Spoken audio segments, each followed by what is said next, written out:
Inflation came in today at 2.4% in January, down from 2.7% in December, and below expectations of 2.5%. Well, this number was largely driven by a 7.5% decrease in gasoline prices. Meanwhile, things like healthcare services are up 3.9%, electricity 6.3%, food 2.9%, plus overall, we're still above the Fed's 2% goal. Yeah, but overall, we're down from the 3% when Trump took office and way down from the 9% peak under Biden. We keep waiting for those tariffs to cause inflation, but it keeps going down. Well, prices aren't coming down, just the rate they're going up is slightly slowing. Plus, it's not a lie that tariff transmission of price increases from the company to consumers happens gradually. Someone has to pay the tax. Every month you use that same argument, yet CPI keeps going down. Meanwhile, Wednesday, we also got a better than expected jobs report. 130,000 new jobs in January, and the unemployment rate falling to 4.3% from 4.4%. Well, that comes as we only added 181,000 jobs in all of 2025, down from the estimates of 584,000, which was the worst year absent of the pandemic since 2010. Lots of government jobs lost in 2025, and illegals deported plus self-deported. It was more than just that, trust me. I don't trust a word you say. No shit. And all right, guys, we are live. Well, this is S.E.T Media, guys, and I'm back with another one for you. All right, guys, we got a not long live for tonight because we got a lot to get into. We're going to go ahead and start with Trump's gaggle with the press, and we got a whole lot more to get into because, of course, people are defending Pam Bondi, people are crucifying her, and we're going to get into both sides. So let's not forget to double tap that screen and like the video, and let's get right into it. Oh, yeah, and of course, we're going to talk about the looming government shutdown. We brought costs way down, and the numbers were surprising, except to me, they weren't surprising. So the inflation numbers that just announced, as you know, are way down, and we have it back in track. We had the worst inflation in the history of our country, and now we have very modest inflation, which is what you want to have.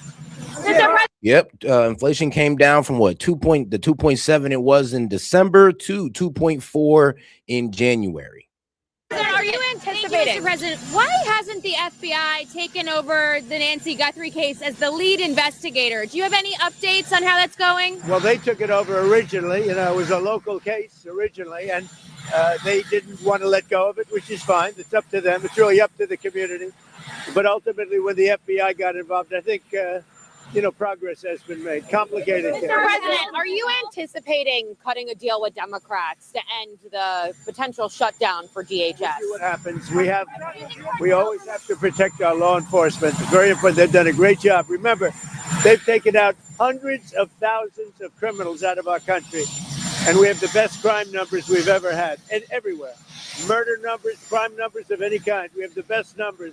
We've taken out hundreds of thousands of criminals out of our country. We have to protect our law enforcement. Are you talking to Mr. President, are you considering land strikes on Mexico, Colombia, and Venezuela? What about it? Land strikes, are you planning? Not really about it. Mr. President, do you still have a veto on Nouri al-Maliki to become the Iraqi prime minister?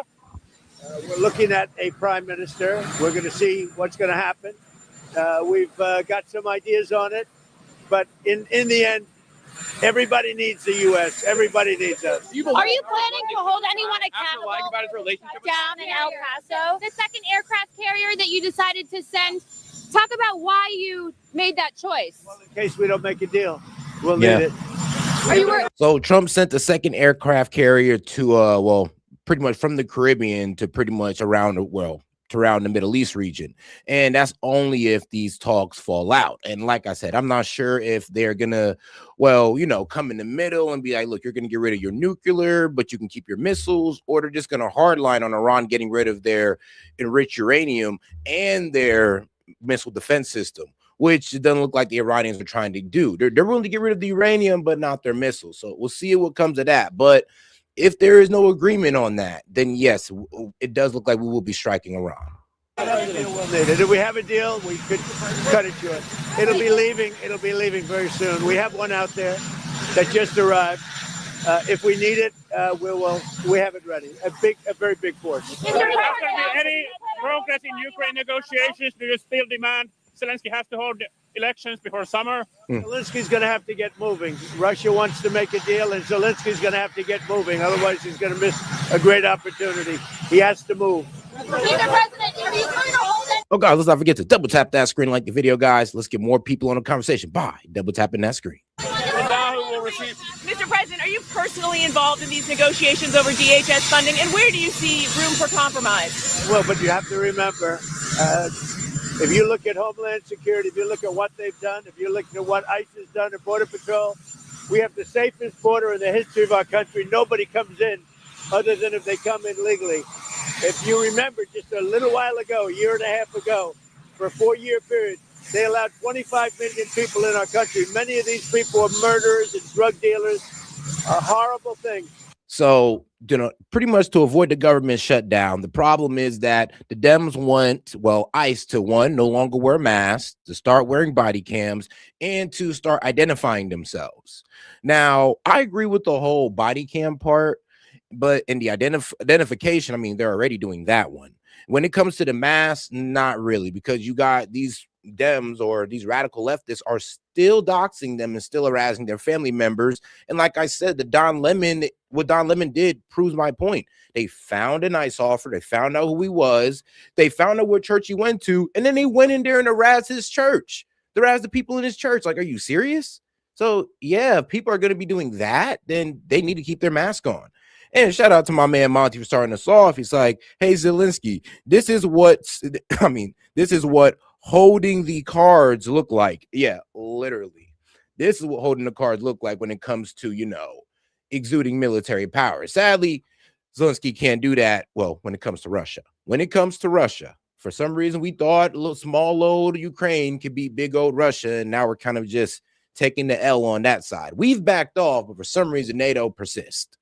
We've gotten a lot of them out. We now have the best record in the history of our country on crime. It was just announced our crime numbers are the best in 125 years. So I am here to protect law enforcement and our great police and ICE and Border Patrol and everybody. I'm here to protect them because they're protecting us. And the job they've done is incredible. Do you believe Prime Minister Netanyahu will receive a pardon? No. I do think so, yes. You still have confidence in Kristi Noem, Mr. President, despite the reports of chaos. We have low crime numbers. The answer is handling of the airspace closure over El Paso. Are you pleased with Sean Duffy's handling of the airspace closure over El Paso? the way it happened.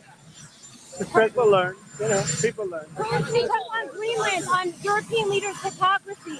Greenland doesn't want Europe controlling them anymore. What's your message to them, to those European leaders' hypocrisy? Greenland's going to want us, but we get along very well with Europe. We'll see how it all works out. We're negotiating right now for Greenland. Mr. President, do you think the cartels are at all involved in Nancy Guthrie's case or another nation state potentially? Can't say that yet. It's a little bit early, but it's somebody either knew what they were doing very well or they were rank amateurs. Either way, it's not a good situation. What is your message to European leaders in Munich Security Conference? I mean, there was a video release. Apparently, the guy was caught on the Ring camera, but it didn't really give us any information. But, you know, the fact that I guess he was masked up, of course, wearing gloves, of course, and had a backpack. I mean, yeah, apparently this guy knew what he was doing or knew what he was coming for. Or knew he was coming. Great relationship with them. If it wasn't for me, they'd be paying 2% and not paying. Instead, they're paying 5% and they're paying. We have a very good relationship with NATO. How confident are you that our negotiations with Iran will be successful? I think they'll be successful, and if they're not, it's going to be a bad day for Iran. Very bad. Are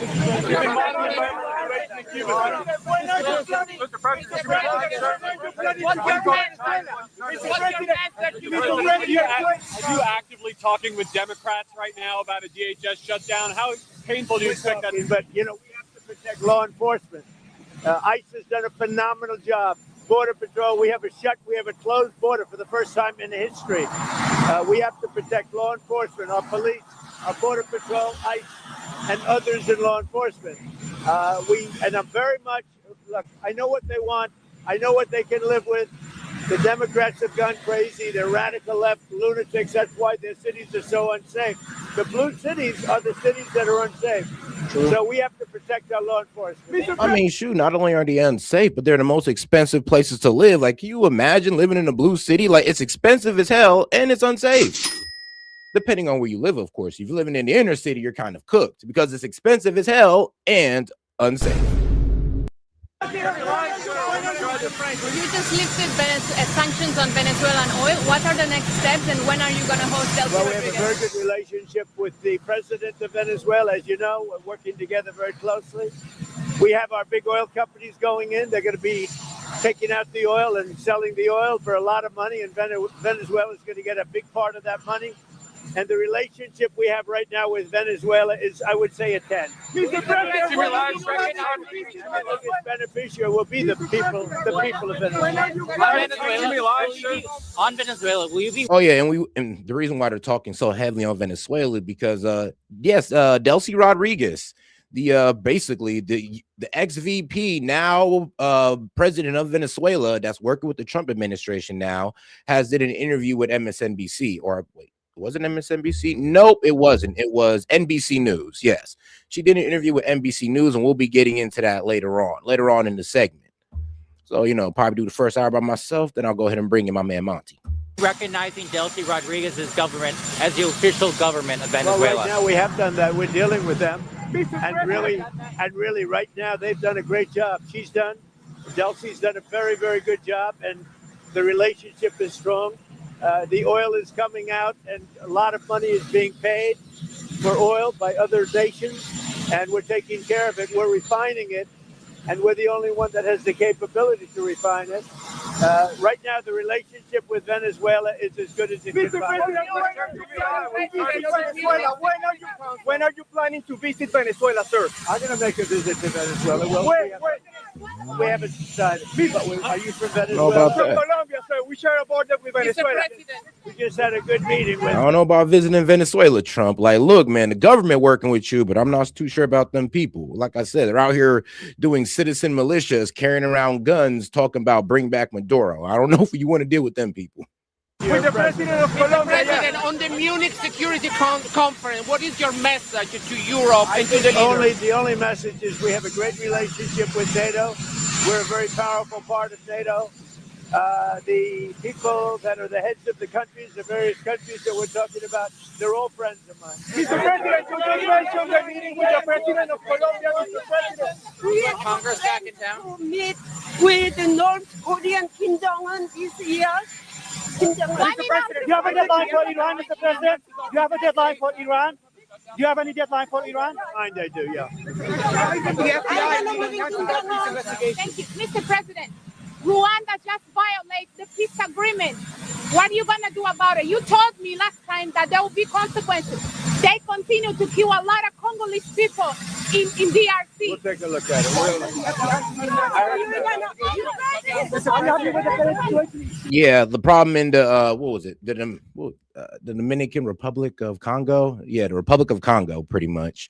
So the problem with going on in Congo is the fact that the M23 rebels, they're still fighting.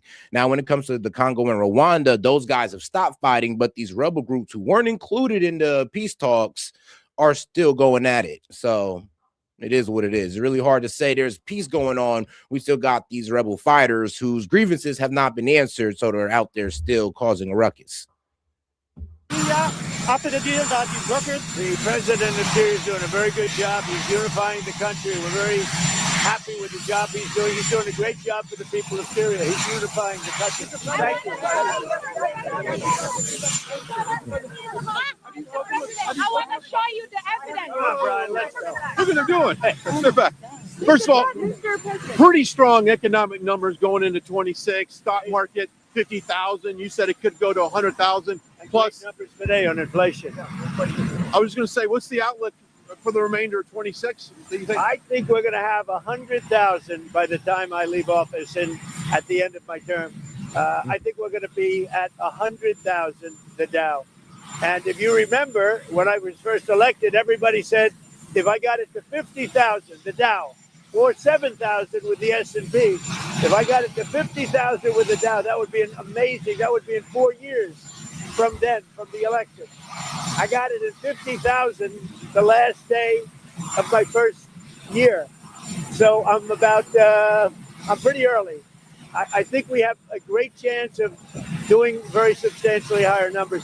The country is doing well. We have the hottest country anywhere in the world by far. And the inflation numbers that just came out moments ago were actually incredible. Prices are way down. Inflation is way down. Far lower than anyone thought could have happened in a period of 1 year. Mr. President, to show you. I have a lot to show you. Are there any concessions you're willing to make with ICE, about ICE or about immigration enforcement? It's in favor of our law enforcement. ICE has done an amazing job. We've taken up hundreds of thousands of horrible criminals, including murders. We had 11,888 murders. A lot of them have been found and removed from our country. We have the lowest crime number. We have the best crime numbers we've had. You won't believe this one, 125 years. From the year 1900, we have the best crime numbers that we've had in 125 years. I have a great loyalty to ICE, to Border Patrol, to our police, to, frankly, our firemen, etc. Thank you. But all right, guys, let's go ahead and get into the media analysis side, because this one kind of pissed me off. Like, Fox, man, y'all got to do better. Y'all got to do better, because like the fact that they were literally trying to defend Pam Bondi's, her testimony. Yeah, I'm sorry, but there was really no defense of that. But let's hear her out. Now, once again, a Trump cabinet secretary goes up to Capitol Hill for what was supposed to be kind of a regular oversight hearing. And once again, we see that the Democrats already, sis, no oversight hearing on how did she F up the Epstein files this bad? Why did she come out and pretty much give us these BS ass binders to these influencers that already had information that we all knew, and it really wasn't real release? Then when we tried to get the real release, there was a hold up on it, and then there was pretty much had to get forced through. And let's remember, she said she had them on her desk. All 6 million files, or what? Just what you're willing to give us? Like, yeah, I'm gonna be real with you. There's a lot of criticism going on around her. Democrats have only one thing to offer: theatrics. But if they wanted gotcha moments, they instead got gut punches. Who knew Pam Bondi was such a brawler? First up, Congressman Jamie Raskin. You can let her filibuster all day long, but not on our watch. Not on our time. No way. And I told you about that, Attorney General, before you started. You don't tell me. Yeah, I did tell you, because we saw what you did in the Senate. You're a lawyer, not even a lawyer. He's a Harvard law grad and a con law professor for 25 years at American University, and all I can say is his poor students. Now, Raskin, before this, he claims to care about the redactions in the Epstein files, but we all know that if he cared about kids, he would have led the crusade against Biden's open border and the 300,000 missing migrant kids. Look, I mean, we get it. Biden helped with child trafficking as well. But that doesn't matter when it comes to the Epstein files. I mean, even Thomas Massey said it right. It's like, yo, this goes back to Bush, Obama. I mean, really, it goes all the way back to Bill Clinton, maybe even further when it comes to the Epstein files. And this has all been swept under a rug, all his financial crimes, sexual crimes, all that. So I'm sorry, but we're not trying to hear the what about Biden this time. I mean, we're not talking about economics. We're not talking about really the border. We're talking about a child trafficking organization, a fucking cabal of billionaires or rich people trafficking children and doing whatever the F they want with the market. That's what we're talking about. I'm sorry, but to the what about Biden, this is not the argument for that. And trust me, I'm all about for the what about Biden when it comes to debating political issues. But when it comes to the Epstein files, I'm sorry. It's just moot point. We're not hearing it. So again, this is all performance. Democrats who did nothing as Biden, Mayorkas flooded our country with millions of criminals and indigents, they have the nerve to challenge Bondi on decency? If you had any decency, you would resign right after this hearing concludes. The gentleman has expired. May I respond? Yeah, I don't know how you respond. No one can. I did not ask a question. This is what. Okay, make sure you double tap that screen, like the video, guys. Let's get more people in the conversation. Pop, double tapping that screen. Congressman Liu didn't want to talk about. California refuses to honor detainees because of its dangerous sanctuary city policy. See, if this was coming out of Kristi Noem's mouth, I'd be okay with that because it's about immigration. Like, we're talking about the Epstein files. We're talking about your failure in prosecutions, your failure in appointing prosecutors without having them confirmed by the Senate. That's what we're talking about. You bringing up immigration issues like your Kristi Noem is not the smartest thing to do. I'm gonna be honest with you, and it's crazy how Fox News is even defending this. It's extremely incompetent. The refusal means California has released 4,561 criminal illegal aliens. The crimes of these aliens include 31 homicides, 661 assaults, 574 burglaries. That's why they are deflecting. That's why they're trying to talk about the Epstein files. What? It's a deflection, bingo. And if anything, the Epstein files, by the way, tarnish the reputations of Trump foes and political adversaries, from British Prime Minister Keir Starmer to Bill Gates. So this hearing was much ado about nothing. The initial handling and messaging, and I said this at the time, surrounding Epstein, it wasn't great. But right now, there is zero criminal wrongdoing alleged against President Trump or anyone in his inner circle. And after Democrats, by the way, they sat on these files for years, and now they pretend they want justice. But there were we get it. Yes, they sat on the files for years, and we voted Trump in, and we was siding with Bondi, hoping that was the right AG pick. But obviously it wasn't. But yeah, we were hoping that we would get different. Not, oh, well, why are you getting mad at me for doing the same? Why are you, well, you didn't do this under Biden, Obama. This is the reason why you're there. The whole reason why you're there is because we wanted you to do better. Don't give us this, oh, well, you didn't demand more of Biden or Obama. Who gives a shit? Dude, that's why you're here. I'd bet's all hearing long on when Jerry Nadler would wake up. The administration when the president and Kristi Noem called Freddie a domestic terrorist. Oh, wow. Stephen Miller called him a would-be assassin. Not only do you refuse to share evidence. Yeah, this is tough. Jerry must have had a rager last night. Man, that man was catching Z's only 18 minutes into the hearing. Wow. Nadler was asleep by 10:18 a.m. That's his version of calling the lid. Here with reaction, someone who stayed awake for the entire hearing, Texas Congressman Chip Roy. Congressman, great to see you tonight. Now, other than the names of underage victims, okay, and some of them were inadvertently revealed. We talked about that last week, and the speed with which they were doing the redactions and so forth, millions of pages. And shout out Couture Leotard. Appreciate the support, sis. She says, I see it like this. The files implicated a large part of the 1% in our government. And it sure did. It sure did. A lot of the 1% isn't yet. Well, I'm be real with you. People who work in that group of the 1% is in the Epstein files. I mean, like I said, it's mainly hedge fund managers and CEOs and all this crazy stuff. But like Donald Trump, I'm be real with you. Yes, he's in there, but he's not the big fish here. He's not. I mean, there's people who work directly with Epstein. I mean, like, y'all are confusing Donald Trump with Les Wexner. Y'all confusing Donald Trump with Leon Black. And these guys are the guys who truly work with Epstein. But for some reason, the Dems don't care. It's all about Trump, Trump, Trump. And I'm gonna be real with you. And this what kind of irritated me about Pam Bondi. It's like, bro, we're not trying to come after. I mean, let me be honest. Yes, this may be about Trump for them.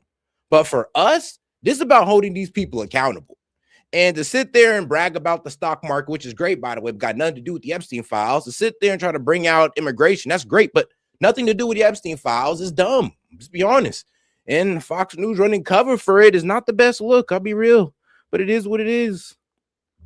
And to be fair, she has done a lot more than anyone else. I mean, yeah, to be fair, I don't know, bro. I don't know about that, Monty. I don't know. We might have to debate that when you get up here, because the incompetence when it comes to the prosecutor, she failed to prosecute Comey, effed up with Letitia James. I mean, Epstein files debacle. I don't know, man. I wish I was there with you, brother. I really do. But shout out to Coach Leotard for the baller alert. Appreciate the support, sis. If they get all the info out, it would crush America quickly. People are already dropping sales in corporate and looking at the whole government as sus. Yeah, I hear you on that one. They have to dip the info. Yeah, they have to drip. Yeah, my bad. They have to drip the info, or we would have a real revolution. And I mean, hey, we might just need that. We might just need the real revolution to come on down, because This is not sustainable. Let's be honest. We just can't sit here and pretend like, oh, it's okay that these hedge fund managers that control the market, that basically my life is dependent on, just run around like this. And then here's the thing: if they're over here manipulating the markets so the Epstein files won't be dropped, that's even more reason to throw their ass in jail. It was unfortunate. It was a mistake. But what are the reasons for any redactions still in the Epstein files? Why redact? Yeah, well, first of all, thanks for pointing out that while, Nadler was sleeping and while Raskin and Ted Lieu and the rest of them were turning into a circus, the Attorney General is doing the job of presenting to the American people a common sense agenda where we're delivering with lower crime, that we're actually reducing the asylum cases and the backlog of our immigration judges, and that we're doing the hard work of actually getting the files, the Epstein files, up front and center. Remember, by the way, and you know this, your viewers know this, it was under President Trump that Epstein was indicted. It was under President Trump that Maxwell was indicted and brought forward and that put forward so that they're in jail. But the reality here is we went through some of the redactions, and you know what? The Attorney General acknowledged it. I wish some of those hadn't gone out. But you know the point I made is that when they jammed the DOJ with the congressional mandate that they be released, they had to rush the 3 million files, and then therefore some of the names were not redacted. So they worked through it. They're trying to redact those. Now, look, do I think some of the names of the alleged perpetrators should not be redacted? Generally, let's see it all in there. Let's go pursue the truth wherever it may lead. But the bottom line is, I think they got rushed, and I think they tried to clean up what was going on with the victims. Yeah, you're right. Now, you've seen some of the more scandalous stuff in these files, disturbing photos, other communications. Do you think indictments should be handed down? Well, I asked the Attorney General that question. I said, look, Epstein was indicted. Ghislaine Maxwell was indicted. Who else? She was indicted on trafficking underage women. So to whom? And I asked that question to the Attorney General, and she did say on the record, I think it was the only question, where she said, look, we have ongoing investigations on this matter, and she acknowledged that they're working to do it. I think that they can keep working to bring people to justice, and they need to. Yeah, the Democrats pretending to care about minors, though, is the funniest and most pathetic thing ever. But we'd like to see the redactions unredacted, all that information, if possible. Congressman, thank you very much. Hey, Sean Hannity here. Hey, click here. And all right, now let's go ahead and get over to today's video with Jesse Waters. Then we're going to go ahead and get into, well, the Epstein survivors spoke out after Pam Bondi's hearing. So we're also going to get into that as well, see what they got to say. Well, actually, no, since we're already in that line of subjects, why not get over to that one? Not long after the Attorney General's fiery hearing. Shout out to my man Monty. He says, compare her to any other administration on Epstein. She has done more. Yeah, that's true. We wouldn't know 1,000 of what we know now. Yeah, that's true. Not a defense of her, but just pointing that out. Yeah, that's actually a good point. That's a good point. Now, people will hit you with the, well, we had to strong arm her. The American people actually wanted it. We literally had to force them. But I do hear your point on that one. Under her, more on the Epstein list has been released under any administration. And that's just the fact of the matter. Now, you can go ahead and give your nuance to that, but let's be honest. That's just the fact of the matter. On Capitol Hill, where we heard Pam Bondi defend her department's handling of the Jeffrey Epstein files. I interviewed 6 survivors of Epstein's abuse and 2 family members who tell me they feel that the Justice Department is not taking accountability. We've got that conversation here on our NBC News Now special coverage. Thank you all so much for being here. I know you literally have just come over off of Capitol Hill, where the Attorney General had appeared for that hearing in front of the House Judiciary Committee. I want to do just a couple of show of hands moments on how you feel about that, and then I want to talk about your reaction to everything we heard today. So, with the show of hands, can you show me your hands if you were satisfied with what you heard from the Attorney General today? None. Nobody. Show of hands if you are frustrated. And guys, remember, in the hearing, they had these people stand up, and Pam Bondi has not spoke to any of them. Doesn't mean that she hasn't spoke to any of the Epstein victims, just not them. The DOJ hasn't spoke to any of them or really, worked with them at all. And we're talking about just them. We're not sure about the other ones because there's a lot of victims. With what you heard. Very much so. Very much so. Teresa, tell me more about that. Well, going into this morning, and much of this process, I have this perspective that you need to give people the opportunity to do what they say they're going to do, to fulfill their word, put their money where their mouth is, so to speak. And we have yet again seen that go the complete opposite direction. there's no integrity. There was no integrity in that room today. It seemed like, as far when it came to Epstein and Maxwell, there was a lot of expression of other good outcomes on things, and I can agree with a lot of what was said. And there was nothing that gave us any bit of hope. Oh, and shout out to my man Gaming. He sent 9 on Venmo, which is actually 18. Because look, whatever you guys send on Venmo, double the support. He sent 9, so it's 18. Shout out to my man Gaming. And he says, give me a shout out. So shout out to my man Gaming. And shout out my post on Twitter about the tech stocks. I got you. I already know you at me at them. And I was reading. I was like crazy. Hope of any kind of integrity and doing the right thing when it comes to Epstein, Maxwell, accountability, further investigation, which she claimed was happening. And we're going to be waiting to see the outcome of that and see if that's an accurate, legitimate statement. Danny, I see you nodding and shaking your head. I think there was such a lack of empathy today. There was such a lack of, honestly, humanity today. Something that, I think all of us felt a little devastated about was that she had 3 opportunities to address survivors. We stood up and all she had to do was turn around, and she could not even turn around and face us. For so many years, and I can't speak for everybody, but for me, I felt like such a ghost walking through Epstein's mansion. I felt like there were so many people who saw me. There were so many people who should have spoken up. And instead, I felt like I was less than nothing. And now to not have AG Bondi turn around and acknowledge us, it is the exact same type of victimization. It's horrible. Charlene, what did you think of that moment when you all were standing there and she was asked by one of the members of Congress to turn around and address you? I felt really degraded. I felt that she's not taking at all any accountability. She's not following any kind of transparency. And honestly, the thought that I have is birds of a feather flock together. So I feel like the way that she handled today is often the way that our president or other people have treated us that are really high up. And I felt like she was treating us just like everybody else has in the justice system and beyond. I was looking at you all. The cameras there had shown a view of you in that moment on your feet in front of this hearing room, in front of all of these cameras. And I wonder, Jess, Liz, all of you, if you can take me, what was going inside in your mind? What was happening in your mind? What were you thinking as that moment was happening? So one of the things I was thinking in that moment is that it is such a simple act to turn around and say, I apologize for the terrible job our DOJ did in releasing, that is something that is completely inappropriate. To take responsibility for that, for the damage they did to us, not to state it as, yes, we understand damage was done. No, to us. It was such a simple thing. And it's something we teach children, to take accountability, to recognize when you've made a mistake and you just apologize for it. So there wasn't even an adult in the room that could apologize for the damage done to children and girls.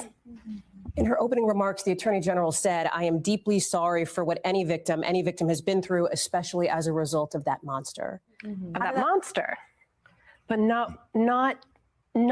So there's the crimes of Jeffrey Epstein, and then there's the crimes of the cover-up. And she's part of that continuing cover-up. So she didn't apologize for that. But when she I don't know, that's a bit unfair to say, but we'll get back to these two. We got a couple of breaking news that just came out. I mean, we got 2 of them. Goldman Sachs top lawyer resigned over Epstein files. And then we got a new video disputes 2 ICE agents account of shooting. So let's go ahead and get into these real quick since they just came out. What the hell? Files has now reached one of the largest investment banks in the world, Goldman Sachs. The bank's chief legal officer, Kathy Rumler, now says she is resigning. In recent weeks, she has weathered numerous stories examining her relationship with Epstein over the years. Rumler is a former White House counsel to President Obama. She and those around her have insisted that her relationship with Epstein, it was a professional relationship through and through and ended. A spokesperson for Rumler declined to answer some of the detailed questions sent to them from CNN, but said that Rumler said this, has done nothing wrong, has nothing to hide, nothing in the record suggests otherwise, adding that Rumler has been clear and consistent from the outset. She knew him through her work as a criminal defense attorney, shared a client with him, received referrals from him, and was friendly in that professional context. But you After dropped her out. announcement, her resignation announcement, the CEO of Goldman Sachs, David Solomon, told CNN this: "Throughout her tenure, Kathy has been an extraordinary general counsel, and we are grateful for her contributions." He went on to say, I accepted her resignation, and I respect her decision." An exclusive K-File report uncovering new details about top Goldman Sachs executive and former Obama White House counsel Kathy Rumler's relationship with Jeffrey Epstein. A review of hundreds of emails between Epstein and Rumler, a woman he once called his, quote, great defender, shows discussions about Epstein's legal and reputational troubles, as well as more personal communications, like plans for a proposed trip to Epstein's island and gifts he'd given her. Rumler has repeatedly said she regrets ever knowing Epstein and that she had, quote, no knowledge of any new or ongoing unlawful activity on his part. That's her quote. Out front now, K-File's Andrew Kaczynski, who has been breaking all of this reporting. So, Andrew, what have you found? Well, Aaron, these new messages reveal even. I'm actually happy because finally there's there's people who's actually resigning, because it seemed like everybody in the world was catching heat over the Epstein files. I mean, like, we're talking about ex-prime ministers in countries in Europe and around the world are stepping down. Like CEOs and all that good stuff are stepping down because they're mentioning the Epstein files. Just being mentioned, just having any type of cooperation with Epstein, people are stepping down. I mean, it's the same thing going on in the UK. We got government officials stepping down over Epstein. But for some reason over here in the United States, I mean, some of these guys are mentioned and, they're still walking around. We got some associates of Epstein that are still walking around living their best life till this day. It is what it is. And shout out to my man, Monty says, what I don't understand is, why are they complaining about victims' names being redacted when the victims are doing national news interviews? I mean, if it's them, then yeah, they made their face public. But if it's ones that haven't, made their face public, then I think that's the problem. That would be a big problem. More details about Kathy Rumler's relationship. Oh, and shout out to my man Gaming. He said, help the live pension to remove Pam Bondi. And shout out to my man Gaming and Monty and all the supporters. All right, let's make sure you double tap that screen like the video, guys. Let's get more people on the conversation by double tapping that screen. Relationship with Jeffrey Epstein, a relationship that, according to these emails, both of them described as a friendship. There are hundreds of email exchanges between the two. Some of the messages, they discussed Epstein's legal battles and reputational problems after his 2008 conviction. Other communications between the two include plans for a proposed trip to Epstein's island and responses to gifts he'd given Rumler. And since she wrote, quote, totally tricked out by Uncle Jeffrey today. Oh. Jeffrey boots, handbag, and watch. Now, in some of these back and forth messages, Rumler discussed personal matters. Man, that boy Epstein was cashing her out, apparently. Yeah, that's something you might need to resign over. I'm like, you over here bragging about getting nice things from, child trafficking. Yeah, that's pretty bad. I can see why you'd have to sign, step down. XOXO. Yeah, what type of relationship did you have with him? In her life, she expressed gratitude for their, quote, friendship, sometimes concluded her messages to Epstein with the sign-up XO and XOXO. There's one example we found where Rumler sent Epstein a message on his 62nd birthday in 2015 to wish him well, writing, I hope you enjoy the day with your one true love, adding a smiley face. Epstein replied with a raunchy note and an apparent reference to masturbation, writing, they say men usually give a name to their penis, as it would be inappropriate to make love to a total stranger. Now, after receiving Epstein's racy reply, I'm sorry. The only thing that made me laugh, though, was like, the men usually give names to their penis. And I'm just sitting there like, wait, what? Dude, what are you talking about? I ain't never know it. Never mind. I'm not even going to get it. I'm sorry. That was just too funny, though. Like, what, bro? What do you mean? Rumler responded, hard to believe. Maybe it's just me. An open question about whether men are the inferior gender. Oh, wow. Okay. So go back. Hard to believe that there is still an open question about whether men are here or is the inferior gender. Oh, yeah, she probably effed up with that one. The inferior gender. Okay. So what has Rumler said about this message? Well, Aaron, we asked them about that, and they referred this exchange. Rumler and her communications team referred CNN's questions about this to her attorney, Tom Clare, and this is what he told us. He said, quote, "The fact is Ms. Rumler does not make any statement about Epstein's penis. She does not reference it. She does not joke about it. She does not banter with Epstein about it. She does not accede to Epstein's unsolicited, gratuitous remarks about men and their penises, nothing. Her participation in the entire exchange I think he meant is limited to wishing Epstein a happy birthday, ridiculing Epstein for the remark, and exiting the exchange." Okay, so the files also reveal new details about how Rumler advised Epstein regarding some of his legal and reputational problems. So what more can you tell us about that tonight? Well, yeah, that's right, Aaron. In one exchange from February 2015, Rumler addressed a Crimes Victims' Rights Act lawsuit brought by Epstein's accusers. That's the lawsuit which sought to reopen his so-called sweetheart plea deal from 2008. Rumler wrote to Epstein, "I told you that the CVRA case is about money." And in another message after inquiring about which lawyer was handling the case, Rumler wrote, "Victims' rights, my ass." In another message from July 2015, Rumler forwarded Epstein a New York Times story which featured critics of sex offender registries like the one Epstein had been listed on for years by then. Did you see the New York Times story, Ray? Misapplication of sex offender registry. Thinking about whether they're... I ain't gonna lie, she cooked. She's cooked. There ain't really nothing you could do for her. There is nothing you can do for that one. I don't even know what to tell you yet. I see why she stepped down. Like, you can sit here and be like, oh, well, you can sit here and play innocent. But when we read the emails, I don't know about that. I can't sit there and even give her any real excuse. And I'm usually a pretty charitable guy. I don't like to assume duplicity, but yeah. She's cooked. She's cooked. It makes sense why she stepped down. There is really no good defense for this. And shout out to my man Monty, one for the baller alert. Appreciate the support, my brother. And he says, Biden did, well, first off, did I read Jets out? Because he said AG since 06 did nothing. Y'all ain't, yeah, he said y'all ain't. They called out too. Yeah, so AG since 06 did nothing. Why ain't y'all called them out too?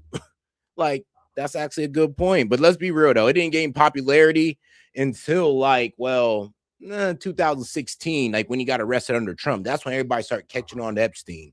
So at that point, everything's getting shifted towards the Trump administration and the Biden administration at that point, due to the fact that it gained like nationwide, damn near worldwide popularity.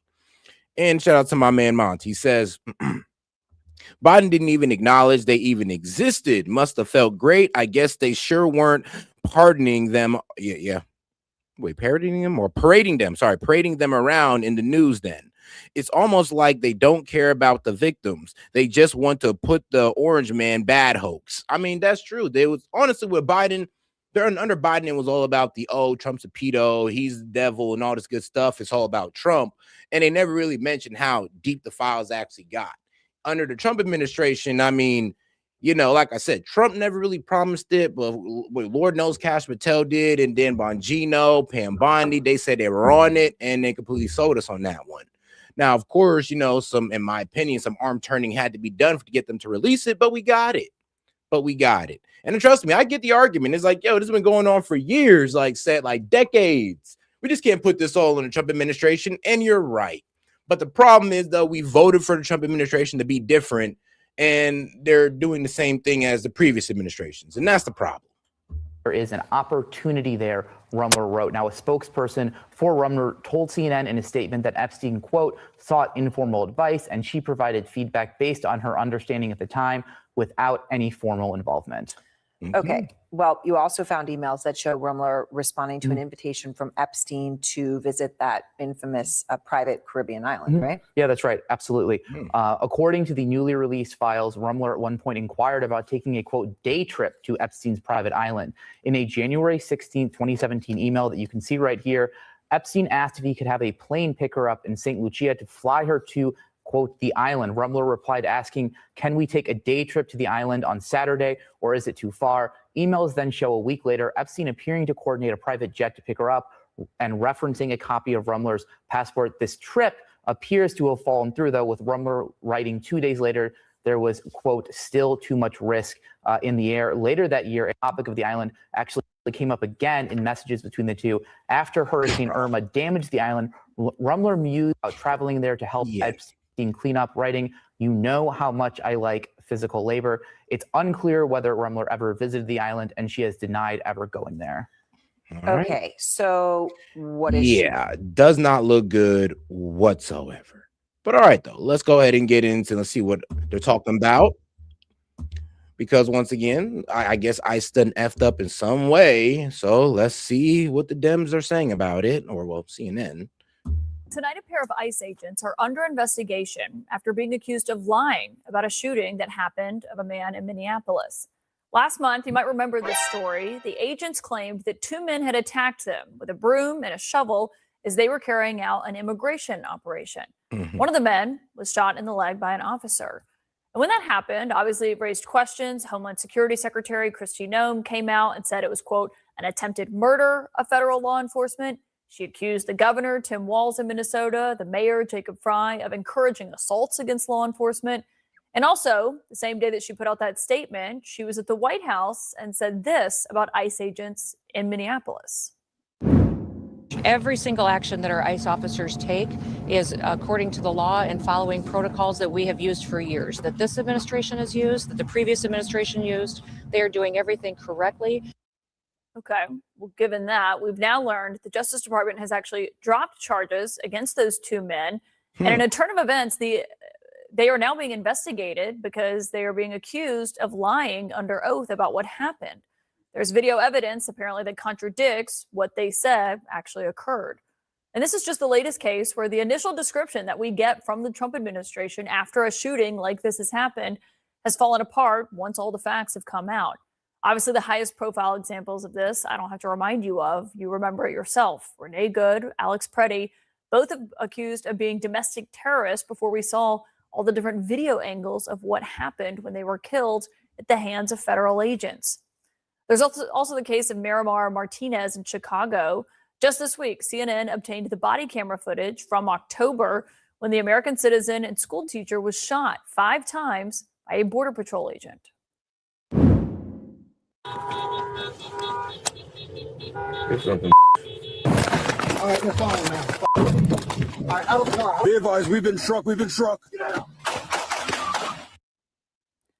Now, the Department of Homeland Security had initially said that Border Patrol law enforcement officers were ambushed by domestic terrorists that rammed federal agents with their vehicles.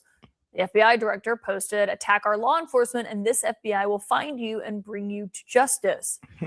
Once the evidence came out, federal prosecutors asked for that case to be dropped. And as they were wrestling on the ground trying to detain this individual, 2 other men came out of that building and started attacking him with weapons and shovels and brooms. And as it was 3-on-1, the agent... Now, look, where's the video? Well, where's the video here? Because you're trying to say that, oh, well, they're being investigated because the video evidence says that something else happened, but y'all have not shown that video to, you know, prove that they were lying. So we'll see what comes out of this. Like I said, this is all being investigated. This is not a short thing saying, oh, they lied. No, they're being investigated. So we still don't know what's actually going on here. We still don't know what is I would say, what's the verdict here. So like I said, let's not just jump off a cliff and let's just say, oh, no, they were lying. They were caught lying. No, they're being investigated. Investigated, we all know what that means. There is being looked into. That it doesn't mean that they lied, but let's keep it going. Feared for his life and defensively had to... 2 other men came out of that building and started attacking him with weapons and shovels and brooms. And as it was 3-on-1, the agent feared for his life and defensively had to take action. Well, today, a judge dismissed charges against the 2, and 2 immigration officers are now under investigation. CNN's Priscilla Alvarez joins us with more. So what's the administration saying here? Well, Anderson, it was the Justice Department that had filed a motion to dismiss these charges, which, as you said, have now been dismissed by this judge. But it is a significant development in what was a string of high-profile. All right, and there's a problem with federal judges. I mean, some of these guys are protesters against Trump, and they will pretty much drop charges against people who are obviously guilty, or, like I said, who they feel bad for getting caught up in this immigration stuff, or, like I said, like undocumented immigrants. And here's the worst part: like, what, they send them to jails. The jails don't want to give them up. I mean, bro, we got judges trying to sneak these guys out. It's crazy out here. So that's why when we hear, oh, well, judges let them go, well, trust me, that doesn't mean that they're innocent. shootings where there were conflicting accounts from the federal agents as well as from the eyewitnesses. And in this case, as you mentioned, this occurred last month. It was after the shooting. So pretty much the officer said one thing, the witness says another, and now there's conflicting stories, and the judge decided to take the side of, well, the victim or the guys who pretty much the ICE officer said that were trying to ambush them and all that good stuff. So pretty much it was just the judge taking sides without really corroborating one side of the story, or out corroborating either side of the story. Remember, still being investigated, but he made a decision. Of Renee Good, where officials claim these two Venezuelan men had assaulted the federal agent, which is what led him to shoot one of them in the leg. You heard there from Secretary Noem that they had assaulted him with a shovel and with a broom, but both of these men had denied that. And in reviewing the video and in speaking with eyewitnesses, they found that there was nothing to support the agent's account of what transpired here, which is what now has led to this federal investigation into whether these officers had lied under oath. And shout out Toe. She sent the Rumble ran in. Appreciate the support, Toe. She says, funny how Trump was blocked by 3 judges from releasing the Epstein files. That's when he started talking about how they weren't serious and him being in it was a hoax. Well, yeah, we all know the hoax wasn't the Epstein files. That's when Trump wasn't talking about. He was talking about him being, well, pretty much a conspirator. What Epstein was the hoax. And shout out to another Rumble rant from Toe. Suddenly the Dems wanted them released, almost like he knew they would redact like that. Almost like he knew they would redact like that. All right.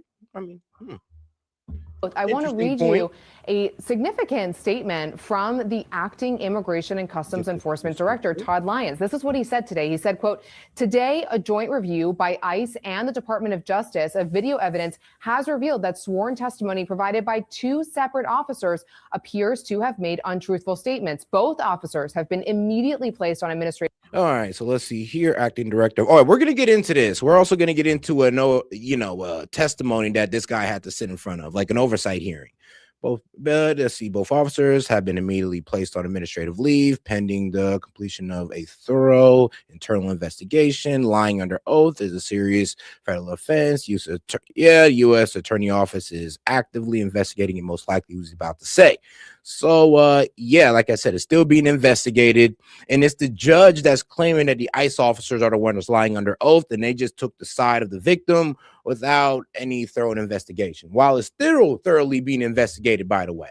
But we'll see what comes of this. Leave pending the completion of a thorough internal investigation.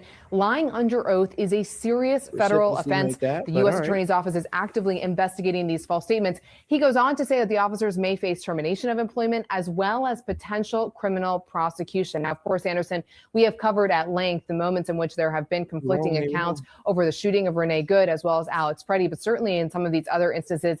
And this statement was notable because we were hearing from their boss, the acting director of ICE, who said that this review is ongoing now, and these officers may face termination as they determine whether they lied under oath over an incident that resulted in a shot fired at a man's leg. How important is it to be able to trust what you are hearing about an official account from the Department of Homeland Security? Okay, make sure to do me a favor and double tap that screen, like the video, guys. Let's get more people in on the conversation. Bye. Double tapping that screen. Appreciate the support. May. Okay. It's very important. It's important for our people to be able to trust their government. And obviously that, integrity and that trust has been completely thrown out the window under the Trump administration, from HHS to DHS, almost every single agency you can think of. The heads of those agencies aren't concerned with how we bring back integrity to our government and how we can ensure our people trust our government, but they just want to do the bidding of Donald Trump.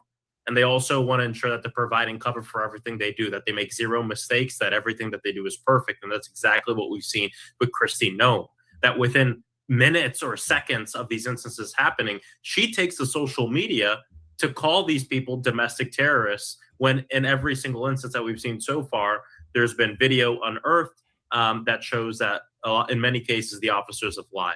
And I think it's obviously a huge disservice to our nation. But when the people can't trust their government, that is a sign of a backsliding democracy. And it's part of the reason why people like Kristi Noem should not be in these positions anymore. In the case of the men where they said they were attacked with an ambush with a broom and a shovel, the Justice Department has dropped the charges. DHS says they're investigating these officers for lying under oath about this. They're facing potential criminal charges. If the administration said, well, look, this is how we corrected it, this is how we fixed it, what would you say to that? Still wouldn't be enough.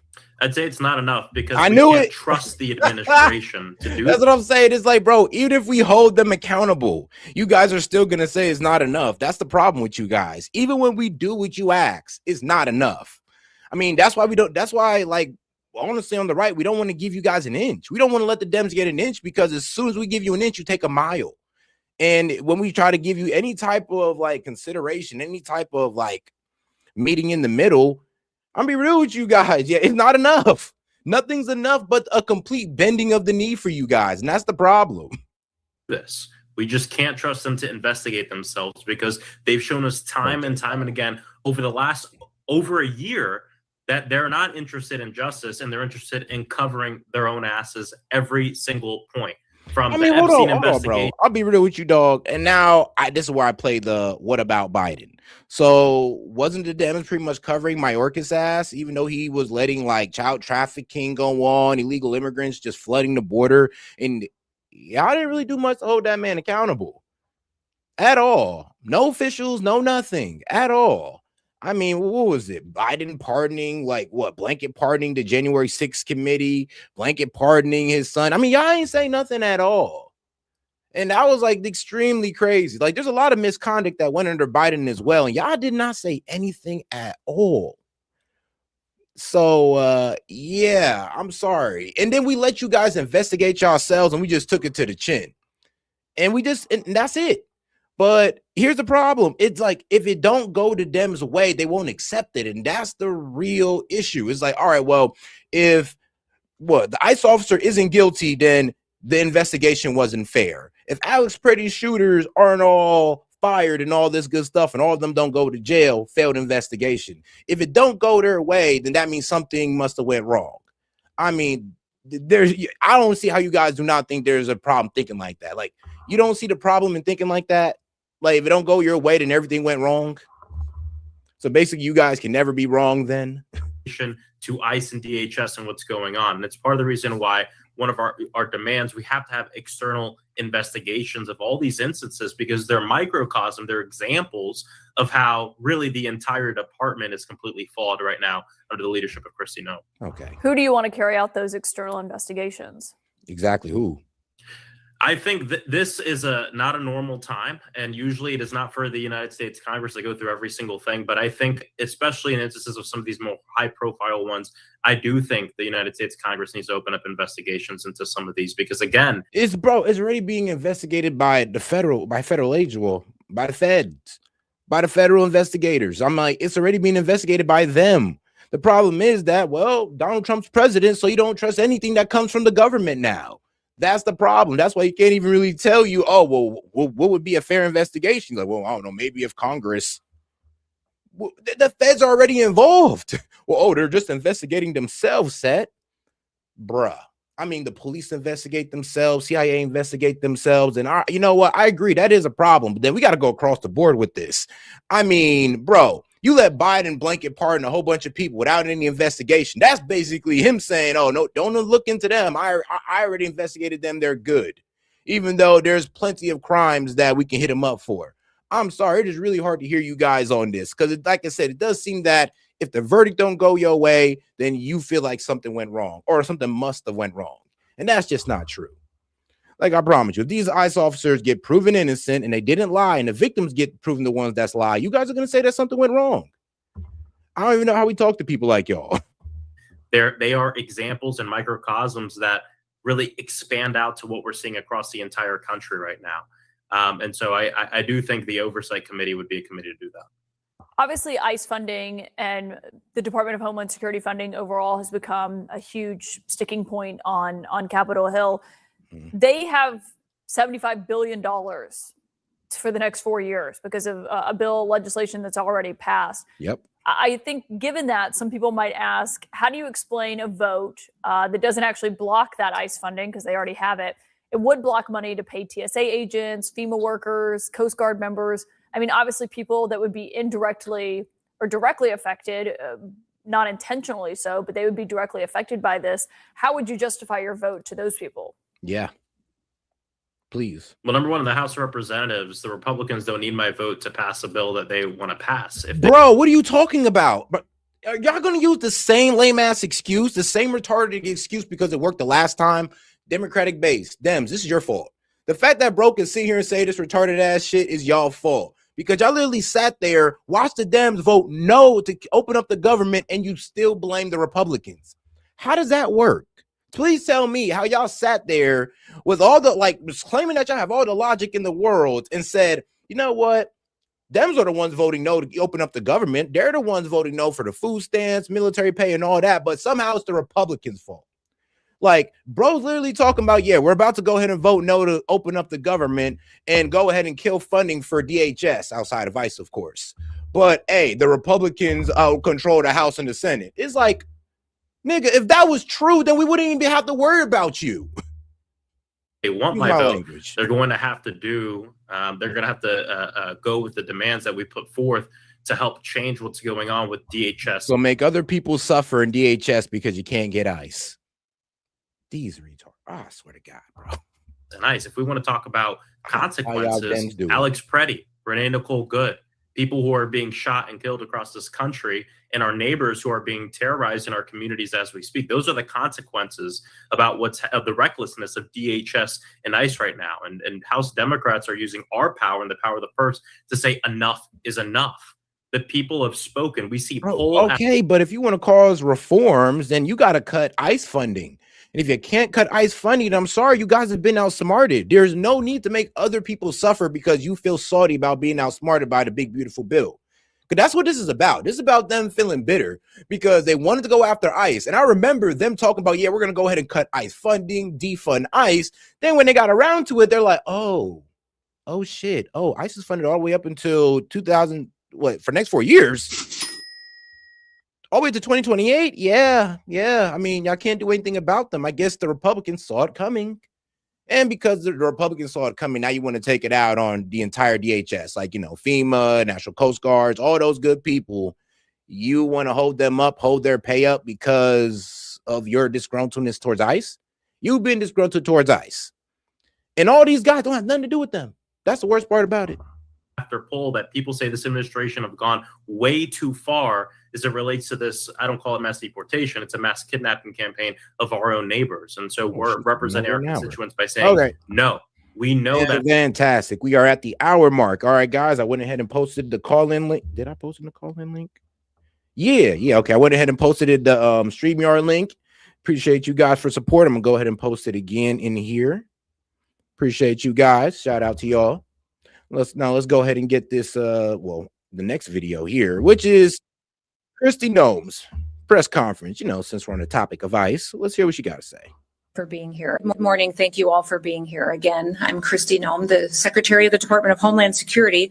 And I've had the opportunity today to spend some time with some of your elected officials, some of those that are involved in election security here, and local leaders to discuss what we can do to make sure that we have integrity in our election systems going forward.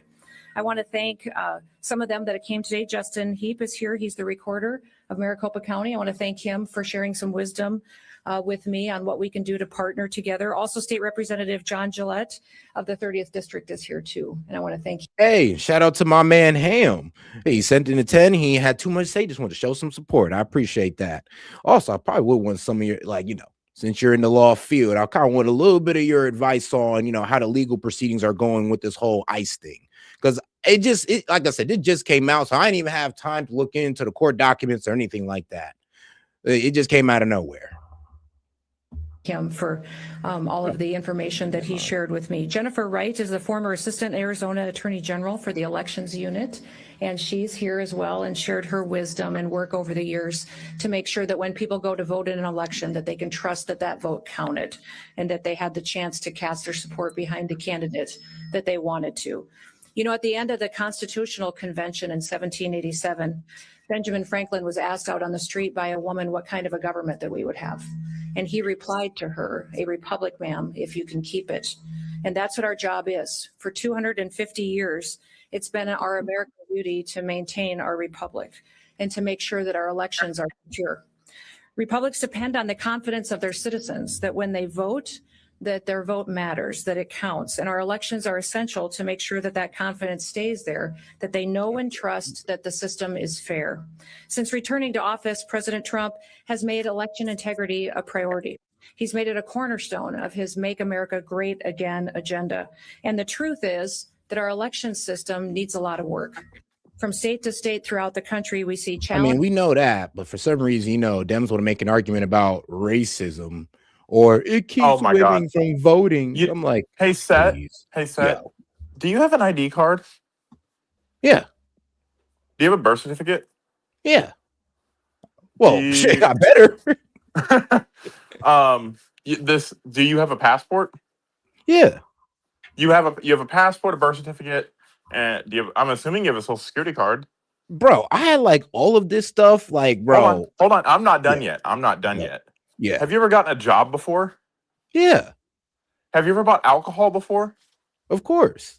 Have you ever flown on a plane before? For sure. Have you ever rented a house, bought a house, leased a car? Oh. So through all that oppression of needing to show an ID, you're still here.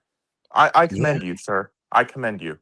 I'm surprised you have not died because of your own stupidity on how to get an ID.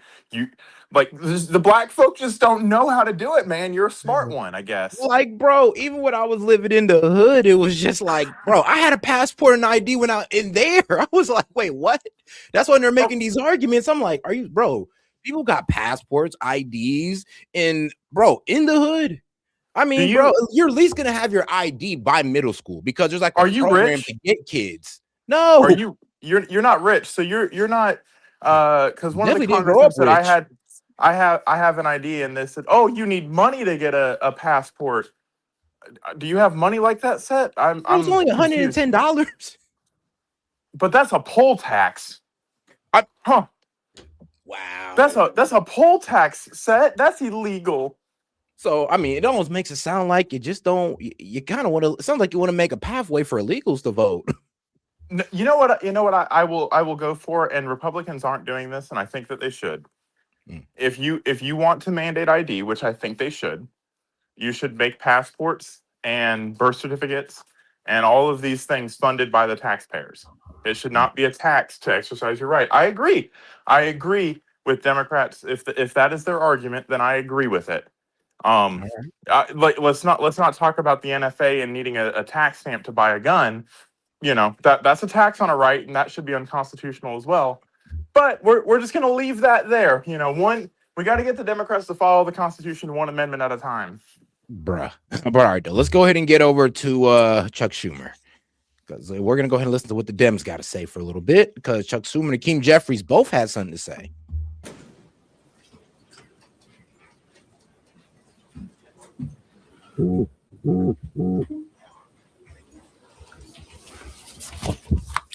Well, good afternoon, everybody. Happy Thursday. And let me get my notes. Bruh. Okay. So as you all know, from day one, I've said, unless there are really strong, meaningful reforms to rein in ICE and stop the violence, there will not be Democratic votes to fund ICE and extend the awful status quo that now exists. Well, today, Senate Democrats made that point absolutely clear. For weeks, we've been pushing common sense reforms, the very types of things that local police and sheriffs throughout America routinely follow. Today's strong vote was a shot across the bow to Republicans. Democrats will not support a blank check for chaos. Bro. This vote, bro, they're yelling. Bro, I'm gonna be real with you. The blank check has already been signed. Funded. It's too late. It's too late, brother. I'm sorry. They are funded all the way for the next 4 years. Like, let's make this you're doing this for nothing. Fucking clear. Let's make this abundantly and completely fucking clear. They are not defunding ICE. They are defunding FEMA. They are defunding the Coast Guard. They are defunding any agency that acts under Homeland Security, with the exception of ICE. Exactly. Don't forget 'Cause that they the can't. police department falls under Homeland Security now. Yeah. They are revoking federal funds for your local police department. I did And when not know shit that. gets out of hand, yes. Yes. That was H- like maybe 10 years ago. Ooh, that's yes. wow. If you ever see a police car and it says nationally accredited on the side of Yep. it, all of those accreditations and stuff go to your federal funding. Yep. Ooh. Damn, they're defunding the Yeah. police. Yes. Yes. Damn Finally. it. Finally. Those devious bastards.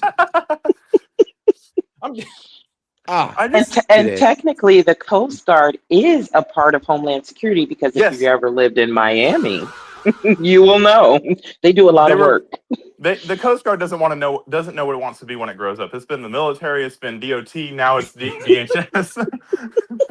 All right, but I don't shout know, out but to they get great jobs when they get out of the military. I'll tell you that. Yeah. All right, shout out to my man Jet. He said the same Dems voted no for the FACE Act needed ID. Yeah, absolutely. They had to put their ID in the voting machine in order to vote. Let's get back to it. I honestly Hold on, like, Monty, let's get back to it. Hold on, let's But get back to I it. want her opinion as well, though. If All right. they pass this, I would think that they should make identification free. Like you should no longer have to pay $165 to get a passport or to get $90 to get a driver's license or a real ID. I think that should be free. No, I think because remember it's state and local. It's so you should still pay for it because you're paying for the building, the operations. You're paying for the But your taxes operations. are So supposed to pay for that. I don't want them to put nothing else on my damn taxes, okay? Because I don't appreciate gay dogs being researched. Like, let's just be clear. But They seriously, doing a take the lot money with from these that and give taxes. us IDs. Take the money from that and give us free IDs. Because they too sneaky. They sneaky with the Social I know. Security. They was being sneaky, and then they sneaky with the taxes. We done. You can't take no more of my taxes because I don't have a say so in where my taxes are going. So Case in point, USA. You're supposed to. Exactly. But all right, well, guys, we don't. So. All right, guys, let's get back to it. They asked a simple question. Will you rein in ICE's abuses, or will you vote to extend the chaos? Republicans chose chaos, and the Democrats, we refused.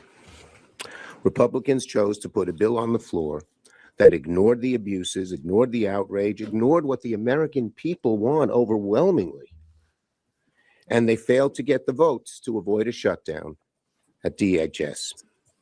As we've said for weeks, if Republicans want to keep DHS funded, they need to get serious. They need to sit down. They need to negotiate in good faith. We don't negotiate with legislation terrorists. that actually reins in ICE and stops the violence. And I'm proud of my caucus.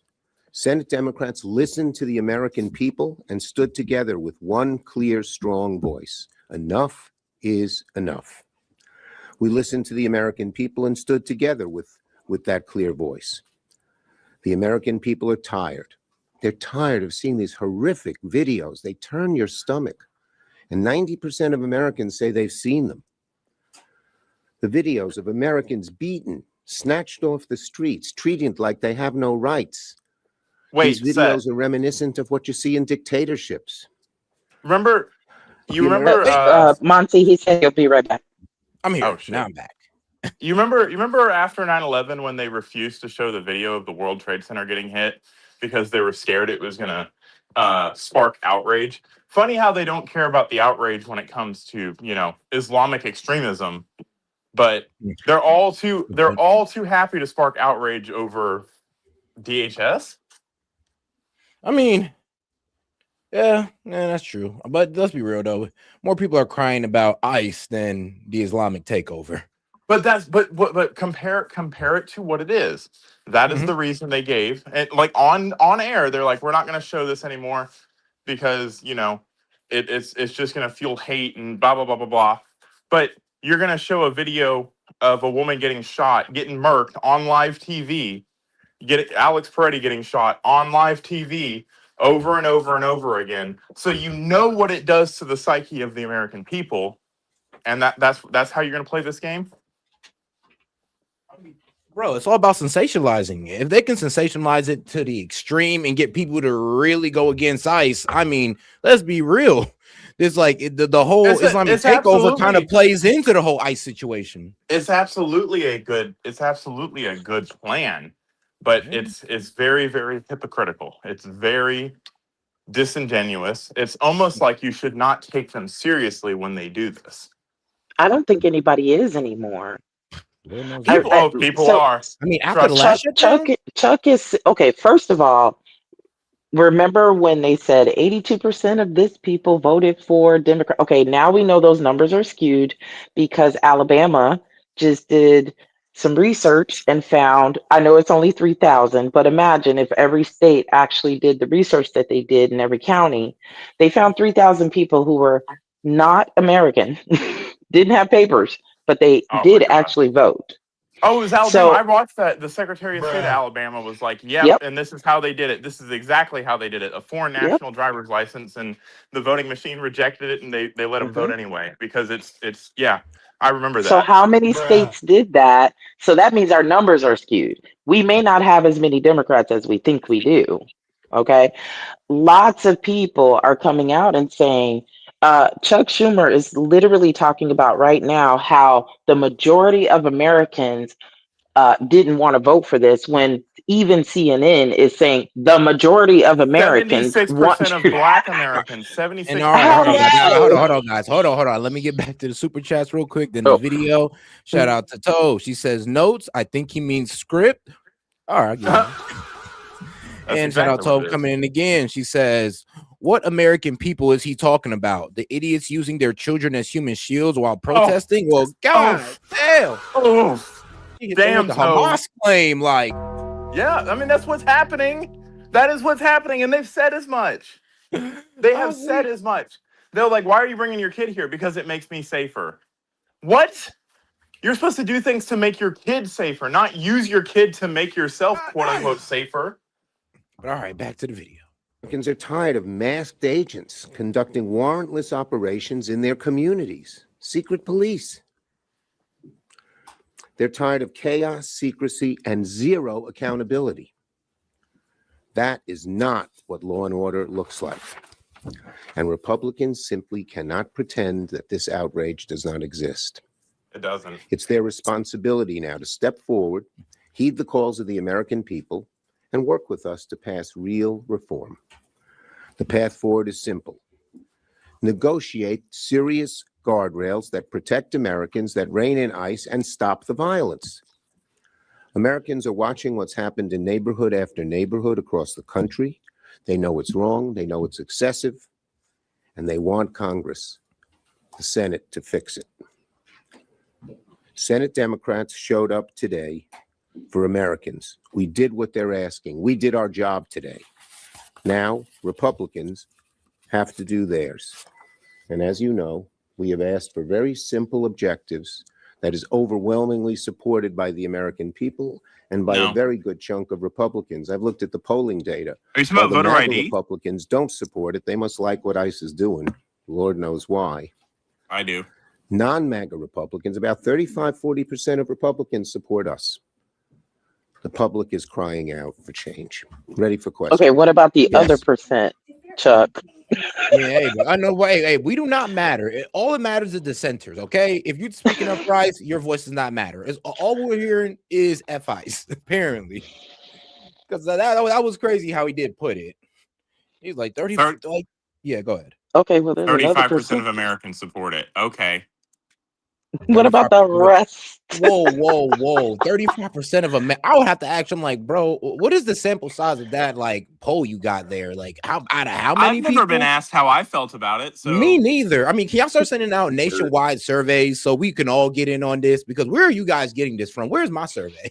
I don't know. I block them all. I block all of that scam. Can we do nationwide polling with ID as well to make sure the illegals aren't fucking talking about the polls? True. I'm crying. And shout out to my man James Foley. He said it was I'm just gonna say it was the Jew the whole time. Oh my God. Schumer too. Well, God damn. You know what? I'm ready to propose something if you're willing to hear me out, Set. Sure. we all get this voter ID thing passed, whatever. And that's how they conduct polling. Once a month, the federal government can put out a poll. It's not a vote, right? But it can judge American sentiment. The federal government themselves can put a poll out. The same way you put a poll on YouTube. Should this happen or should this happen? Do you support this bill or do you support this measure? You know?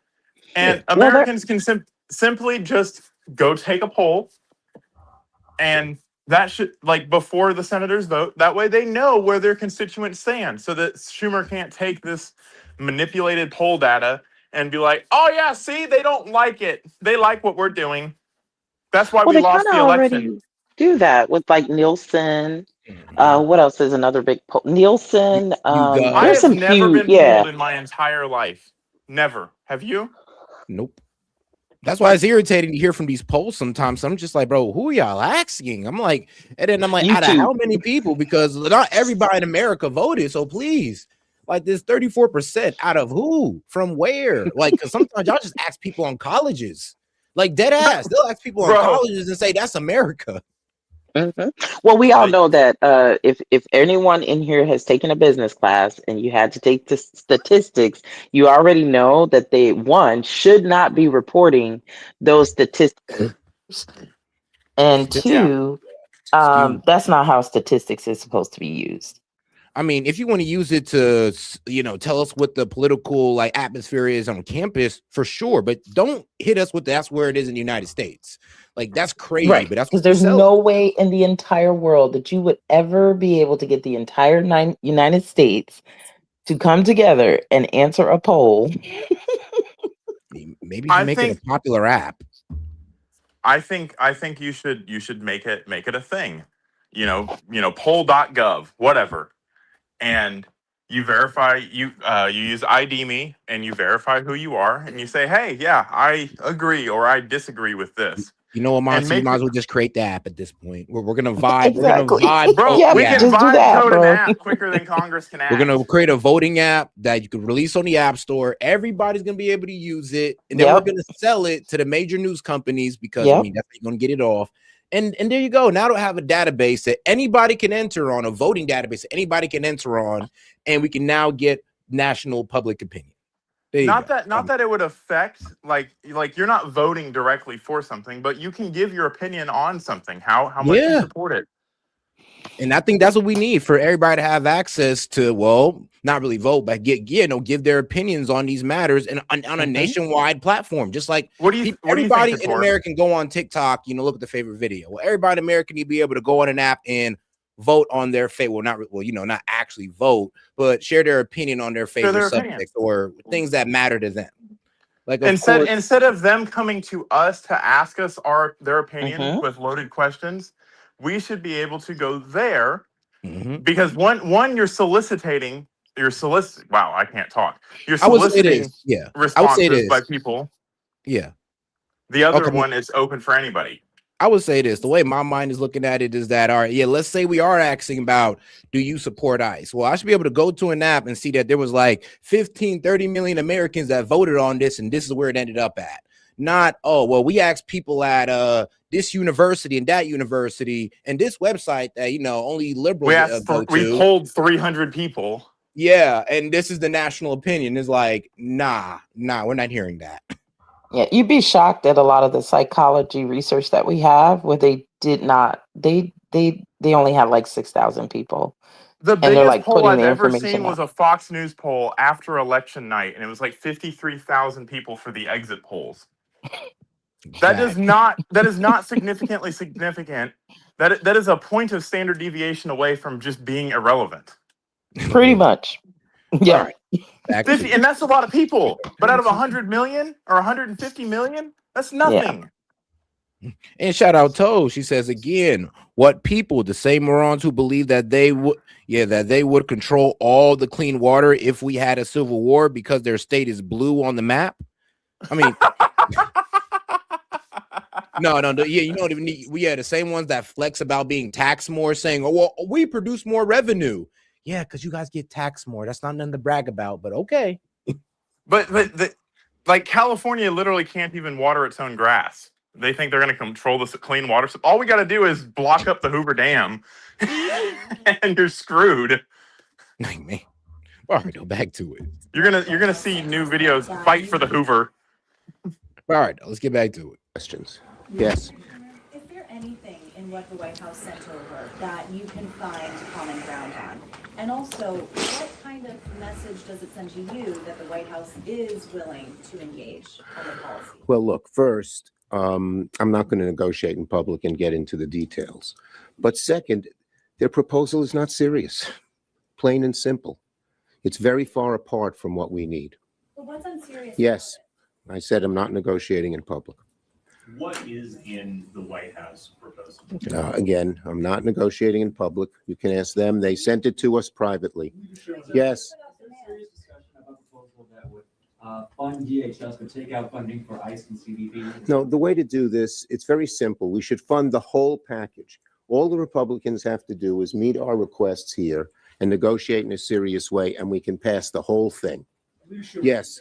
Leader Schumer, what's your message to federal workers who now are not certain at TSA, Coast Guard, FEMA, when they're going to get a paycheck next or be able to call into work? Talk to the Republicans. Bro, okay? You're shutting it down. You're the one shutting it down. Y'all the ones that are saying no. To sit there and say, well, talk to the Republicans. Bro, that's why everybody's talking to you guys, because you're the ones who are asking. You're the ones who wanted to shut it down. The Republicans don't want to shut down DHS because of ICE. You guys do. So you can't sit there and say, oh, ask the Republicans. Like, bro, it's the same strategy you guys used for the last shutdown. Blame the Republicans for what you guys are voting no on. Crazy. Ready to fund everything. We're ready to have good, serious proposals supported by the American people. They're not. They're sort of dug in the ground, and they're not moving forward. Yes. Why risk, as you said, Coast Guard, TSA, all them, the Republicans have already pre-funded ICE to $75 billion. ICE is still going to be Ask the Republicans, okay? And go look at the funding streams that are available for other areas as well. But just ask the Republicans. They're the ones holding this up. We're on the side of the American people. We showed today overwhelmingly. I think the Republicans thought that, I think they were surprised until yesterday that we would have a strong, unified vote. And our caucus is passionate about this. If you sat in our caucus meetings, you'd see how strongly people feel. And you know who are among the strongest? Some of the very people who didn't vote with us last time. You've heard them. They've put out their statements. Yes. Can you say with whom you're negotiating with at the White House? And was Stephen Miller involved in these talks, given his views on ICE? Look, we're negotiating with the White House legislative people, and they bring in other people in. Yes. You guys have a proposal or a counter proposal coming this weekend. How do you see the next week and a half going when you guys are on recess? Well, again, well, look, every one of the people negotiating on our side will be available 24/7 to go forward. But what we're waiting for is, again, the White House to get serious and the Republicans to get serious. For whatever reason, they are stuck in a position that is not serious, will not end the violence, and will not rein in ICE. And again, ask them, why are they opposed to simple things like no roving patrol, like ending the roving patrols? Warrants, you ever hear of that? I mean, ending the roving patrol so they can't go out there and search for the undocumented that you guys let in here recklessly. I mean, do you hear yourself? But like I said, man, look, Republicans trying to clean up y'all mess, and y'all over here sitting here crying about them cleaning it up. This is amazing to hear. Is it for warrants? Across the board, the average American knows. Oh, guys, let's make sure to double tap that screen and like the video, guys. Let's get more people on the conversation by double tapping that screen. Appreciate the support. You don't knock on a door and go into a house without a warrant. Are they against accountability, where somebody in some outside group has an ability to look and see if there's been abuses? And ICE is a terribly abusive force. You've all seen it. Are they against masks? I'm gonna be real with you. Yeah, they gotta wear masks because you guys, you specifically, not Chuck Schumer specifically, but there are radical leftists who are out there trying to dox them, find out who they are, and go after their family. And I'm gonna keep bringing this up. That's what happened with the whole Don Lemon and church situation. He found out an ICE officer went to this church and they went in there and harassed the churchgoers. This is why they wear a mask. And if you guys can't understand that, then you're just being dishonest. Like, honestly, you're being disingenuous. Being off and people not having identity. What is going on here? Why are they so adamant in a position that is so against the Constitution and against what the American people, even a vast chunk of Republicans, are demanding now? It's hard to figure out. Yes. Wow. The House, as you know, has already canceled Codel's delegation. Is it appropriate that Senate Democrats are still planning on going, just in case there is a deal, they would not be able to come? Let me tell you, everyone will be available anytime if we break the barrier of Republicans not negotiating seriously, and we can come to an agreement that is serious, and as I said, that reins in ICE and that ends the violence, everyone will be back. Everyone. And they said that at our caucus today, and be available. Yes. Schumer, to what extent are the public opinion shifts you mentioned driving your negotiating position? Do you feel validated as a result of No, I just met with a group of 30 Minnesotans. They just came to my office. That's what's motivating us. When you hear what's happening, it's not America. Bro, okay. I mean, I was sick one of the videos I watched, not even the videos of the two people who were killed, but how they treated a woman and pulled her out of the car and threw her to the ground and kicked. I mean, well, be real with you. Most likely that woman was obstructing and didn't want to follow the orders of law enforcement. And once you cross that line, they kind of get rough with you. I'm just going to be real with you. Trust me.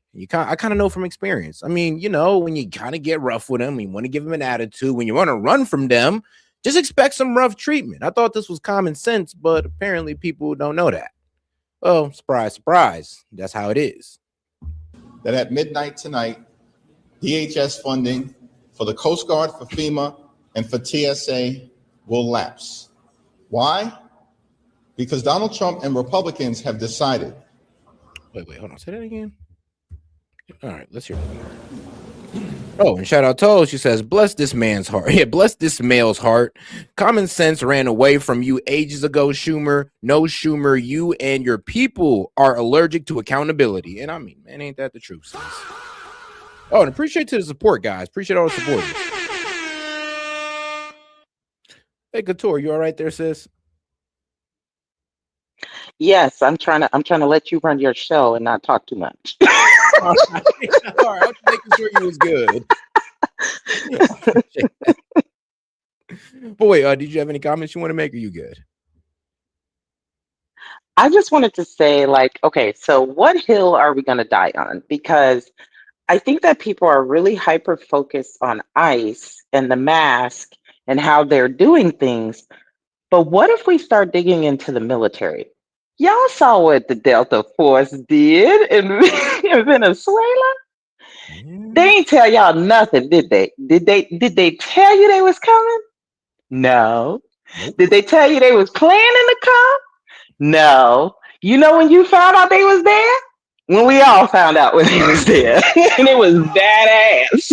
Exactly. Like, man. It was badass. It was a sneak attack. But Delta, okay, so on Fort Bragg, Delta's on Fort Bragg. Even if you're active duty, you cannot go on Delta's part of Fort Bragg. It is fenced off and highly secret. So there are some things that I believe Americans do not need to know because they're going to tell on us. How do we sneak? I mean, shoot, what you mean? That's what the ICE watchers are for. They're over here telling on ICE, following them around on everything they're doing. And this is why they don't tell us nothing, which I understand there should be some things that we should know. But at the same time, you don't know how to act when you know a secret. Yep. So you gotta chill. And one thing they're also crying about is the administrative warrants. And here's the thing: the administrative warrant, there's a bit of a caveat to it. The only way they can give one out if there's been a final order of removal from a judge. So there has to be a final order of removal before they can go ahead and enforce that administrative warrant. They're not just going on there with just that alone, and that's it. No, there is Obama a final didn't do order that. of removal attached to that administrative warrant. Obama didn't do that. I just want y'all to be, I just want to be loud and clear. Obama didn't do that. And I think that happened well after Obama. Listen, they was kicking doors in. They did not care Okay. They knew where you were, what building you were in, and all the people that you were associated with. They was kicking your door in whether you liked it or not. There was no administrative warrant. So Obama's administration didn't have that. I think that came after. But I understand why, because the whole 2002 thing or whatever like that, and people Yeah. kept saying you need a warrant to do what you're doing because ATF and a couple other folks was getting a little rowdy. But I get the warrant, but don't be sitting in an apartment with a bunch of illegals and they're illegal. Yeah, Stop that's it. also that's true. I know Stop they're your it. illegal neighbors, but you're putting yourself in harm's way. But all right, Period. all right, man. Appreciate that, sis. Good afternoon, everyone. It appears increasingly likely that at midnight tonight, DHS funding for the Coast Guard, for FEMA, and for TSA will lapse. Why? Because Donald Trump and Republicans have decided that they have zero interest in getting ICE under control. Wow. The American people know ICE is out of control and that they need to be reined in. Wrong. Actually, it's not. We don't believe that ICE is out of control. We believe those protesters are the one that's out of control. We believe that the mayor of Minneapolis is out of control for not providing any type of crowd control whatsoever. We also think that Tim Walz a bit out of control by allowing the fraud. And then, of course, not bringing the National Guard to what? Provide crowd control and protect these protesters. So, no, ICE, they're being overwhelmed. They're not out of control. They're being overwhelmed. What's out of control is the fact that you guys let these protesters follow them, attack them, block them in. And let's be real, you guys have not provided any type of crowd control or any help to ICE at all. Actually, ICE had to bring in Custom Border Patrol. And that's, I'm gonna be real with you, it was Custom Border Patrol that shot Alex Preddy. So if you guys would actually did y'all job, well, we wouldn't be here. But y'all didn't, so we are. It is what it is. And Democrats are working hard to do just that. We believe that taxpayer dollars should be used to make life more affordable for everyday Americans, not brutalize or kill them, which is what we've seen in Minneapolis with the cold. Yeah, I know. In Minneapolis, and I want to stick to that point because it's like it's really only there because there's no crowd control being provided and they're letting these protesters obstruct ICE. Like, one, you can't do that. That's what's going to get you arrested. And the problem is the local government is allowing it. They're not bringing in any local police, not bringing any National Guard to help out with the ICE operations or to keep these protesters back at a safe distance. That is not being done. But we're just going to blame ICE, the one who's being overwhelmed. Oh, go ahead. And on top of that, this is why a lot of people are leaving the Marines. This is why they're getting out of the Marines or just the military in general. When one person gets in trouble, the whole team gets in trouble. Well, nobody told that person to be a whole shite bag. Okay, like you decided to come into the military. You knew that it was going to be hard. Either level up or go home. Why are you punishing me when I'm doing everything you asked me to do, and I'm at the top level, of my rank and everything else, and now you're going to punish me because I'm part of a team where 2 or 3 people can't get it together. Go home. Yeah, I feel you. Just like think about it, it's like, wow, just because like these departments are under DHS and you can't affect the department that you really want to affect, they got to go without pay. They got to get shut down and have to figure some stuff out for their families. Like that's the Coast Guard is like listen, if anybody has children and you want them to go into the military, teach them how to swim and put them in the Coast Guard. It is the chillest section of the military right now. Right. These people come out becoming like doctors and surgeons and stuff like that. Okay, send them to the Coast Guard. They get to go to Miami and watch the yachts. Okay, that's what they doing. But I think, it's very nice. The Coast Guard is very nice. Okay, but at the end of the day, why are you punishing the TSA already? Just okay. So when the government, they already got slaughtered during the last shutdown. Like they just got back to work and y'all taking them back off. It's like, exactly. Why are you punishing them? And then they want to blame Trump. Well, TSA, there's a lot of people in TSA that are liberal and Democrat, but they already mad at Trump for that. And then they're already mad about the whole thing about when he cut the government down, and a lot of them lost their jobs. Those are government jobs. So yes, a lot of those like directors and top people, they're government jobs. They're getting paid by the government. So at the end of the day, it's like, here you go again, Democrats, cutting TSA off, and they're like, but we ain't have nothing to do with that. We're at the airport. No, here's the worst part about it. No, the fact that they're able to cut off TSA, and I guarantee you, liberals in TSA will still vote for these Democrats. And I'm like, you know, they should have your pay twice. Try to blame the Democrat, try to blame the Republicans. Didn't get nothing from them. No, but here they are trying to take your pay away again. And absolutely, none of the especially in Democrat base is Chicago. gonna sit there and be like, all right, we can't let you sit to blame it on the Republicans twice now. Now y'all doing it twice, and y'all not even gonna get what y'all want. And go do some research, because clearly you, especially because there's a lot of military people in TSA. So at some point they got to come and wake up and be like, the Coast Guard, why are you cutting them off? Like what? You know what I'm saying? Yeah, hold on. Shout out to my man, the lunatic libertarian. He says all centralized systems are failed. Hey man, he's against centralized systems all the way through. He don't trust it, not one bit. And I gotta respect that one. I agree. Yeah. Blooded killing of Renee Nicole Good and Alex Preddy. Oh God. In this country, immigration enforcement should be fair, it should be just, and it should be humane. That's not what's taking place right now in the United States of America. Can we get some humane treatment of ICE officers and not dehumanizing them? I mean, it's crazy how you say humane, but you're dehumanizing ICE officers, calling them Gestapo, Nazis, KKK members, like secret Proud Boys, you know, not the ex-veterans and ex-law enforcement they actually are, but you're villainizing them. But you want to talk about humanity? Really? When you spent the last, I don't know, 3 months demonizing a group of people? And you don't think that has anything to do with what's going on in Minnesota? So Vietnam all over again. Vietnam all over again. I'm about to say, is either the cognitive dissonance is that strong, or it's really just you don't care about these people. They don't. They don't. Shout out Tove. Said what Jeffy really meant is we are pushing everyone with our dem temper tantrum because we aren't getting our way. Yeah, we are punishing everyone with our dem temper tantrum because we aren't getting our way. And yeah, that's pretty much what they're doing. Hey man, F all the DHS. We're not getting our way. We're gonna shut it down. The Dems are the one who's gonna vote no on keeping the government open, but yet they are gonna blame the Republicans.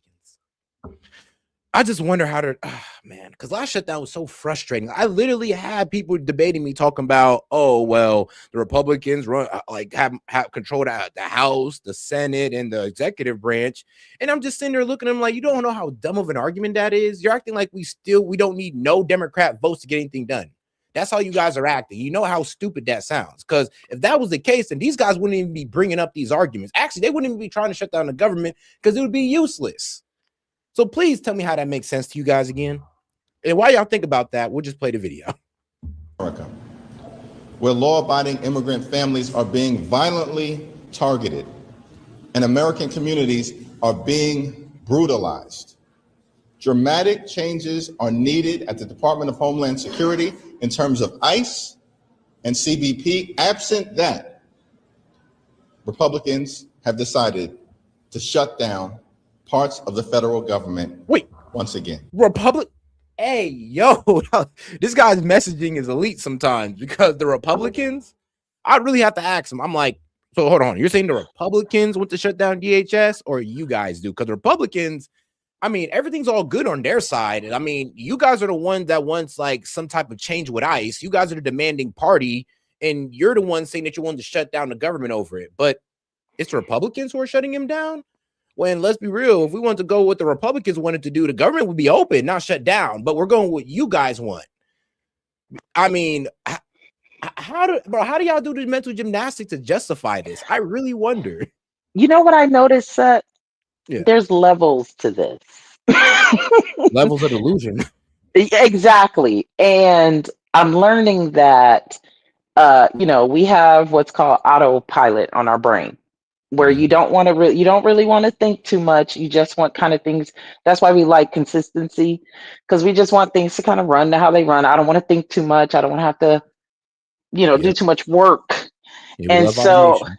yeah. And so here's the thing though, social media is disrupting automation because it's pushing people to actually be like, you're right. I am I'm parroting a talking point. And because when you really ask them questions, like, you start asking them deep questions. That's why I like Andrew Wilson so much on his debates, because he will go hard on the paint. He'll ask one question until you answer it. Yeah, that's Then he moves on because he's like, you're not answering the question that I just asked you, because not enough people actually ponder on what they believe. Yeah, it's like, yeah, you're right. And they usually just parrot a talking point. And because I like when he debates too, because he kind of proves that, you're not speaking to my point here. You're talking to me as if you're debating, like, I don't know what a Republican said on TV, but obviously you haven't thought too far past this. Exactly. What do you think about this situation? And a lot of people don't actually think about things. They don't ponder about things. They just want someone else to tell them what it is. And then they believe it and they move on because they want to stay in autopilot, because autopilot is easy. It's comfortable. I don't have to do too much work. I ain't got to stay up too late. I ain't got to have conversations. I can just parrot. And so a lot of people are getting lazy, but social media is pushing people to understand you have to actually think about what you believe in and what you want. Because George Carlin made it clear, and I know a lot of people weren't born when he was doing his comedy, but George Carlin made it very clear, we're all getting kicked in the behind, yet we're arguing about it. Man, I mean, well said, sis. Well said. All right, let's get back to it. Question? Mr. Leader, the DHS is a massive agency. It's going to impact millions of people.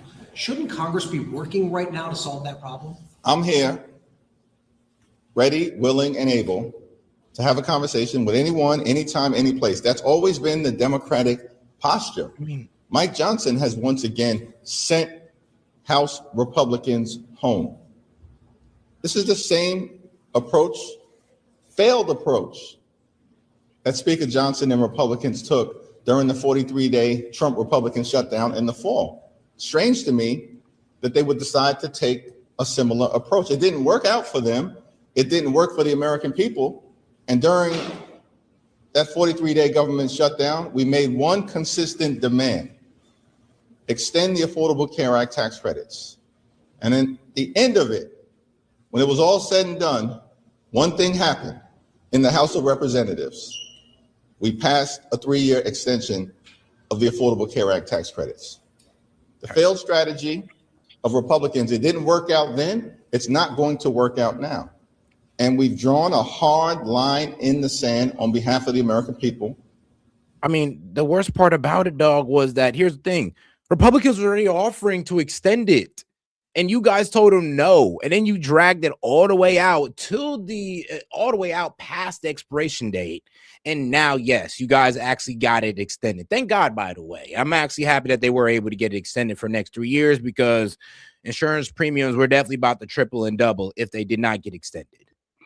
If these folks keep playing around with ICE, these life insurance policies finna go up. Man. And here's the thing, like, people think I'll be upset, but I'm just like, nah, I'm actually happy they passed them. But here's the problem: you guys shut down the government over something that they were been willing to extend.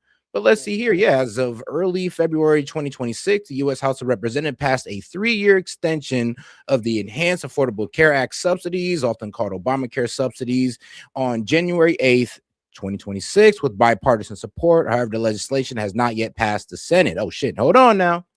It has not yet passed the Senate, meaning the extension is not yet law, and the previous subsidies expired at the end of December in 2025. So hold on. I was right then. It still hasn't passed the Senate. He made it seem like it did. Well, let me see. Senate has not yet passed it. Okay, so yeah, that one's still in the loop. And we're not going to allow the. Hold on, you're talking about this as a win, but it's not even really a win. It hasn't been extended, honestly. Huh? So no, you guys, you didn't get a win. You still haven't got what you wanted from the last shutdown. Well, the last shutdown, the reason why it was shut down is because they wouldn't agree. So Trump had already executive ordered a lot of that stuff through Doge out of it. And they were like, no, we're no longer giving tax money to weird stuff. Sesame Street in some country that we don't even know, where you're trying to like MK Ultra them. No, like American taxpayers don't want to do that. So so Trump was like, no, we're not doing any of that. And I'm not going to bring it back. So that's what they were fighting for, is to bring all that stuff back. And they were like, no.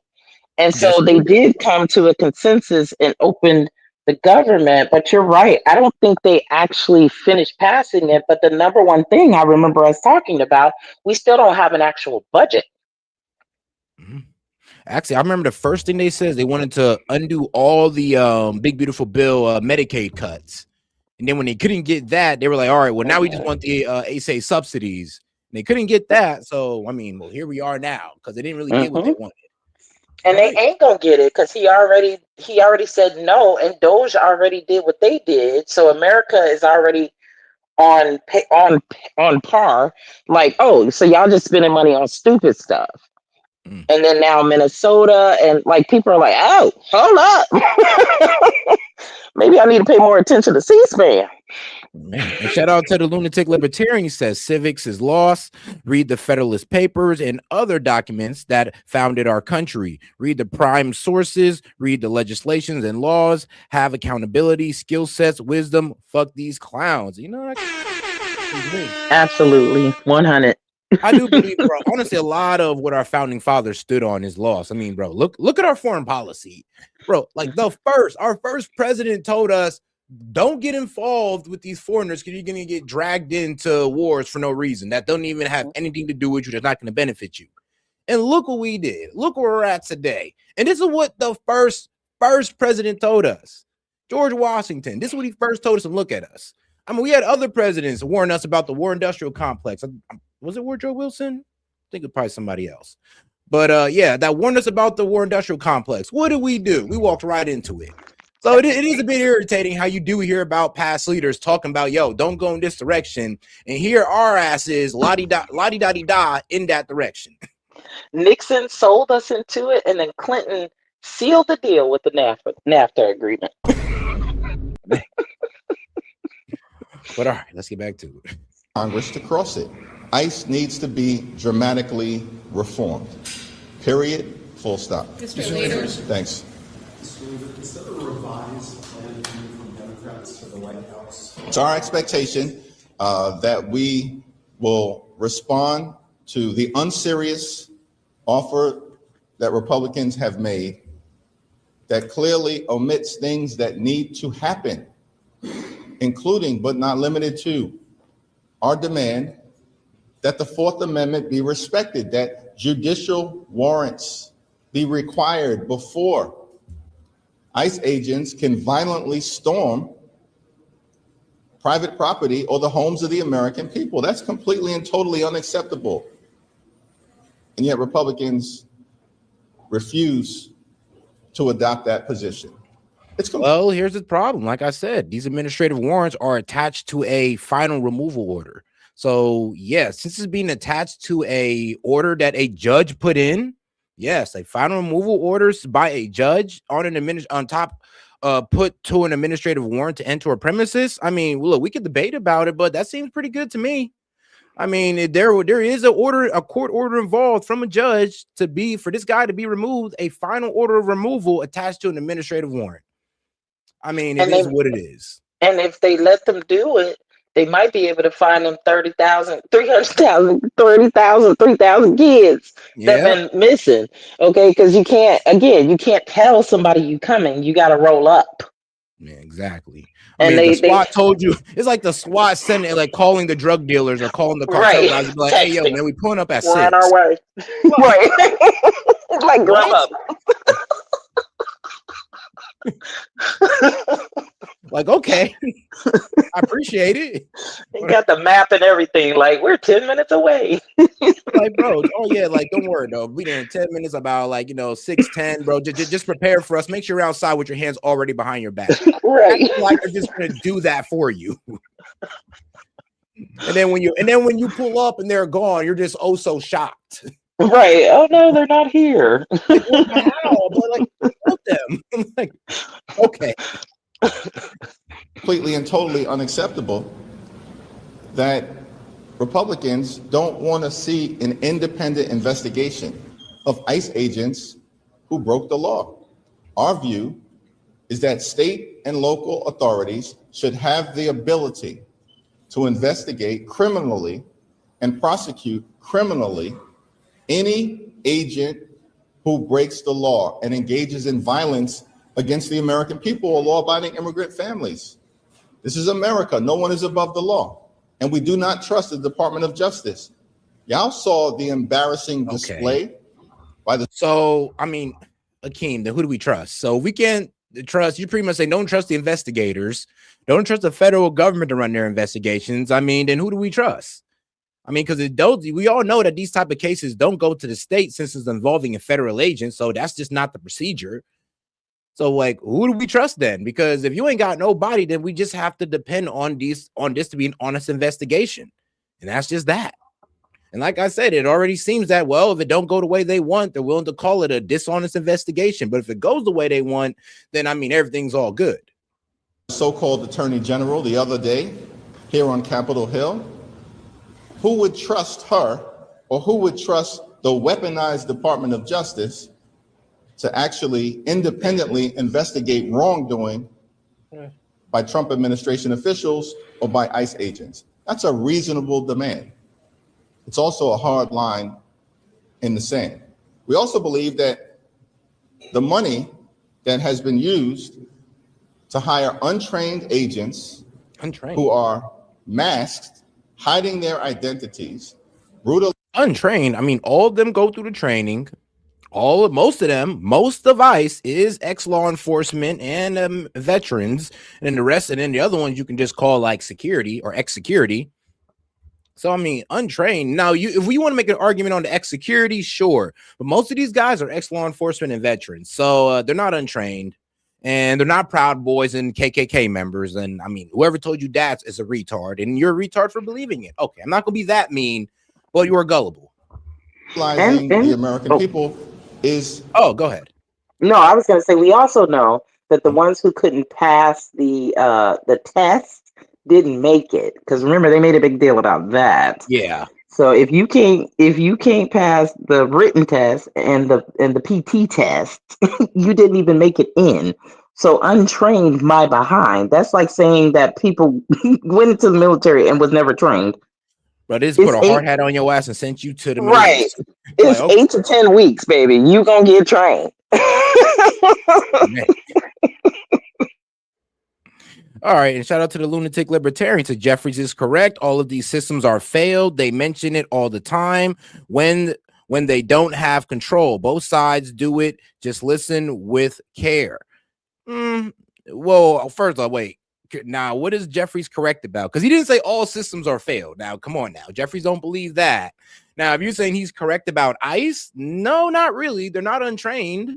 So we know that's not true. So I don't know, lunatic. Like, it depends what you mean by Jeffries is correct. Because he ain't saying what you're saying. These are two different things. Is an unacceptable use of taxpayer dollars. And we need to actually make sure that the money that's being spent by the Trump administration is being used to actually improve the quality of life of the American people. And so, I mean, bro, where were you doing that under Biden? Because, bro, the quality of life of American people got pretty tough. But a shout out to Tove. She says, no, you had it right the first time with the retard. Hey, hey, man, what can I say, man? Jeffries, look, man, this guy, he just has too much TDS. It's like his main focus is just going against Trump, and he's House Minority Leader. I feel like he should be able to focus on different things besides just the F Trump agenda. And it's kind of ruining the Democratic Party if this is all he can do is just F Trump, and you're about to screw over some of his own constituents with this F Trump agenda. It's like, bro, it's like a kamikaze when it comes to politics and Trump.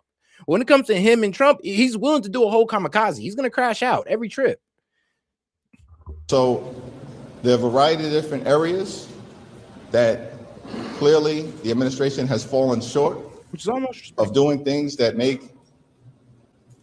things better for the American people. Until that happens, fortunately, it appears that Donald Trump and the Republicans have decided to shut down other parts of the Department of Homeland Security. Mr. Leader, just to be clear, can you just walk us through next steps? I ain't gonna lie, that's gonna trip me up every time when he says, you know, even though we're the ones voting no for the funding, it's the Republicans' fault. It's like, y'all killing me. He's killing me with that one. So are Democrats going to present another offer to the White House? Are you expecting another counter offer back? Or at this point, do you want a direct meeting with the president to try to close the deal?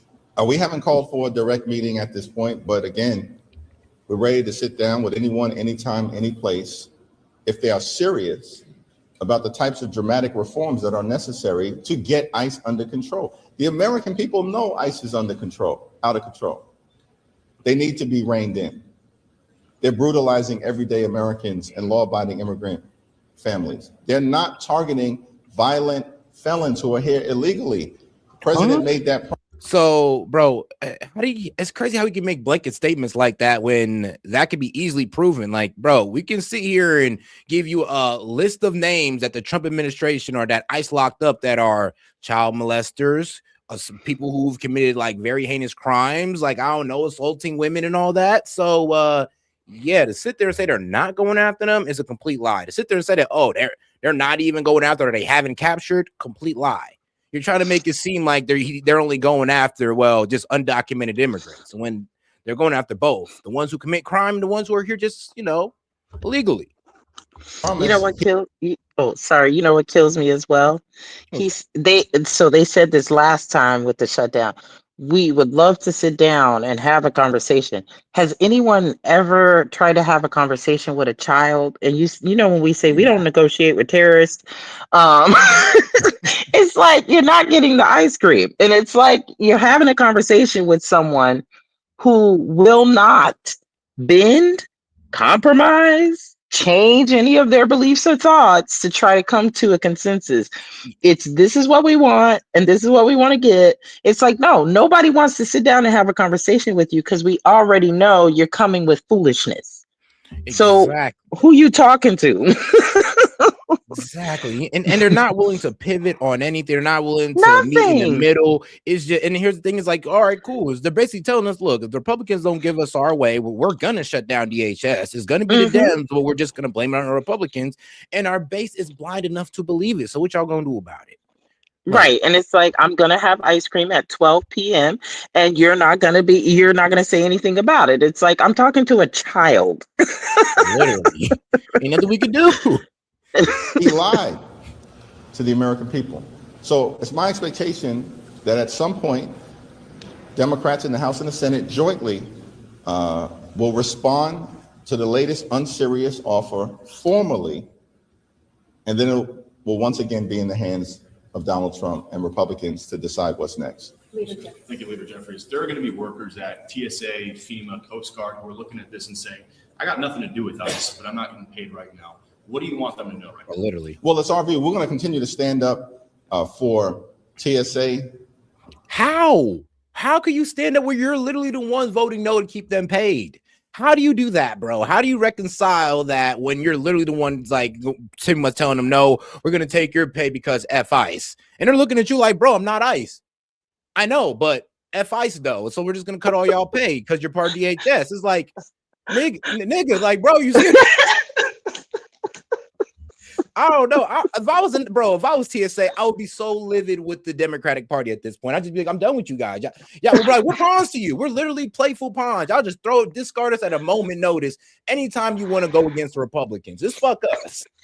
I'm gonna stand up for you and your bullies, but I'm gonna take your money away so you can't feed your family. Literally, don't worry. It's F Trump. Stand up to Trump. That's I'm it. taking a paycheck while doing it. It's like that's it. If that was the case, I'm pretty sure a lot of them would just say, you know what, maybe we need to be a little nicer to Trump. Exactly. But if it involves you taking my paycheck, maybe we need to rethink about this.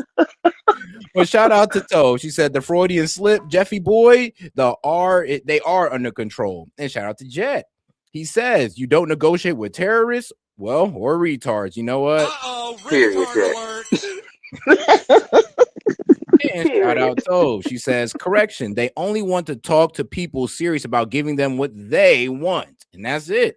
Yeah, I mean, that's pretty much it right there. It's not about coming to the table and having a conversation. He wants somebody who's going to come to the table and be like, look, Master Jeffrey, I'm so sorry that we ever try to go against you. Please, we'll give you everything you want. Just don't shut down the DHS, Master Jeffrey. Like, that's what he really wants. Officers and agents, we're going to stand up for FEMA. We're going to stand up for the Coast Guard. I think Rosa DeLauro has introduced legislation to ensure that other parts of the DHS agencies that have nothing to do with ICE or CBP are funded. Republicans have rejected that. They've decided they want to inflict pain on the American people. We know this is the case because that's the approach that Republicans took in the fall. It didn't work out for them. And now they want to repeat the same failed playbook. In the fall, they were trying to inflict pain. Bro, it didn't work out for you. Are the Obamacare subsidies extended? No. I mean, what did you get out of that shutdown? Nothing. So did it work out for you? Yeah, you know what, Seth, in this situation, I have to actually agree with conspiracy theorists. This feels like a simulation. Him talking, it feels like a simulation. It's like, what? Is this actually coming out of your mouth? It's like, hold on, people actually think you're a respectable intellectual? Like, people really trust you to lead them with BS ass answers like these? Yes, and it's like it's so contradicting. It's like he's literally contradicting himself while just like pushing the biggest, craziest narrative that is like it has to crumble at some point, but they keep they're literally saying this over and over and over and over again. So I guess repetition is how they keep you in the matrix. Yep. I mean, look, they're saying we're going to shut down the government and we're going to blame the Republicans again. Our base is too ignorant to see past that. So, hey, they didn't see past it last time. And we had all our liberal pundits talking like, well, idiots. So, hey, it worked. And it did. I'm being real with you. There were literally people with that idea. Like, I was debating this huge TikToker. Actually, he's now on YouTube now, so shout out to him. But I was debating this huge TikToker, and he used all the same talking points. Oh, they control the Senate and the House and the executive branch. And when I told him, bro, then why are we even having this argument? Why are we even talking to you guys if we don't need your vote? And we're the ones controlling everything. That it don't make sense. But this is the argument that they were persistent on. And if they're gonna keep doing this, I'm just gonna have to look at y'all and be like, okay, so y'all are low-key a little bit dumb then. Y'all are willing to believe anything they tell you. Something is going on. No matter how much it don't make sense. Because this something's definitely doesn't going make down. sense. Like, Dems, please explain to me how shutting down DHS is gonna help with ICE. Please tell me how taking away a pay from all these other people outside of ICE helps. Like, explain that. It makes zero sense. But here this guy is with a smile on his face saying it. All right, back to it. And literally steal food from the mouths of hungry children by failing to pay SNAP benefits. That was the Republican strategy. It was the Republican strategy to try to constrain flights all across America. Again, in the fall, they were doing this because they didn't want to make healthcare affordable for tens of millions of people. This is extraordinary stuff. And now they don't want to get ICE under control. They don't want to make sure that taxpayer dollars aren't being abused to violently brutalize American citizens and in some cases kill them. So we're going to continue to hold the line on behalf of the American people. And it's on Republicans. If the Coast Guard shuts down, if FEMA is shut down, and if TSA is shut down. on Republicans. Wow. But you guys are the ones voting no to fund DHS. And Republicans are the ones voting yes to fund DHS. But it's the Republicans' fault because they're voting yes to fund DHS. Does anybody hear how crazy that sounds? Like, am I the only person just sitting here just going like, there's just no way people are truly buying this? Like, all right, whatever. They buying it. They eating it up. I mean, son of a bitch, bro. I ain't even gonna lie. I know, it's crazy. He's literally just saying it's all gonna be on Republicans. Like, DHS, TSA, FEMA, yep, National Guard, all of them, because Republicans are voting yes to fund them. Like, really hear what I'm telling you, because this is what he's saying. It's their fault, even though they're the ones voting yes to fund them. It's not theirs, not the Dems who are the ones voting no. It's the guys who are voting yes. I mean, crazy. And shout out to the lunatic libertarian. Anarchists understand when countering tyranny, unalivement might be the result. All policies are tyrannical. We need unity, not division. All policies? I don't agree with that. And if you're the lunatic libertarian, libertarians have policies too. So even libertarian policies are tyrannical. Like, even them? I mean, and they feel like you should do whatever the hell you want. So it's like, I don't know about that one. But like, I agree with you. Maybe like, all policies, no. But there are a good amount of policies that are pretty tyrannical. I'll give it to you, but not all. DHS is shut down on February 24th. Do you think that Trump should postpone his State of the Union? That's an open question. We'll have more to say about that next week. When it comes to the line of communication between you and the White House, 2 weeks ago, part of your argument for why you didn't support what came from the Senate was that Trump never engaged. Has that line of communication, even if not with Trump directly, improved at all? Well, there's communication staff to staff between the White House and House Democrats. And we've reiterated again to both House Republicans and to the Trump administration, no one speaks for House Democrats but House Democrats. And if we're going to arrive at an agreement here, obviously it's important for everyone to be at the table. That's 5 corners. That's the White House, that's the House Democrats, that's the Senate Democrats, that's House and Senate Republicans. If we're going to do the types of things that are necessary to get ICE under control. Could you just go back to what you said at the top about the judicial warrants? That seems to be just a real hard line on both sides. And I just want to back up and say it did sound like there was a little bit of movement yesterday from Leader Kuhn on masks, where he suggested the idea of, some with the doxing issue. It seemed like perhaps he had said, there might be a landing place, or maybe marrying some. I don't know exactly, but can you just go back to the issue of the warrants, and is there any kind of landing place? Seems to me, based on the silence of House and Senate Republicans today, literally hours away from a partial government shutdown, that the extremists here in Congress know that they have a weak hand. Their position is very weak, and they can't defend the type of violent, out of control brutality that the American people have seen being inflicted on them by ICE, taxpayer dollars being used to brutalize them. So our view related to masks and a whole host of other things that we laid out comprehensively in our 10-point list of demands.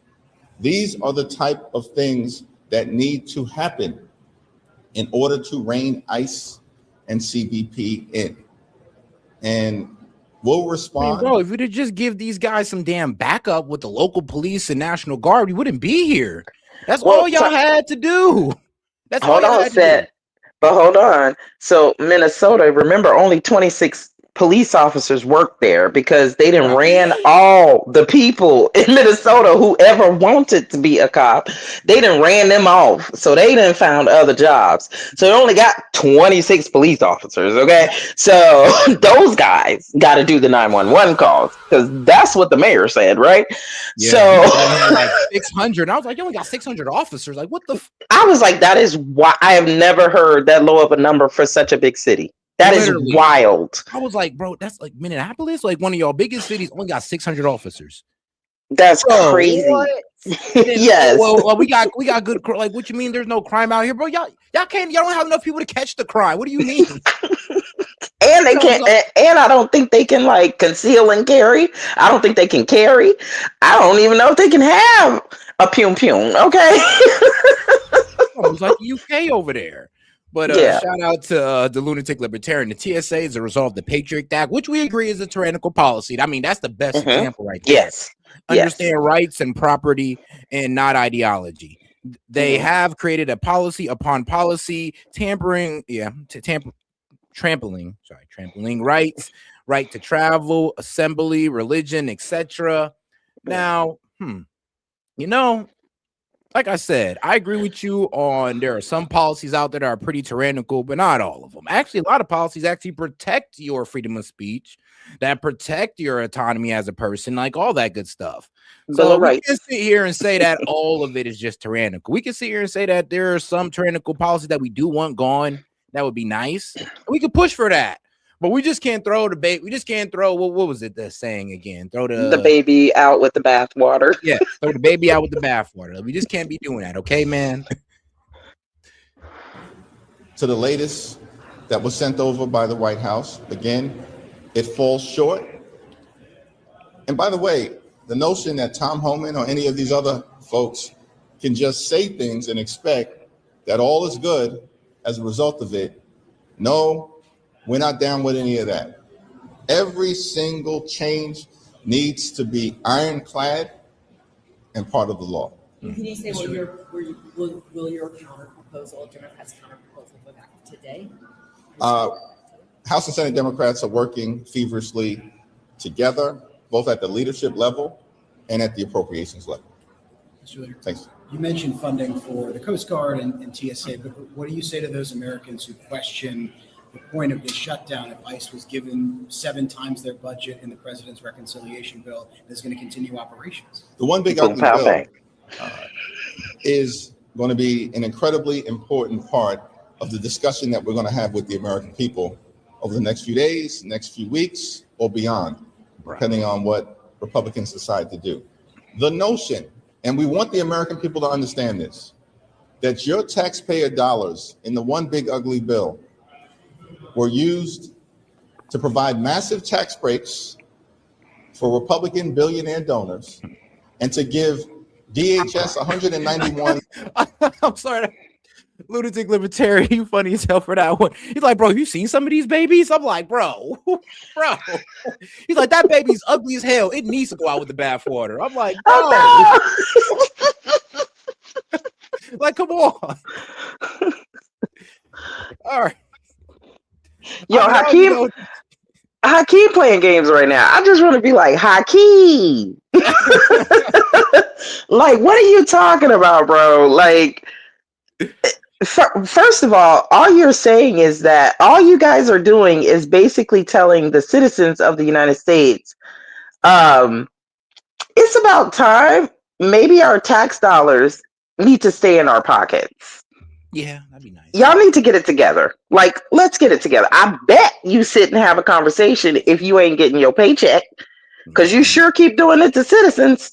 Yeah, I know, right? Bro, if we could hold up your salary, hold up your endorsements as well, you know, the check you get from APAC and the rest of them, hold up those as well. Would you be doing this? Get it together. Apparently, y'all need to have a group meeting without our money. Yeah, group meeting where you guys go unpaid, because I guarantee y'all get to some concessions. Then there are concessions will be made. Exactly.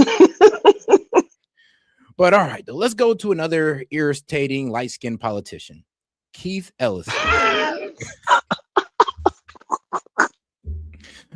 No offense to my light-skinned brethren out there, but I mean, let's be real though. When you guys become Nah, senators, y'all become some of the most annoying people. Nah, they know they turned up. They know they turned up. Like, now, guys, this is going to be extremely irritating. This guy, I mean, the audacity on this man is crazy. But let's hear him out. Oh, and shout out to my man Gaming. Yo, Gaming. What up, bitch, man? What's up, douchebag? Well, all right, bro. Let's get right into it. Senator Hawley. Thank you very much, Mr. Chairman. Mr. Ellison, let me start with you. You're the Attorney General of the state of Minnesota. Do I have that correct? That's a yes? Sir, you're aware of my job. You know the answer to that. You're not going to answer my questions? Are we going to start this way? Are you the Attorney General of the state of Minnesota? Yes or no? You know the answer. Bro. Mr. Ellison, you're in my courtroom now. You're under oath. So I suggest that you answer my questions. You the Chief Law Enforcement Officer of the state of Minnesota? Yes or no? Let's try another question. Are you familiar with the $9 billion in historic fraud out of your state, including the $250 million in the Feeding Our Future program alone? You familiar with that? Don't turn to the pages in your book to get your potted answers. Are you familiar with it? Yes or no? Yes, I am familiar with it. Very familiar, aren't you? Because the people who ran the Feeding Our Futures program came to you in your official office in the state capitol December 11th, 2021, and asked for your help in getting investigators off their backs. They complained to you for upwards of an hour about state investigators going after them, and they begged you to help them, and you agreed to it, amazingly. And we know you did. That's not because true. It's all caught on tape. Yeah, it is Every caught on- single sentence is caught on tape. Here's what you said. Let's And take a look. obviously you didn't You listen said, to the it's not a tape. question. You said to them, send me the names of all these folks who are investigating them. You said to them, send me their names. And I'll take that list and I'll call the person over at education who is investigating them and say, what's going on? Why am I getting these complaints? Then you went on to say, I already have my team working on this. What day should we get together to discuss it again? You made pledge after pledge to them. You said, we've got to make sure this guy who's investigating them stops it. You said, you have my attention. I'm concerned about this. You said, let's go fight these people. I actually meaning the watched this people who today. were investigating the fraud. Why'd you do it? Why'd you help them? Are you going to let me answer? Please, we're all ears. So first of all, you're cherry picking quotes out of there. Why did you help them? I thought you were going to let me answer. Why did you Are you help going to let them? me answer?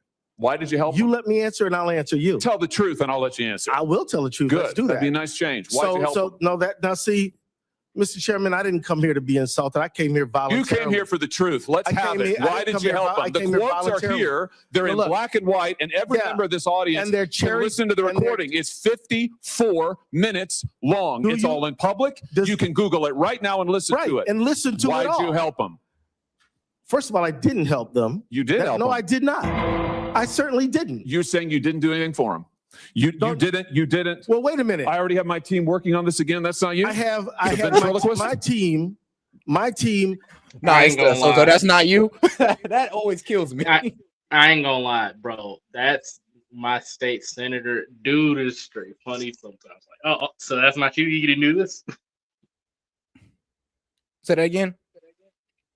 I Oh, said, yeah. that's my state senator. Oh, it's nice. Yeah, But no, this he is actually gets crazy. stuff done. So this man was pretty much caught trying to help these scammers get off. When people complained about them, he was the one who pretty much shoot them away. So this is why these Somali daycares never really got investigated. Or, well, never really got any real inspections because they're sending kickbacks to the AG to get these guys off their ass. Yep. Okay.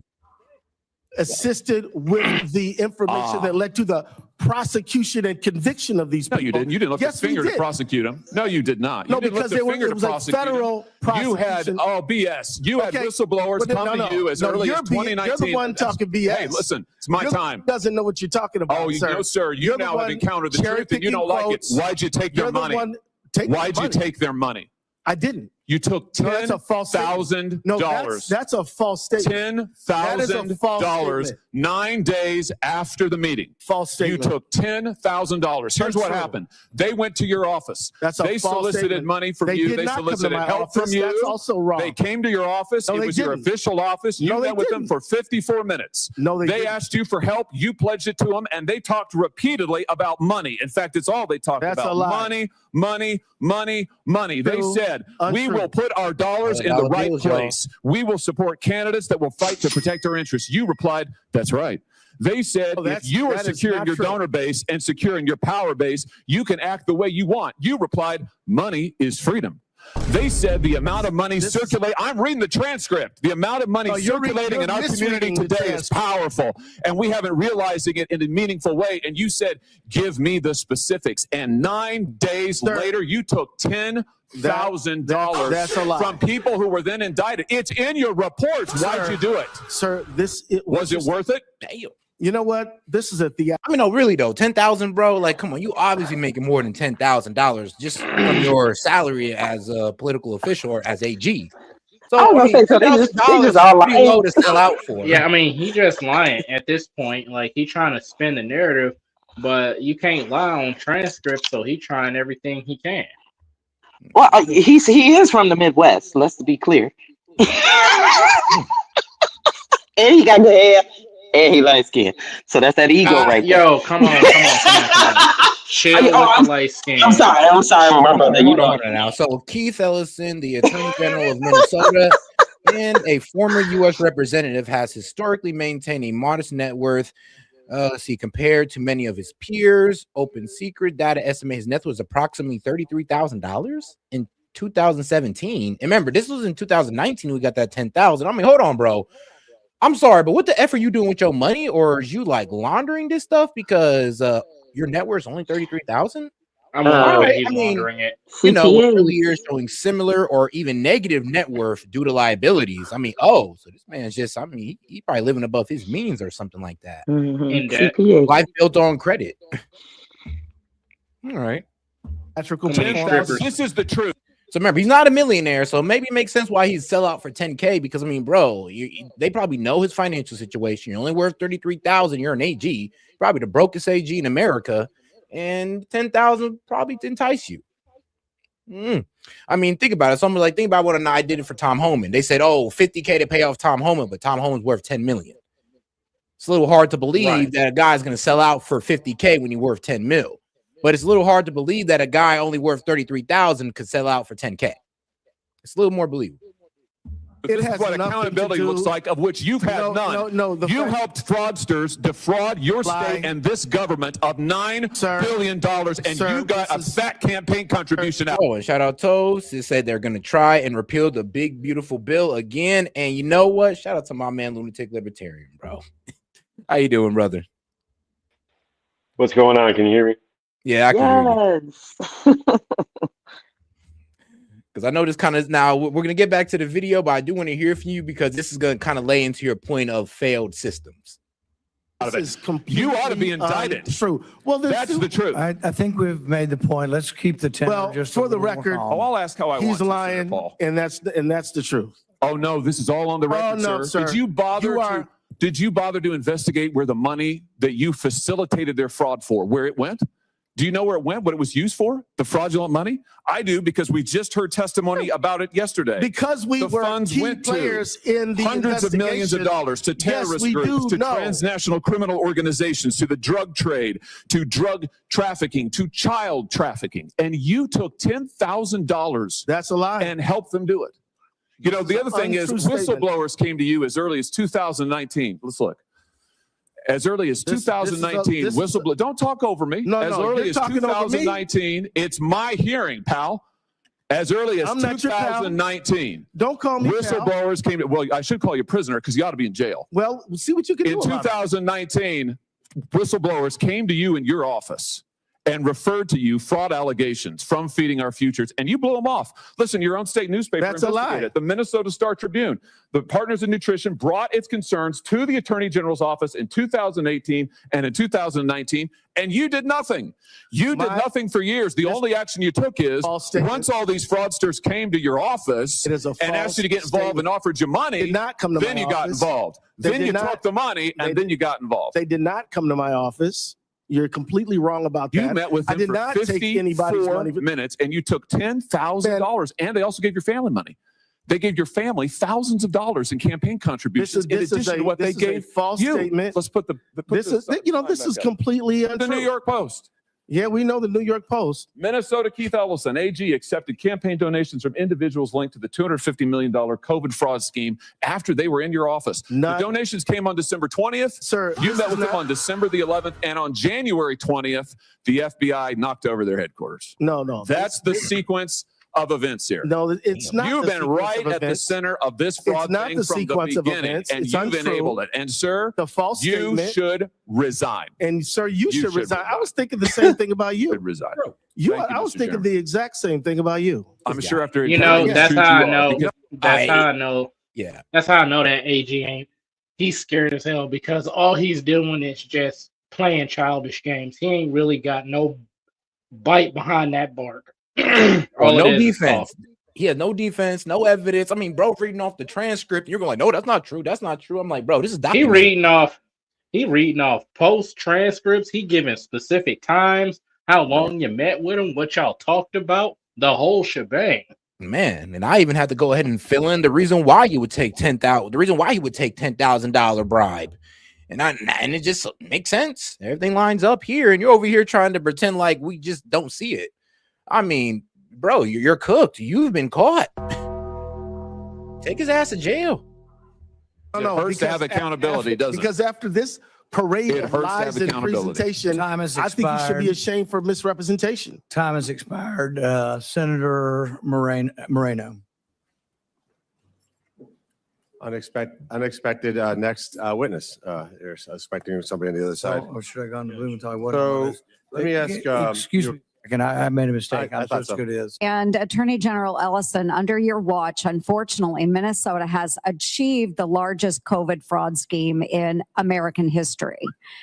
Under your watch, those whistleblowers who brought attention to the fraud and waste in your state faced retaliation. Right. Under your watch, billions of tax dollars intended for unemployment insurance. Number one in history. That's insane. You know, it's amazing the amount of fraud that they're finding out and the amount of wasteful spending. It's Number insane. one in history for what? Bro, what was it for COVID fraud relief? Let me see. Let's go back on that. American history. Mistake. I'm so good it is. And Attorney General Ellison, under your watch, unfortunately, Minnesota has achieved the largest COVID fraud scheme in American history. Under your Wait, I mean, seeing that, I think COVID was, unless I'm wrong, unless we had another COVID event, like, I think that was the only one in history. Dang, bro. So pretty much what she's saying is that, y'all racked it up during COVID. And it probably might have been the biggest fraud that was going on during COVID. And I mean, bro, hella fraud was going on. Did you see what was happening to California's unemployment and what was going on with their COVID funds? They got $44 billion, and they said that 25% of it went to scammers, maybe more. Well, it's just amazing. We have all these systems and we have all this money that just gets spent and pissed away and no accountability.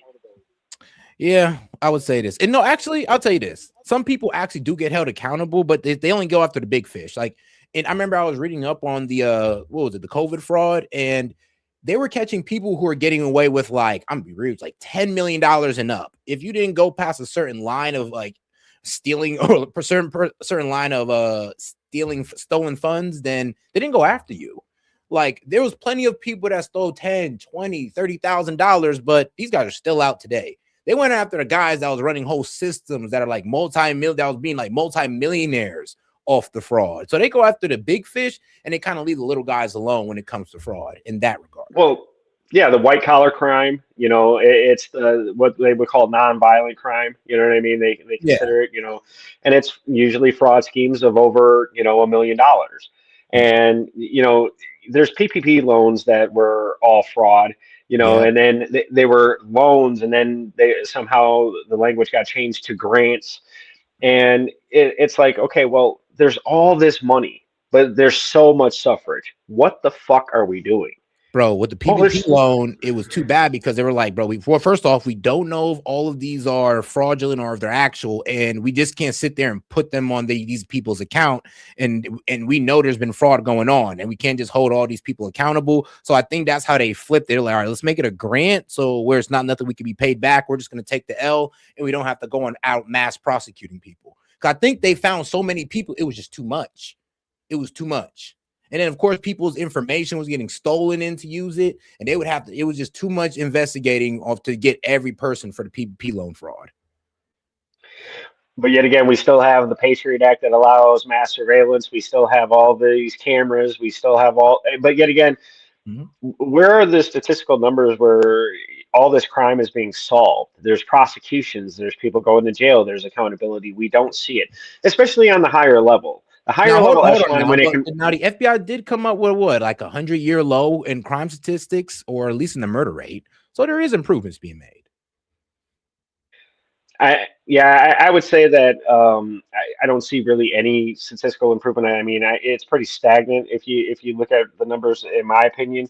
But yet again, we have all of these security systems, but yet again, everybody doesn't have security.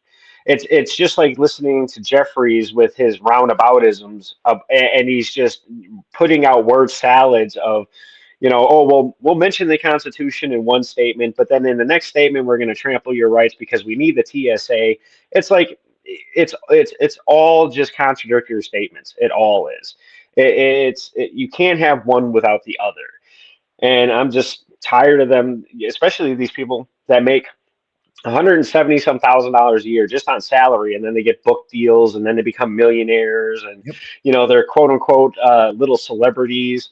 They get security for the rest of their lives, they get medical for the rest of their lives, but what are they actually doing for the production? What are the results? And it's just fucking nonsense. These people have no actual results of anything real positive coming out of what they're being paid for. It's literal insanity.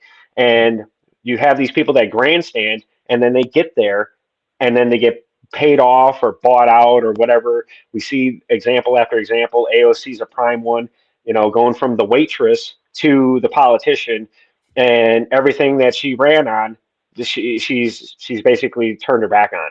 You don't hear about any of this crap anymore. Now she has ambitions to be president. All of a sudden. Yeah, but all right, guys. All right, so let's go ahead and get right back to it. Watch those whistleblowers who brought attention to the fraud and waste in your state faced retaliation. Under your watch, billions of tax dollars intended for unemployment insurance, supporting hungry children, just as described, children with autism, providing housing for the most vulnerable, keeping small businesses afloat through COVID, and more were instead all of those. Oh, and shout out to Kathy Cross for the bronze medal for 50 joules. Appreciate the support. And shout out to Saucy. Hey, shout out to Saucy for the bronze medal. Appreciate the support. Dollars were funneled away into fraudulent schemes. So last month in an interview with CNN, you were asked if your office has done enough to stop the fraud. And you responded, of course we've done enough. And this is a quote, of course we've done enough. And we're doing more every single day. This is a political matter. This is not a serious thing. Those are your words. Yeah. How do I go back to my hardworking brother and my hardworking sister and every other American who's going out there and then sending their taxpayer dollars to Washington, D.C., only to have it squandered away in fraud? How do we respond to them? And how do we recoup those dollars from these programs that Minnesota should have been overseeing? Senator, We might have to find some of these countries in the Middle East, like Somalia. It's like, yeah, we know yeah, we know people were sending money to you guys through Dubai and all that. Yeah, we want that back, all of it. Nah, you know what? Let's just go straight up imperialism, full regalia. Let's invade Somalia, capture the whole country, make them slaves, bro. Make all the Somalis here in the United States slaves, and we make them stay in bondage until they pay off the debt.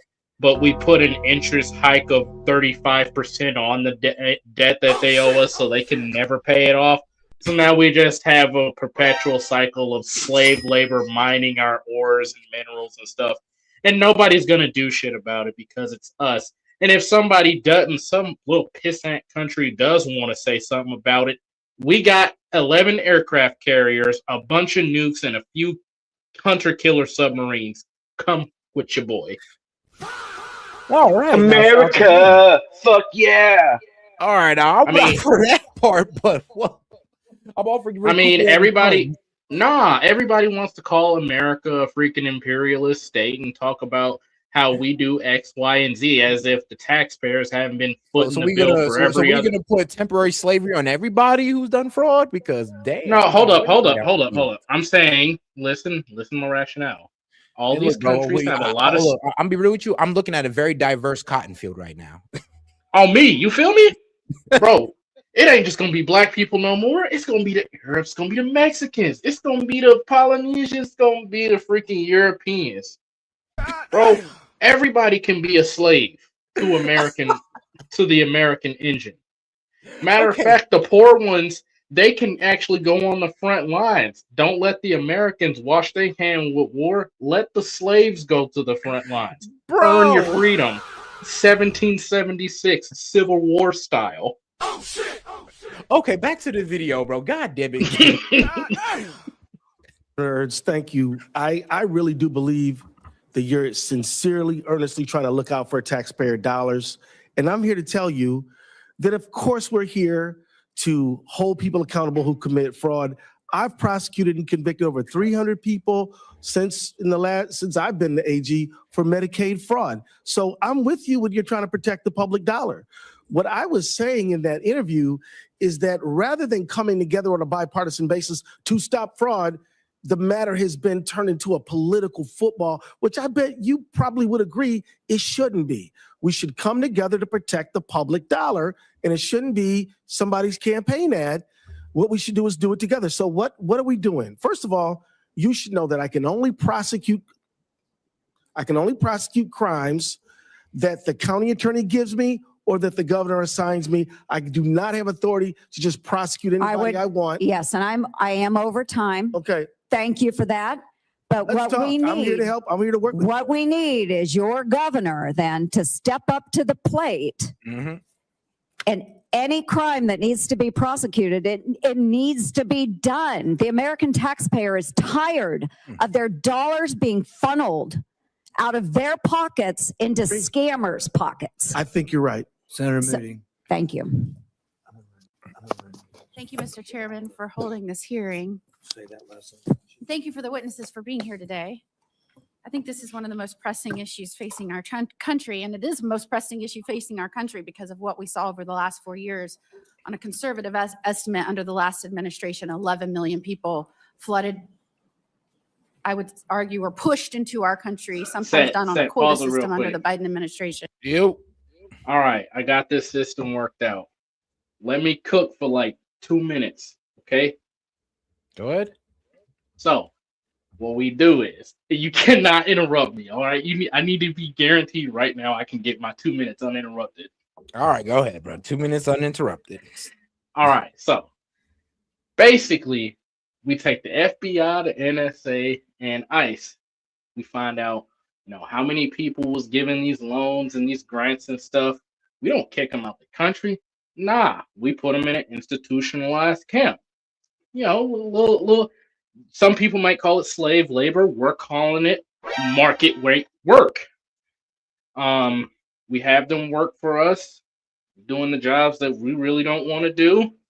And in the event that America decides to go to war, they're the first to be cannon fodder. You want to be in this country so bad, you need to be prepared to die for it. And if you live, you should get to come back and be a part of the country. This would be concurrent with the two-tier American system. I mean, hey, you're not Japan does it. If you want to be recognized as like a citizen in Japan, you need to thoroughly assimilate in the culture. Hey, what's wrong with America doing? You want to be American? Okay, assimilate into the culture. Till then, go pick my cotton. It ain't just for, anybody. It's for everybody. All of us can be some cotton picking fools, and by us I mean the foreigners. All righty.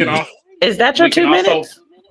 We can also put all the American debt on the any new immigrant that comes over, so they'll have to, pay a portion of their pay.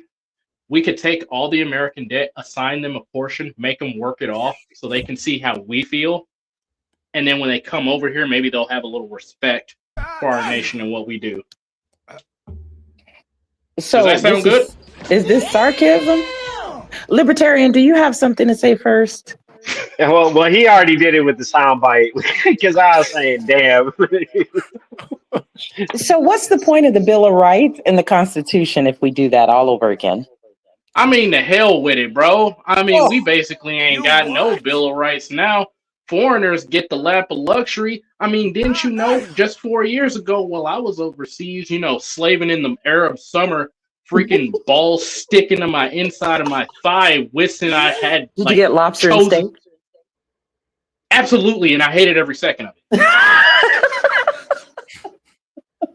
Meanwhile, I'm looking on my phone that's about 115 degrees because I stood outside in the sun for 2 minutes, and freaking El Jefe and Habibi and Hector and freaking Mbappe are getting like all expenses paid to the MGM Grand and $1,500 in food stamps and $5,000 cash assistance. I'm pretty sure they can become an American slave or serf for 4 years to equal it out. God damn. So I'm asking questions. I'm not putting down your idea. I'm just asking questions. So what if we just closed our borders? We could do that, but we got to trap all the immigrants that are already over here. Like, the slavery part has to happen. We need some recompense. So isn't the slavery already happening with the current illegal immigrants in the farmlands, etc.? Not really. I don't feel like I'm being compensated. Wow. You eat lettuce. God damn. You eat lettuce, you eat tomatoes, you eat avocados, you eat... What's that doing for my pocketbook? That's what I'm saying. Keeping you out of your doctor's office to pay a copay? No. So check this out. If I own me a couple slaves, I could assign each one of them to a different industry, right, and have them go make some money. Now, I'd be a great slave master. About 35% of cut, and then I take the rest. Yeah, they'll be living nice. So, quick question: would they be slaves or indentured servitudes? Since you said you would be a nice slave master. I'd be nice. I'd do indentured servitude for like 50 years. Hey, the only thing that came to my mind was been pimping has been pimping has been pimping. Right. I mean, why am I not allowed to feel this way? They done pimped the whole game out. The Somalians You're live in 100% allowed lap of to feel the way that you feel. Somalians live in the lap of luxury off my tax dollars. So, all I'm asking is for, you done ate. Now it's time for you to work. At my. I mean, I voted for Clinton because I was upset that women were having children back to back to back with different baby daddies, and they were able to get up to $7,000 or $10,000 in food stamps and never had to work. And I was getting up every day going to work, so I understand your plight. Oh yeah, oh yeah. Well, god damn. And as a matter of fact, we should lock the women in there. We should lock the women in there. Gaming. Hold on here. Pause gaming. Wait, pause. no, I'm not done yet. So Come all on, the you have women 2 minutes. and the 2 minutes, bro. and the women and the deadbeat baby dads who don't take care of their kids, them the first ones that need to be slaves because they messing everything up for everybody else. I'm tired of paying for your child support, your food stamps, and you not even trying to help yourself. You out here talking about some, man, I ain't paying child support. That ain't even my kid. Whole time DNA tests showing 99% accuracy. Your baby mama just struggling to make it by. Meanwhile, you saying, oh, I can't pay child support because I'm struggling as you buy $400 pair of Jordans and a $60,000 car. Slavery. Oh, be careful now because the red pill will call you a simp for caring about a woman. I'm sorry. I have a wife that I care about and actually take care of my kids, and I'm a total POS. And all the feminists can be slaves too. Since you want to be slaves to the left so bad, there you go. I kind of agree with that, but I do believe that your ideas are maybe just a little bit radical. And I do believe that all citizens can come to a place, not all, some can come to a place where the majority can make decisions, vote well, and basically what a Black woman said on Jubilee, I vote so you feminists cannot have your say. I say slavery. We can't do slavery again. This time, it ain't going to be just on the Black folk. It's going to be everybody, bro. If you were born here from the time of 1975 all the way up until 2008, if you were born in the United States on U.S. soil, you have the right to own slaves. Pick your cream of the crop. Okay. You might handle the obesity epidemic. I don't know. Hey, we'll whip him right into shape. He might be cooking. Little y'all work ain't never hurt nobody. And if somebody talking about my name isn't Vicky, your name is Toby. Oh, bro. All right, back to the video. Because what the? Got to get a little radical. Some estimates have it up to 20 million. Many of those didn't even come through checkpoints. They just came across without any sort of checking in, without any sort of claiming, without any sort of process. And many, many, many of those had criminal histories before they even got here. And I know this was a hard question to answer, but it should be an easy one. Somebody said Mr. shadow Ellison, ban you are the initiated. Attorney General of the state of Minnesota. It's a wrap. You're demonetized at this point. So we're going to keep moving you What up. question is that, Senator? You're the Attorney General of the state of Minnesota. I of course am. Obviously, I was You introduced didn't that way. answer Senator Hawley, so I'm just trying to get that on the record. I will easily answer. Not only am I the newest United States Senator, I was the Attorney General for the state of Florida. Easy answer. We'll start there. So I'm going to take us back to 2021 when Biden reversed precedent of Democrat and Republican presidents going back in modern history and changed whether or not they were going to deport people here illegally that had committed felonies. Do you remember when that executive order came out where they said very specifically they were changing whether or not they would be deporting people here illegally committing felonies? Do you remember that? I can't say I cannot say I have a tight recollection of that. I remember it because I Let me was the respond Attorney to this General, which super is chat. often referred to as the top cop or the top law enforcement. Hey, no problem. Shout out to Toad. Says gamer, you want biblical theft punishment? Absolutely. God damn. Hey, Singapore is doing some slashing right now. You get 5. You play too much. I kind of agree with that. If your animal straight up causes the death of one of my slaves, oh yeah, you either run me that money or it's stoning time. I wasn't talking about slaves. Wait, God damn it. Talking about 40 Seth, you're completely demonetized now. So y'all, super chats. Let's go. Hey, yeah, shout out, guys. Make sure you guys support this show. Appreciate the support, guys, for those who've already supported. But damn. And shout out Steph. She says, hello, everyone. And S.E.T. Hey, my friend, how you doing, Steph? Hopefully everything's all right. White power. Well, of course. Of course. You know what? I'm just gonna go ahead and give it to you, my friend. Oh yeah. There's powerful niggardry at work here.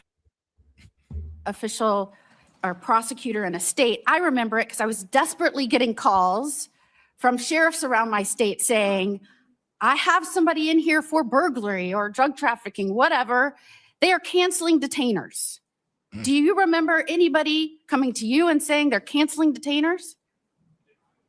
I remember we had a robust conversation around a range of issues, and what we did is evaluated Minnesota law and shared that information. And what I mean by that is under the Biden administration, Mayorkas and everybody that was working on immigration started systematically breaking down the border.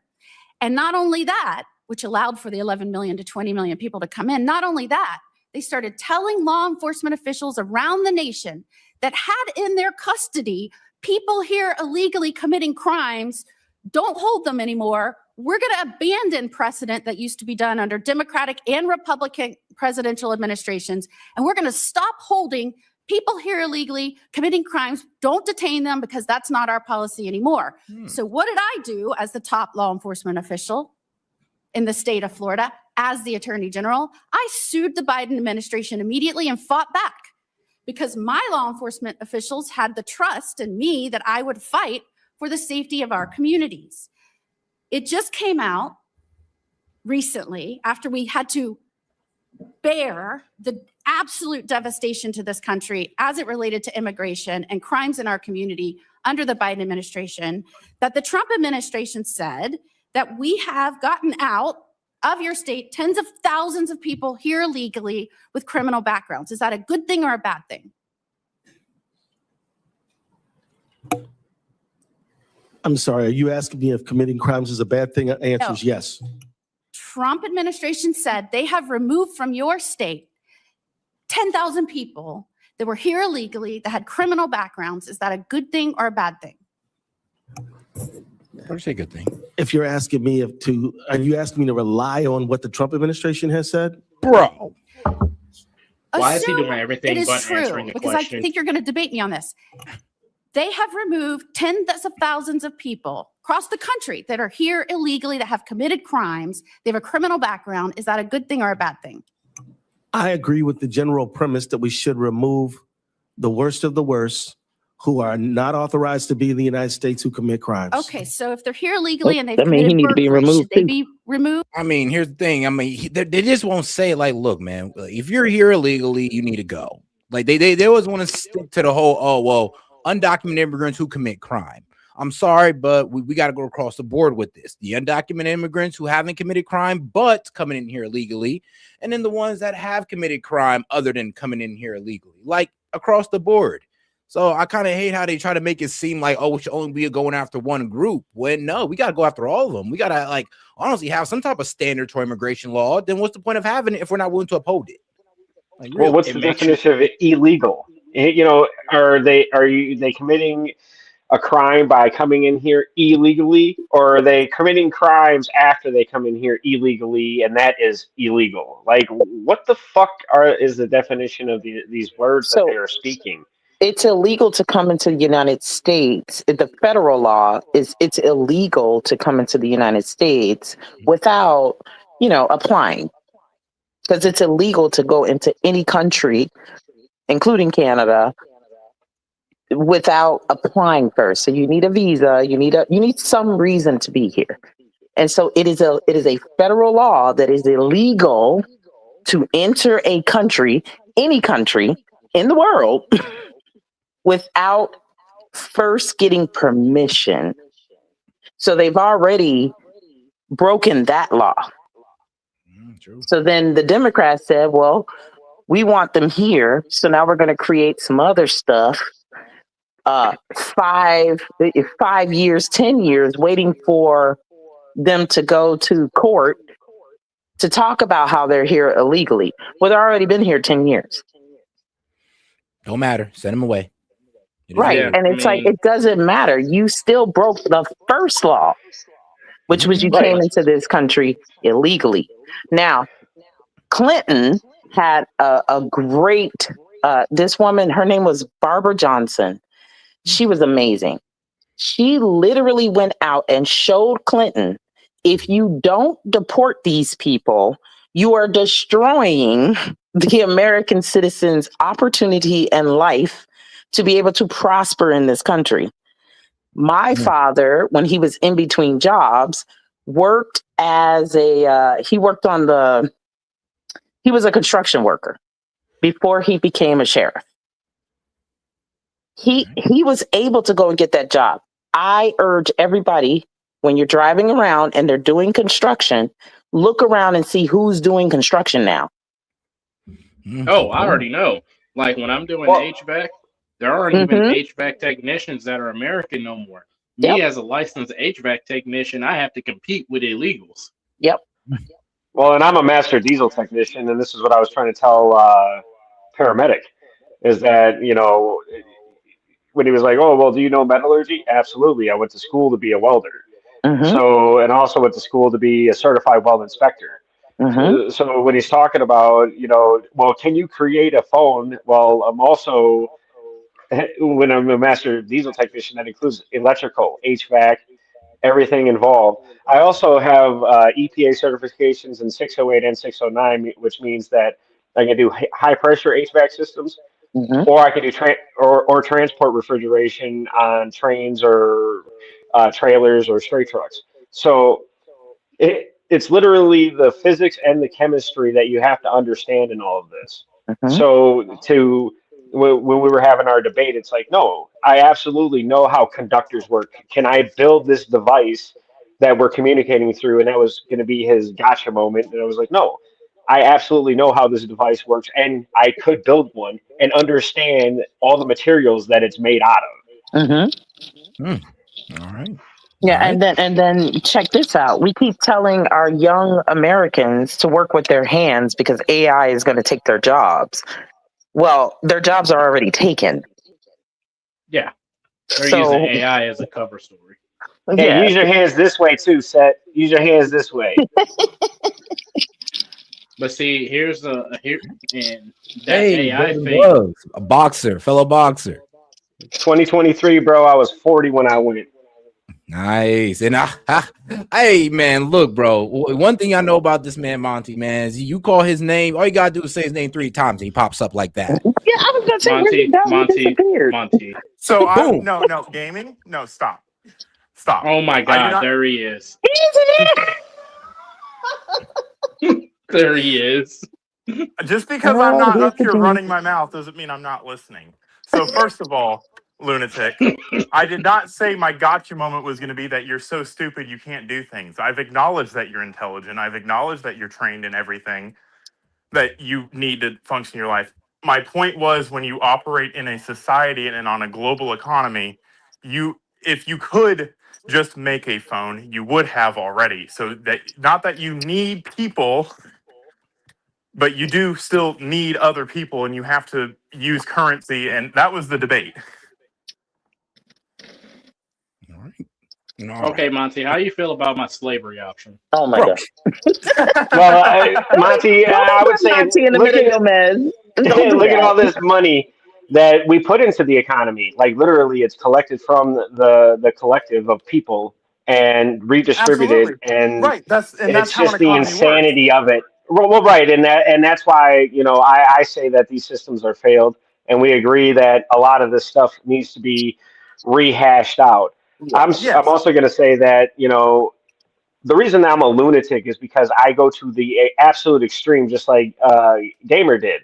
Is that, you know, we've tried the compliance, we've tried the nuance, we've tried the debate, and we're in a societal situation where people are dying on a level that's kind of ridiculous, and it People aren't dying any encompasses. more today than they were 150 years ago, like at Well, any I mean, faster rate.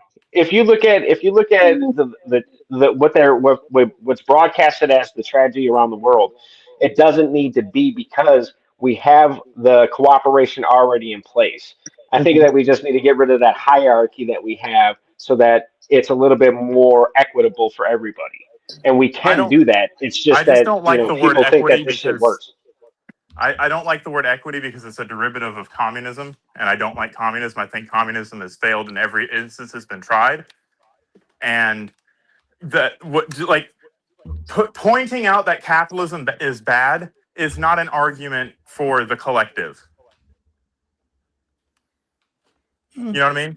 Yeah, Like, because capitalism is practiced all over. So, and a lot of people have mixed economies. So it's hard to say that capitalism is the sole problem of everyone's problem. there's No, and always going to be problems, even in I'm the absolutely a utopia. capitalist, though. I'm Yeah. absolutely a capitalist, though, because the equity comes from labor, right? They talk about labor. What we don't have is a labor force anymore. We use outsourced labor. That's the whole Yes. argument of Yes. immigration, global trade. And my There's no argument is work. there should be more people like you that have the knowledge, the know-how, the training, and the experience. You're a lot older than I am, but I am learning at the same rate I'm sure you did as a kid, just in different areas, because I live in a world where I don't need to know how to design an iPhone to use an iPhone. My equivalency of knowing how to use an iPhone is going to work for 60 hours, and now I have the money through my labor to buy an iPhone, buy other people's labor. Mhm. So through all this, And I think that's a good system. I think that's honestly a good system because it makes me better at my job instead of having to be, a jack of all trades and master of none. Well, and the thing is well, that the rest if of that saying, let me get in there. The rest of that saying Yes, I know the also rest of the goes, saying. okay. So it's very important that you take the rest of that saying into account because the But I masters am of a none, master of the trade that I'm in, though. masters of the trade are highly specialized and they're only usable in those said scenarios. Masters of Not true. none. That's not true. That's not true. A master in cardiology is very, very fucking useful versus a master in, Specialize in that one area, meaning in that one particular industry. For example, you Right. could be a cardiologist but be good at medicine in general. Now, stick Right. them in a survival situation, and most cardiologists won't have the will or know-how or the capability to develop things that are That's why necessary you for build your survival. communities up. That's why you build your communities up and say, you know what? Fucking Moxie, you're going to be the fucking medic. Fucking Libertarian, you're going to be fucking whatever you are highly trained in or whatever you feel the most competent in. That's going to be what we rely on you for. Gaming, you're going to fucking network shit. Fucking Couture, I don't know what you're good at, but I'm sure you're good at shit. Money, baby. Money. There you go. You're going to fucking She can We be ain't finance my gonna have all of this. slave. we ain't gonna have none. We ain't gonna have no printed money, so I'm just gonna be obsolete. I can cook. Man. well, Oh, gold, and this, silver, and all that is still commodities. My whole thing is that we've lost the community. We've lost Yes. we've lost the community banking. We've lost the centralized community to a Yes. centralized globalist ideology. And the And that, I globalist agree with you that ideology that should is go away.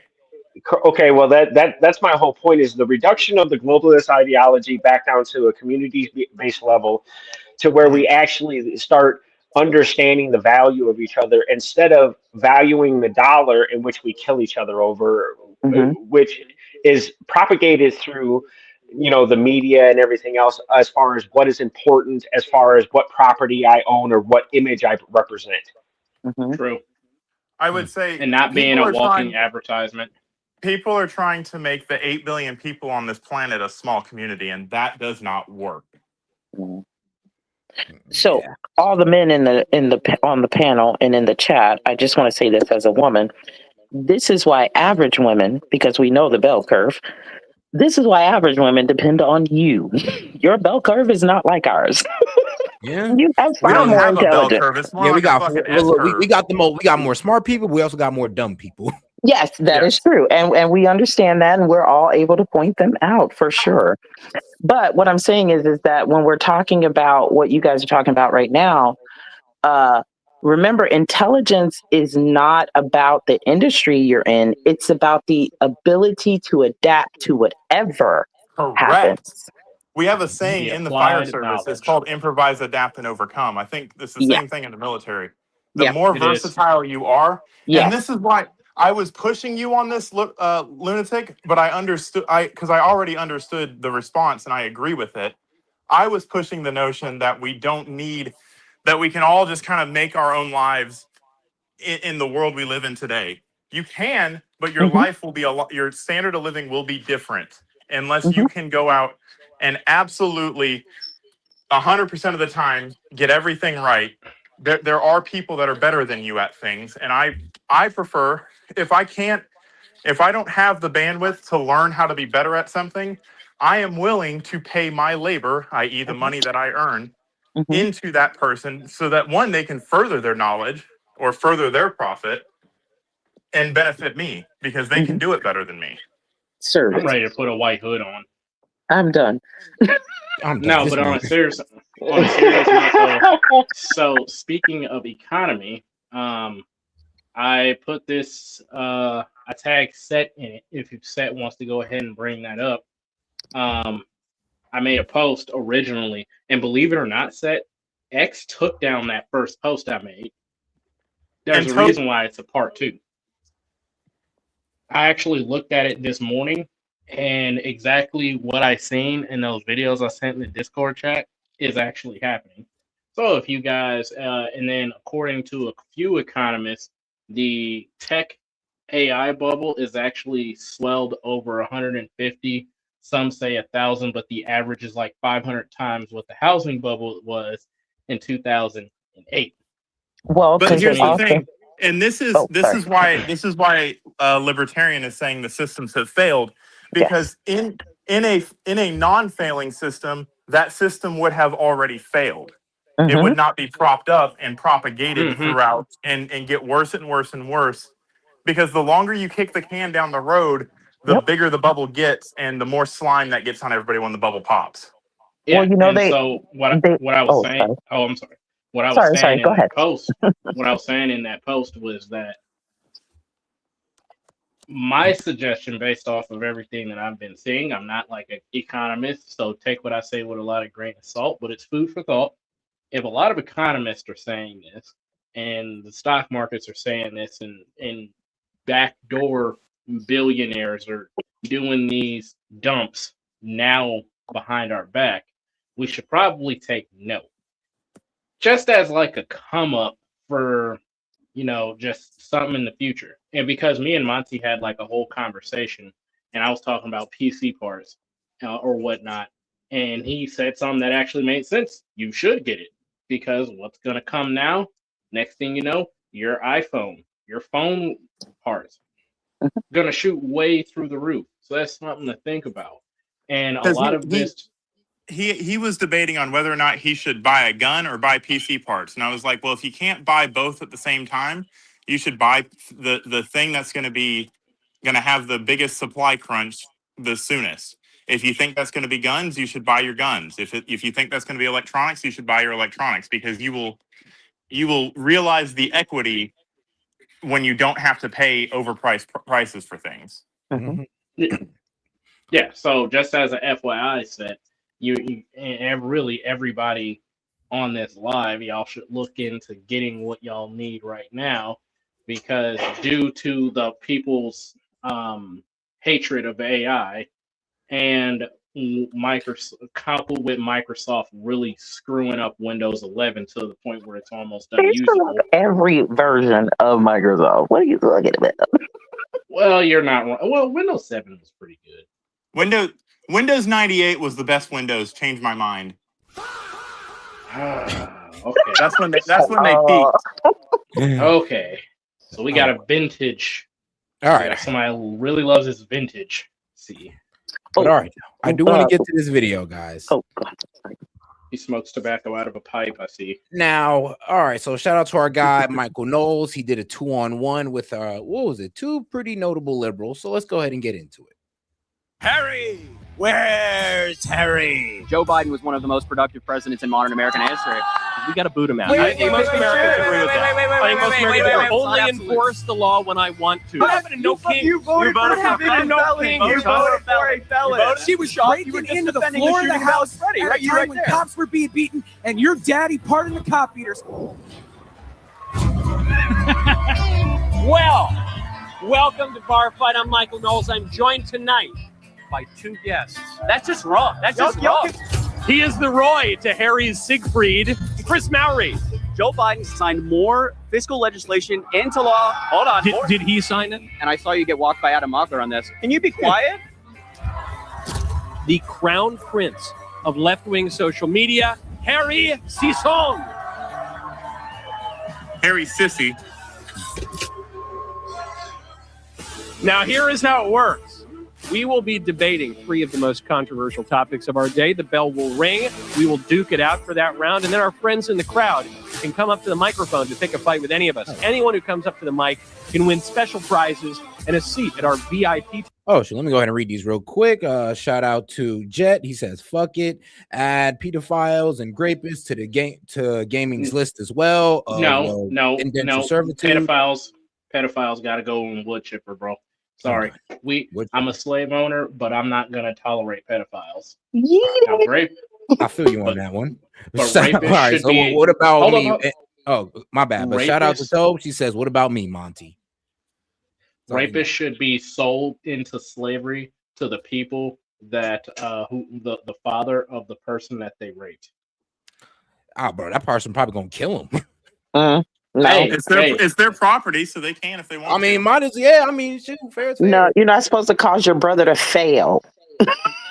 That's not failing, bro. They failed when they touched kids. Yeah, but do you know what this dude is gonna do to him? They failed when they touched kids, and they failed when they decided that they were more horny than a person's no. I mean, bro, if somebody raped your daughter and locked you in a room with that rapist, like that not walking out alive. Yeah, he's not gonna last 20 seconds. Like, no, I'm gonna make it last long. Much less on your property, bro. y'all need to stop watching Saw. Okay. I don't know, officer. We can cast them in real life. Saw they could be actors, and the money from the movies could go to the victims. I don't know, man. You're gonna have the poor guy Hey, but that being with an twisted overhead Mr. Beast speaker shit. talking about you trying to play a game. It's like, come on now. You want to play a Well, game? I mean, Mr. Beast has the reality Squid Games. Yep. last one to take their hand off the wood chipper gets put in it. Done. Oh wow. It was like, I don't know, officer. I don't know how this rapist ended up cutting himself up into 12 small pieces and getting distributed to like 32 different animals. Crazy. I guess that's suicide. And Chianti. Wasn't it Louder with Crowder though? Who was like, back to the video. Hold on, just 1 second. Because Louder with Crowder said that in Russia the rapist actually shot himself in the back and buried himself, but it was suicide. Yes. It I stabbed remember 32 times. Nothing to see here. I agree. I buy that. Shoot, I'm buying it. That's why when Epstein went bye-bye, I was like, yeah, it's a suicide. What do you mean? Yeah, like F it. I don't care. I don't care who got him. I don't care if it was the Clintons. I don't care if he actually, had the courage to take himself out. I don't care. I am happy he's not breathing. He's oxygen stealing. Let's hope he did the Japanese way and did it honorably. There is no honor with pedophiles. They're not humans. They can't have honor. I mean, I ain't gonna lie. I respect it if I tossed them the katana and they went and gutted themselves. I'll be like, you know what? F you, but respect though. Respect. No, there's no respect there. There is no Bro, they redemption for gutted pedophiles. themselves. I mean, I don't care. That is the samurai. They had honor. They weren't pedophiles, at least that I know of. I mean, I don't know about that, dog. I mean, back in the day was wild times. Yes, it was. Yes, it was. Is it a pound of flesh? They didn't have no toilets. I mean, no plumbing. That Bro, was the problem. age- Modern day plumbing has No, fucked age this was world. literally nothing but a number back then. Okay, it wasn't law, but a number. But all right, let's get back to boy. Table sponsored by Redneck Riviera Whiskey. Gentlemen, are you ready? Let's do it. Round 1. Hey! Come on. It's now round 3, I think, actually. That's right. Harry, it's your topic. Oh, we're going with me What first? is your claim? My claim is that the Trump cover-up of the Epstein files is one of the worst scandals in American history. Okay. All right. What's your argument? I mean, look, what we've seen from Donald Trump in the past, 6 months or ever since he got into office, has been nothing short of gross. And this is a serious, we're having fun, but this is a serious topic, right? We're talking about kids, women, and even some men being abused. He never wanted the files to come out. When there was the discharge petition, he was calling up Lauren Boebert and all the Republicans and telling them, don't put your name on it. And he was threatening them essentially. And that's even what Lauren Boebert said. She's still in Congress. She's still in his good graces. And even when the files are out, it's kind of been a trickle, right? We've had some and then some and then some. And even the files we've all seen now, which they're claiming all of them, they're not. Some redactions are there that make me a little nervous, make me uncomfortable. And I think they should unredact everything that they can within the law. But there's emails out there where they're pretty clearly talking about committing crimes and it's still redacted. I think the American people deserve to know who those names are. And I think Donald Trump should have to answer for his involvement with Jeffrey Epstein, which goes much deeper than I think the right likes to let on. You disagree? I'll talk to you. We'll have a conversation. Okay, so your claim really has two claims. Sure. The first is that Trump has covered up the Epstein files. And then the second claim is that is the worst scandal in American history. It's one of the worst. Yeah. One of the worst. Sure. Okay. I think you are impressively wrong on both counts. I'd love to hear it. The first being the fact that Trump not only has not covered up the Epstein files, but he has in fact to date released 3.5 million Epstein files, which is the single largest declassification in American history, and it's not even really close. Why did he do that? Did he want to? He did it. Oh, but did he want to? Did he try to stop it? Well, he released some files along the way, but he arrested Jeffrey Epstein. He redacted some of the files, and he opposed the release of all of them. Then he was calling some of which is child. And he was calling up Republicans, telling them not to vote. But if he wanted the files to come out, why was he telling Lauren Boebert not to do it? The claim that you made is that Trump covered up the Epstein files. That's part of my claim. That's part of the cover-up, right? Him calling members. That is your claim. Yeah, right. So him calling up members of Congress, telling them not to release the files, not to vote to release the files. We have to establish the first fact before we get to the second. Sure.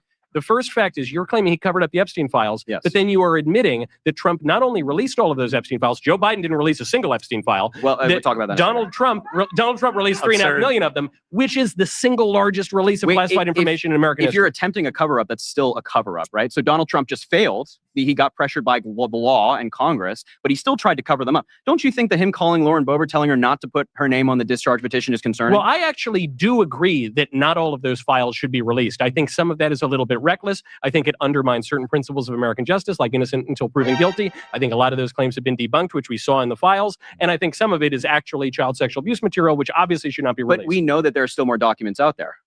Like...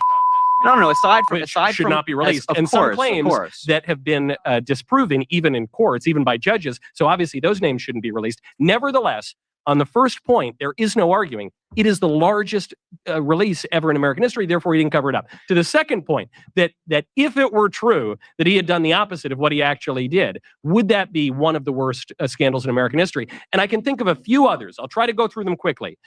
Aaron Burr, former vice president of the United States, tried to establish a brand new country in America. That seems to me like a bigger scandal.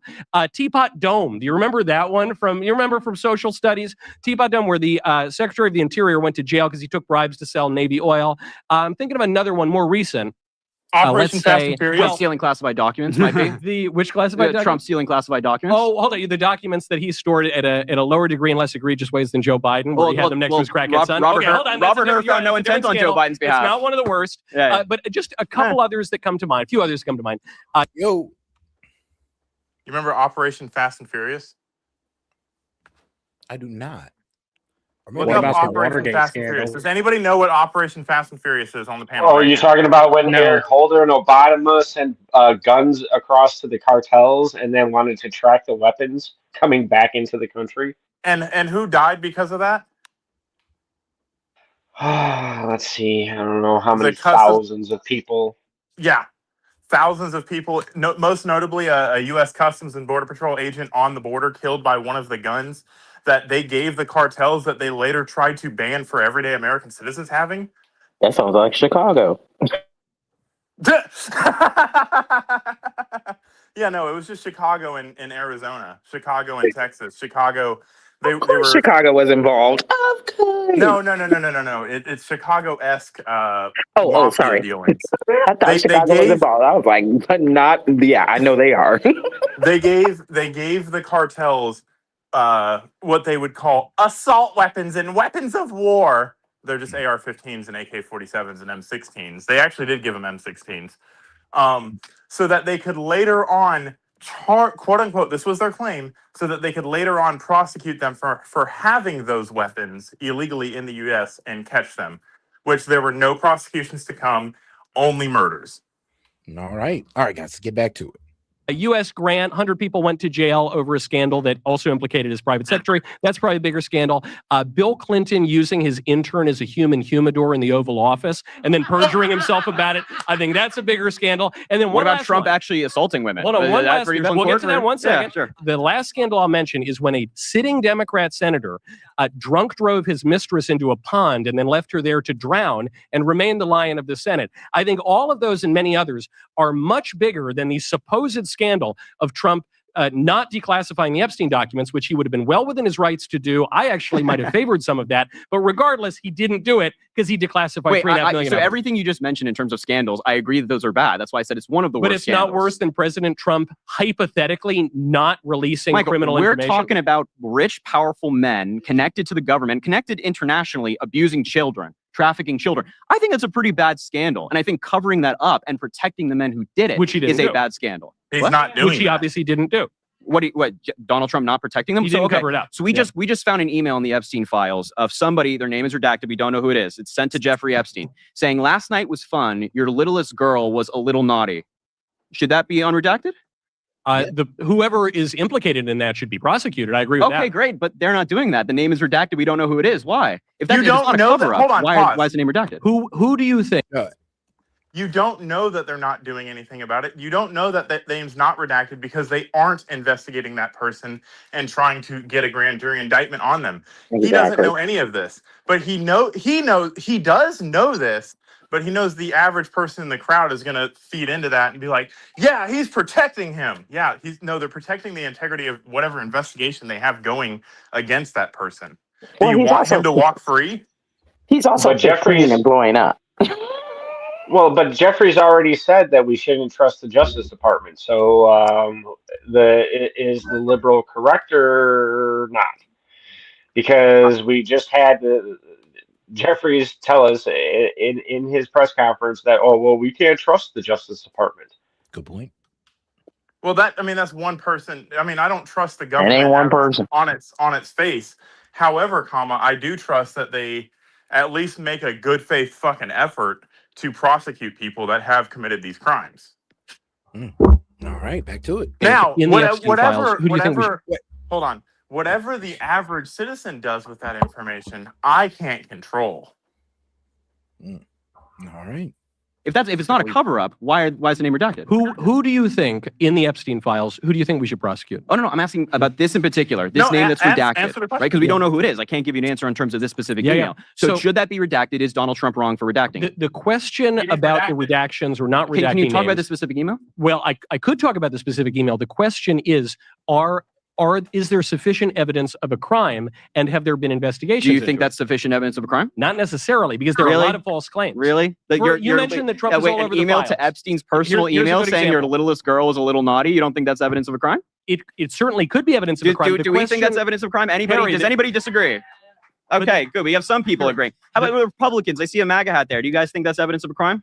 Harry, No? Come on, guys. That's a bad try to bring position it. to take. Let's try to bring it to a tangible question. Sure. You said Trump's all over the Epstein Yes. files. What are the charges? What are the claims? Do you think he should be prosecuted? I mean, if we don't have all the files, so maybe there is something in there Based that on what we implicates know. Donald Trump. Wait, But what so we what did I know, tell I you? think What did I the fucking behavior tell is morally abhorrent, and it's not just information that's contained in the Epstein files. We got a Wall Street Journal article that was published December 30th of 2025 that talked about how Donald Trump in the 1990s and early 2000s would send young girls to Epstein's house to give him massages. That is only a perk that was given to members of Mar-a-Lago. Epstein was not a member of Mar-a-Lago. He specifically made an exception for Epstein to get massages at his house, and everybody in the spa knew that Epstein was creepy. Donald Trump continued to send them. I'll reiterate my question. Wait, I'm not done yet. Marla Maples, Donald Trump's wife at the time, even confided in Donald Trump, said that Epstein is creepy. You shouldn't hang out with him. He continued to do it. Will you answer my question, though? Is there any evidence of a crime that Donald Trump committed that you alluded to that you think he should be prosecuted for? Well, I mean...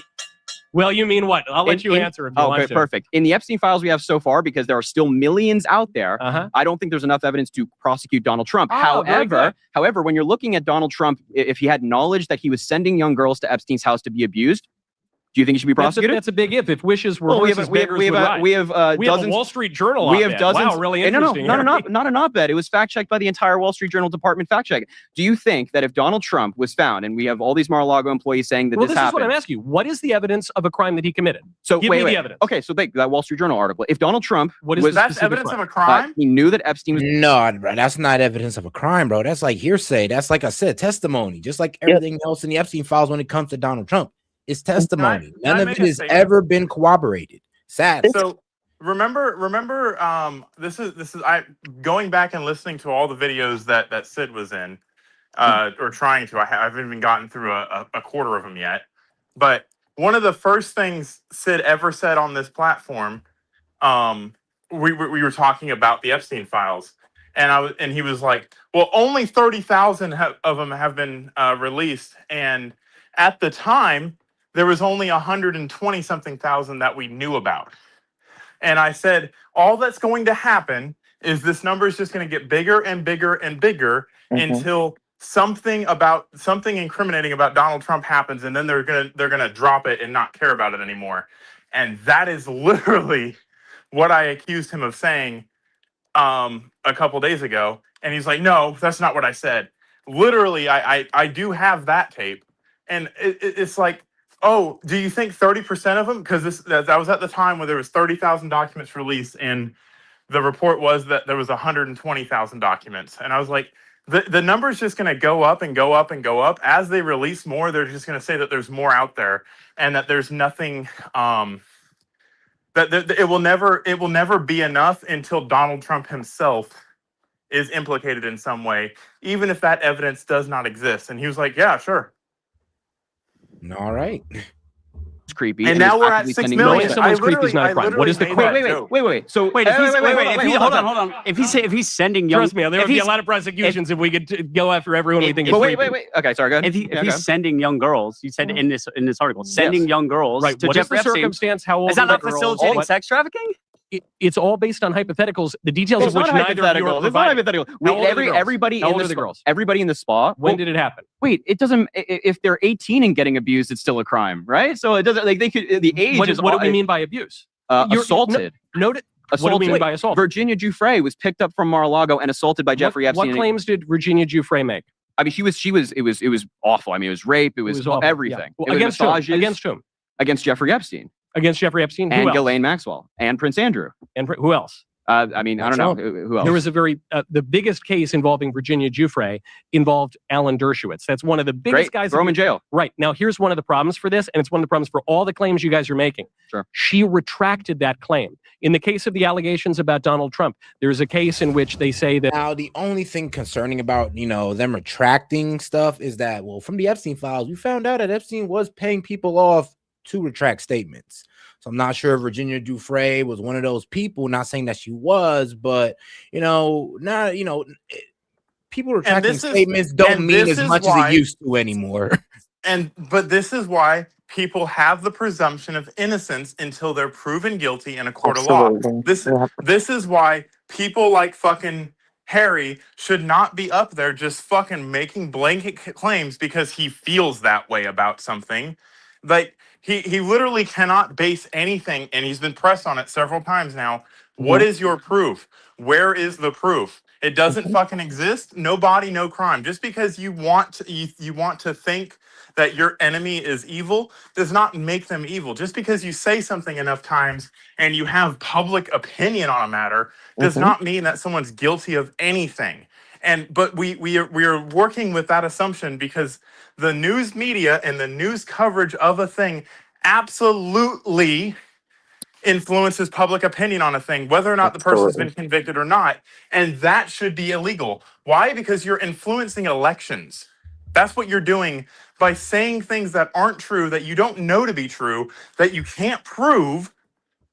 You're influencing elections because you're swaying public opinion, because all it takes is me to say, yeah, all the things that I've heard about all these people that I listen to say Trump's a really bad dude. I'm not going to do the research myself. I'm just gonna go with that because that's a lot of research. They're pretty smart. They must have done it. He knows better. He knows what he's doing. All this is Democrats running defense against Donald Trump for all of their failed policies. That's why Trump continuously says it's a hoax. If the shit came out, all you would do is say, "Oh, there's more stuff that you're hiding. There's more stuff that you're hiding. There's more stuff that you're hiding." I made the joke back when it was 120,000 documents that eventually it would be 10 million documents. What are we at right now? There's 3 million more. They just released 3 million documents. Oh, there's 3 million more. But yeah, and I agree with you, Monty. Like at the end of the day, it's like I believe that our justice system is fair. It does help to take a lot of bias out. Just because you're emotional doesn't mean that the person actually is guilty.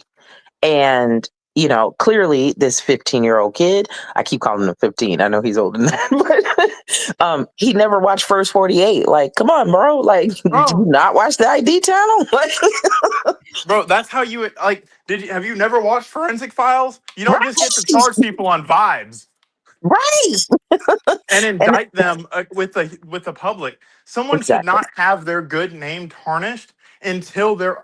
I honestly think all of these proceedings and all of this stuff, unless it is a public case, like i.e. someone like Charlie Kirk gets assassinated in front of people and there's public opinion about something, all of this shit should be done secretly until the public needs to know about it. Once the public needs to know, like, oh yeah, we caught this sexual trafficker, you know, his name was Jeffrey Epstein. He did all of these things and we had this investigation running and we uncovered all of these things. That's how you do an investigation. That's when you start running somebody's name through the mud, after you get a fucking conviction. And alrighty here. Sorry. Let me go ahead and shout out to my man Fred Williams. He sent in a bronze medal for 50 jewels. Appreciate the support, and we're gonna go ahead and get right back into the video. A 13-year-old girl decades ago was raped by Donald Trump. So you say, well, we should look into that if that really happened, shouldn't we? And then when we look a little deeper, we find, oh, actually, this has been adjudicated. There was not only one court case, there were multiple court cases. They one in withdrew California, voluntarily. one second, one in California where it was dismissed by a judge. 2 other times she brought it up, represented by Lisa Bloom, and both times she retracted her lawsuit. You're not arguing against what I'm saying. I'm bringing up the specific. I am. I'm saying these are unsubstantiated claims, and you say, well, I've got the Wall Street Journal making big allegations. We have the Wall Street Journal talking. We have the Wall Street Journal talking to multiple Mar-a-Lago employees, not just random people. Okay, but we can't name any crimes. Very interesting. I think that's a crime. What is the crime? I just asked you. Okay, great. You just said you wouldn't prosecute Donald Trump. Facilitating sex trafficking. You just said you wouldn't facilitating sex trafficking. Okay, on what occasion and what circumstance? I just told you, in the 1990s and early 2000s, Epstein was actively having young girls come to his house from Mar-a-Lago Spa. There were a variety of ages. Give me some numbers. There were a variety of ages. Okay, if you know the ages, what are the ages? They were a variety. There were some kids. Virginia Giuffre was a kid when she worked at the Mar-a-Lago Spa. Virginia Giuffre, she did not retracted her claims. That's the point that I'm making. Do you think that Virginia Giuffre lied about the assaults from Epstein? She said that she lied about the assaults. Oh wow. Okay. Wow. Do you have questions? I'm just trusting her. I believe all women. What's your claim? So you agree that Donald Trump's a rapist? All right, Harry, I have a question for you. Let's establish one fact first. Jeffrey Epstein died in 2019. Yeah. Joe Biden became president in 2020.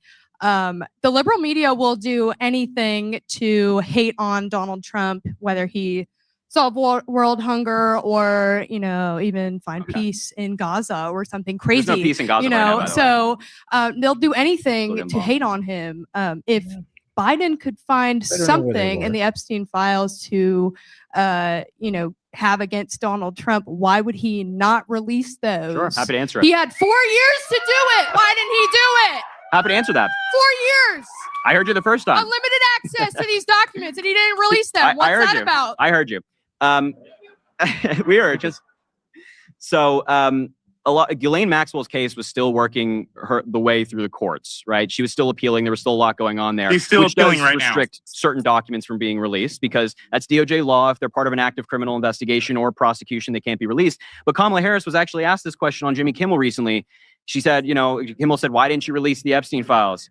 And Kamala Harris said, we had an independence between the presidency and the DOJ, which has disappeared under Donald Trump. So Joe Biden nor Kamala Harris went to the DOJ and said, well, we'll release all the Epstein files because we want to hurt Donald Trump. They respected that independence, which should exist, but no longer exists under Donald Trump. So basically, because of this, because we no longer have this independence, we're now getting more progress with the Epstein files.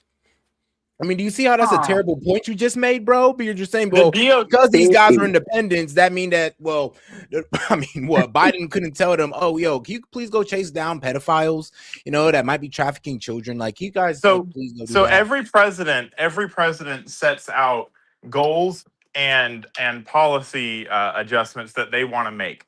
If if Donald Trump decides that he wants to focus a good portion of his campaign, or not his campaign, his DOJ, because it's a part of the executive branch of government. It's not a part of the judicial branch. Common misconception.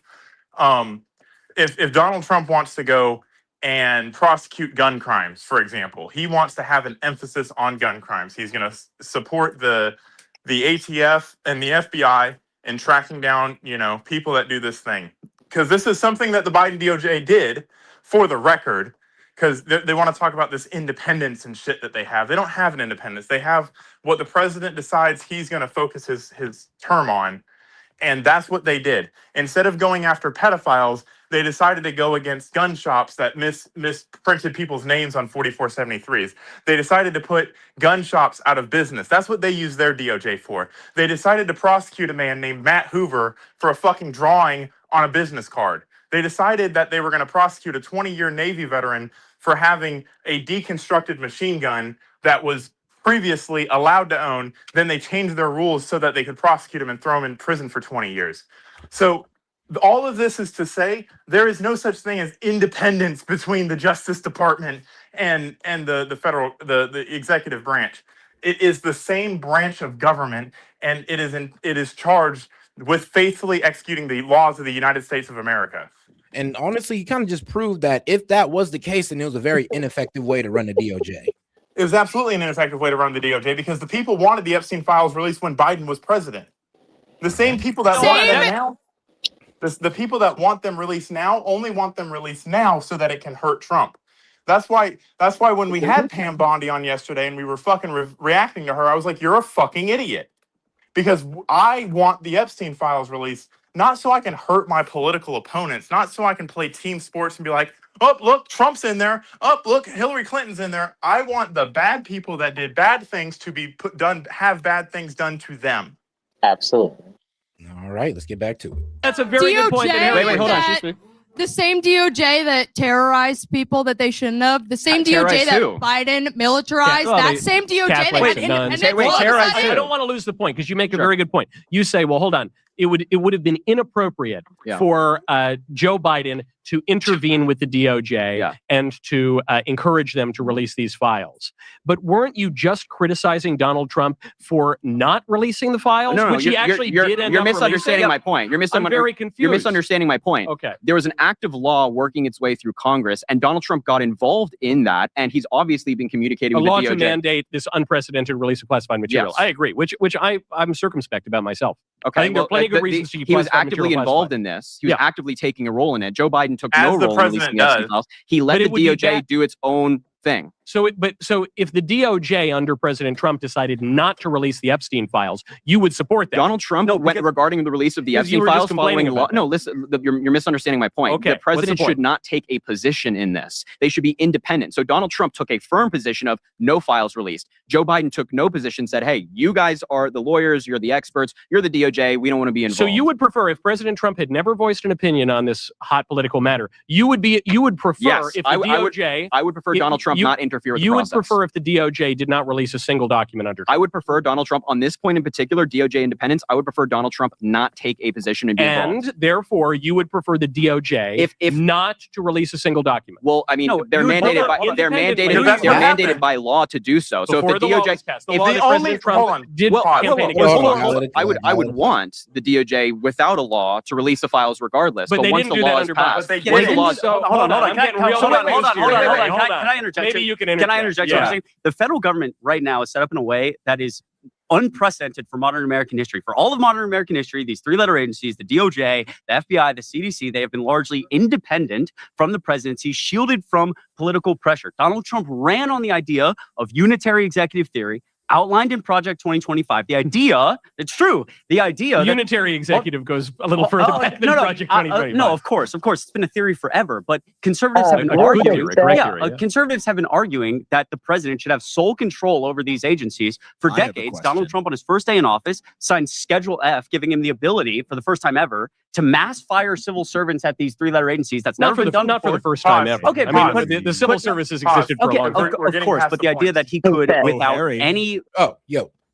Sorry, quick question. Who is this other 15-year-old who's fighting for his right to vote because Andrew Wilson said that people shouldn't be able to vote till they're 35, and I'm seeing why. Who's this other 15-year-old? Do we remember his name? Oh, this guy? Nope. He got Yeah, this guy. introduced, But You know, he's that's a good question. He's liberal talking head number 2.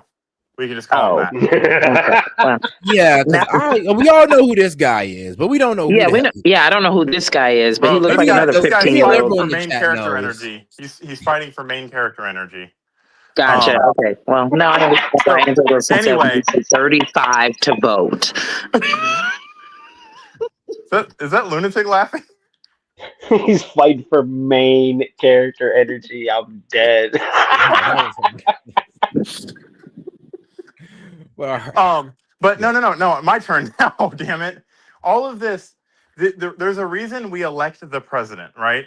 There's a reason we elect each member of the House and the Senate, and there's a reason that the president appoints the Supreme Court justices to make up our 3 branches of government. Okay. The idea that we have a single person running our country for the most part, but separated from the laws and the enforcement of those laws, has been held since the Federalist Papers. That you have states' rights on certain issues, but you need a strong federal government to fucking basically ensure that the states can have those rights.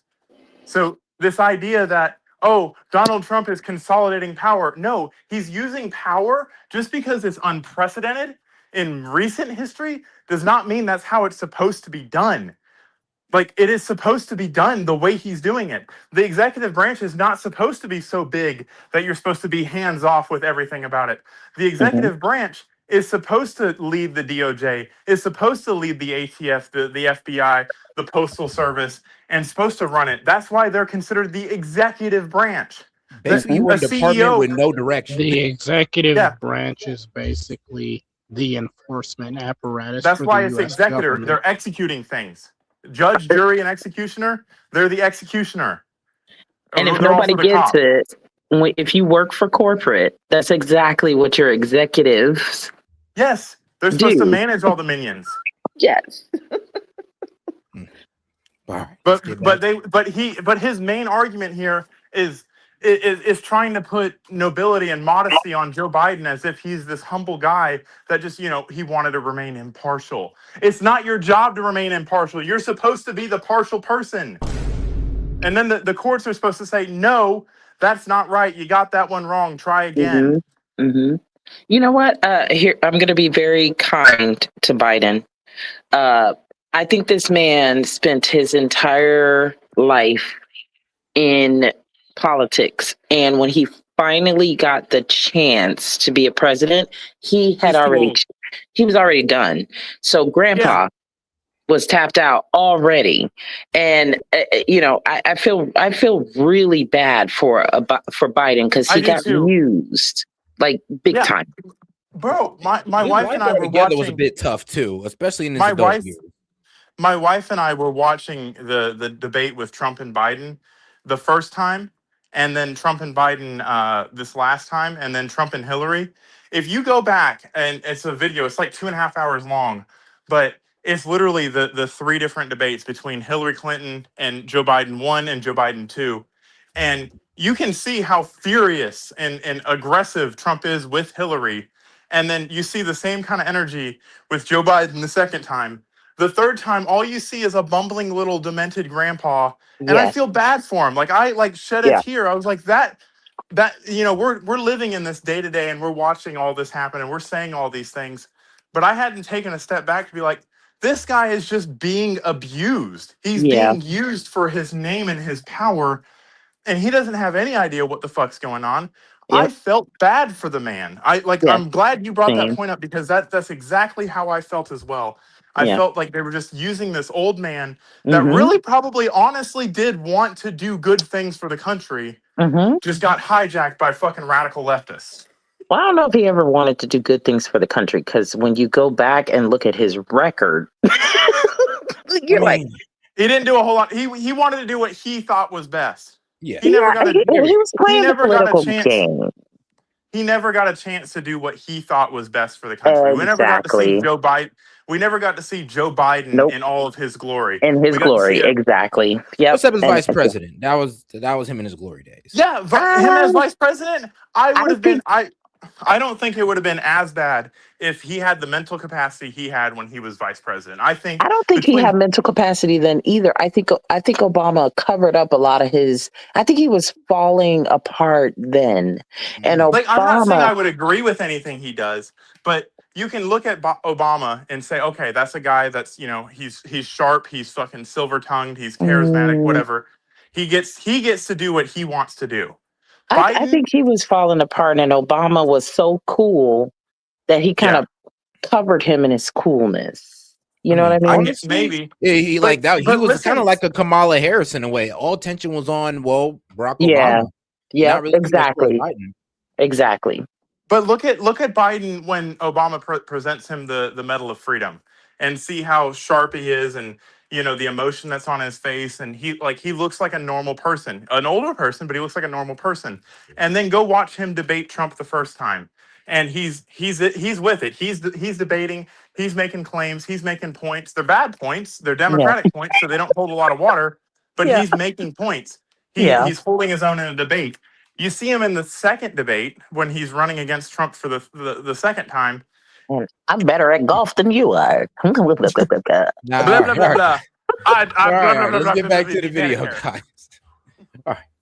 Reasoning, fire whoever he wishes at these agencies. No, he has reasoning. And fill these agencies with loyalists. Now the DOJ does whatever Donald Trump wants him to do. And so if the DOJ... But hold on, they just released all those documents. Yeah, but you said that Trump didn't want him to release They released all the documents after he needed a political So off-ramp. the DOJ doesn't... Wait. Hold on. No. So the DOJ does what Congress wants them to do, or the DOJ does what Donald Trump wants them to do? Congress is useless because it's a bunch of... but I thought you said it was only the documents were only released because of Congress, not because of Trump. Hold on. But then you said that No. They were forced by the law. They were forced by the law because Trump and all his Republican friends in Congress who listen to whatever he says needed a political off-ramp. He's getting killed on this issue because he said, I'm going to release the files on day one. He can do whatever he wants. He can force his DOJ to release all the files. Then Pam Bondi says, I have the files on my desk. Then the files don't exist. Then the whole thing's a hoax and we want to stop talking about it. The list didn't exist, which it doesn't. But for weeks, it was, we don't want to release these files. The files don't exist. They may exist. Yeah. And politically, he's getting murdered on this issue. So his friends in Congress passed the law, and he's forced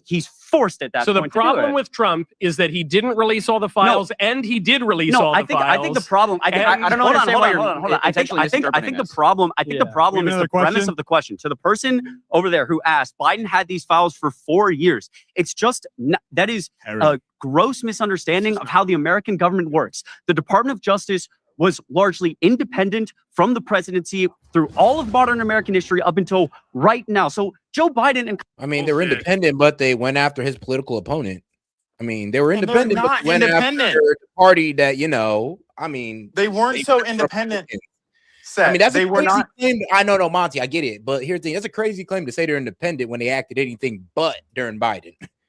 Yeah, they get it's a convenient glazing of Biden and his policies to say, they were just trying to remain humble and neutral and trying to be the fair voice in the room. And that's why he, decided that he was going to not mention it the entire time he was in office, and even though it had enormous public scrutiny. You know what he did decide that he was going to go after in public office? Assault weapons. You know what he did decide he was going to go after? Gun dealers. You know what he did decide he was going to go after? Trump. You know what he did decide he was going to go after? Businesses. You know what he did decide he was going to go after? SpaceX. You know what he did decide he was going to do? Republicans and all that good stuff. All right, we get it, Monty. We get it. I don't think people do. I think they're gonna hear this and they're gonna eat that up and be like, oh yeah, he was just trying to be fair, even though no one's ever heard that political argument in their life before because fucking Harry fucking Weenie Hut Jr. Sessions decided to say it. That's gonna be another liberal fucking talking point. Yeah.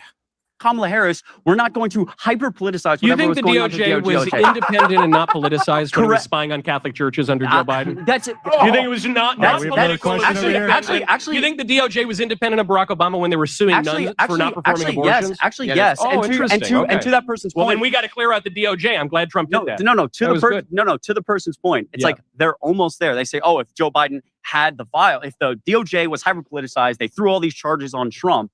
Then, he didn't release the files because he didn't care. It's like, you're almost there, actually. The DOJ indicted Trump not for political reasons because Donald Trump committed crimes. The DOJ went after the groups you're referring to because there is right-wing extremism in the United States. It's one of the largest domestic terror issues of our time. What was that crime that Trump committed? I thought domestic terrorists don't exist. Donald Trump falsified business records in the first degree. That was the case in New York you're talking about. What's the classified documents case? The classified documents. We have another Did Joe Biden store those classified documents? Hold on. Next The question. intent was completely different.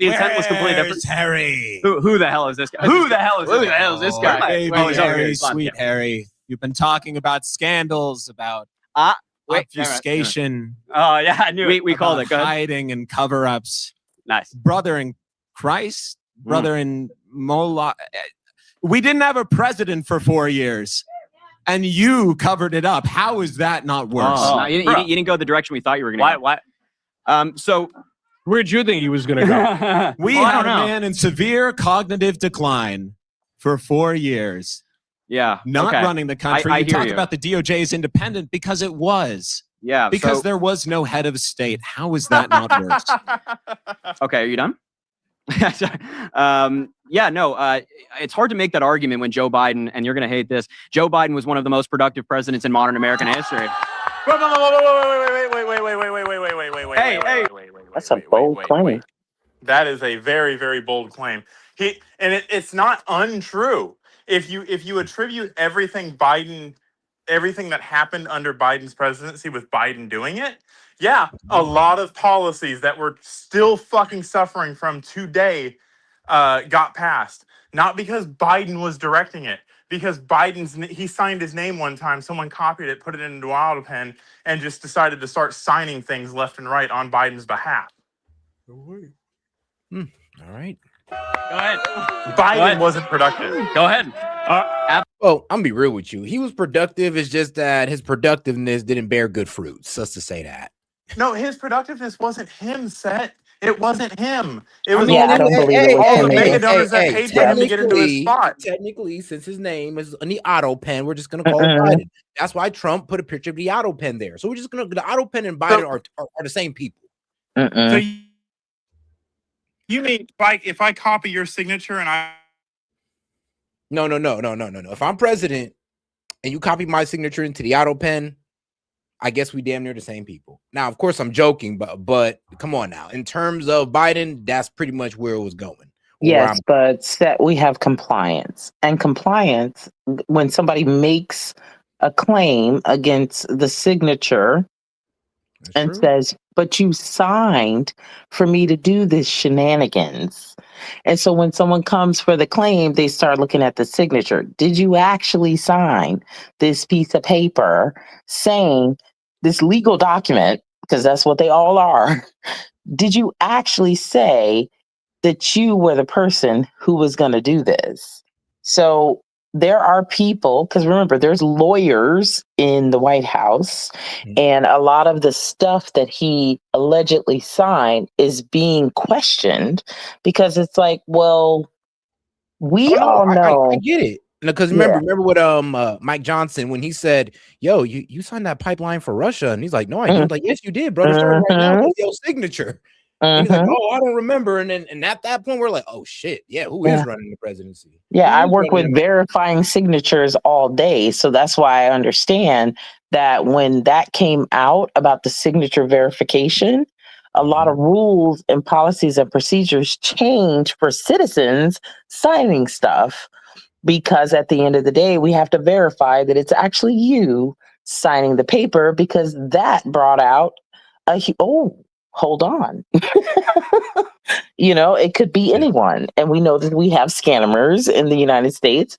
But at the end of the day, at that level, that high, that affects my life. Your policies affect my life. True. That's And definitely you true. auto pinning? Nah, we need to check. We need to look into that. Absolutely. Absolutely. Oh, I want to talk to you right there. You. I'm going to sit back. Go Sit back, please. I'd love to. I bet you and I.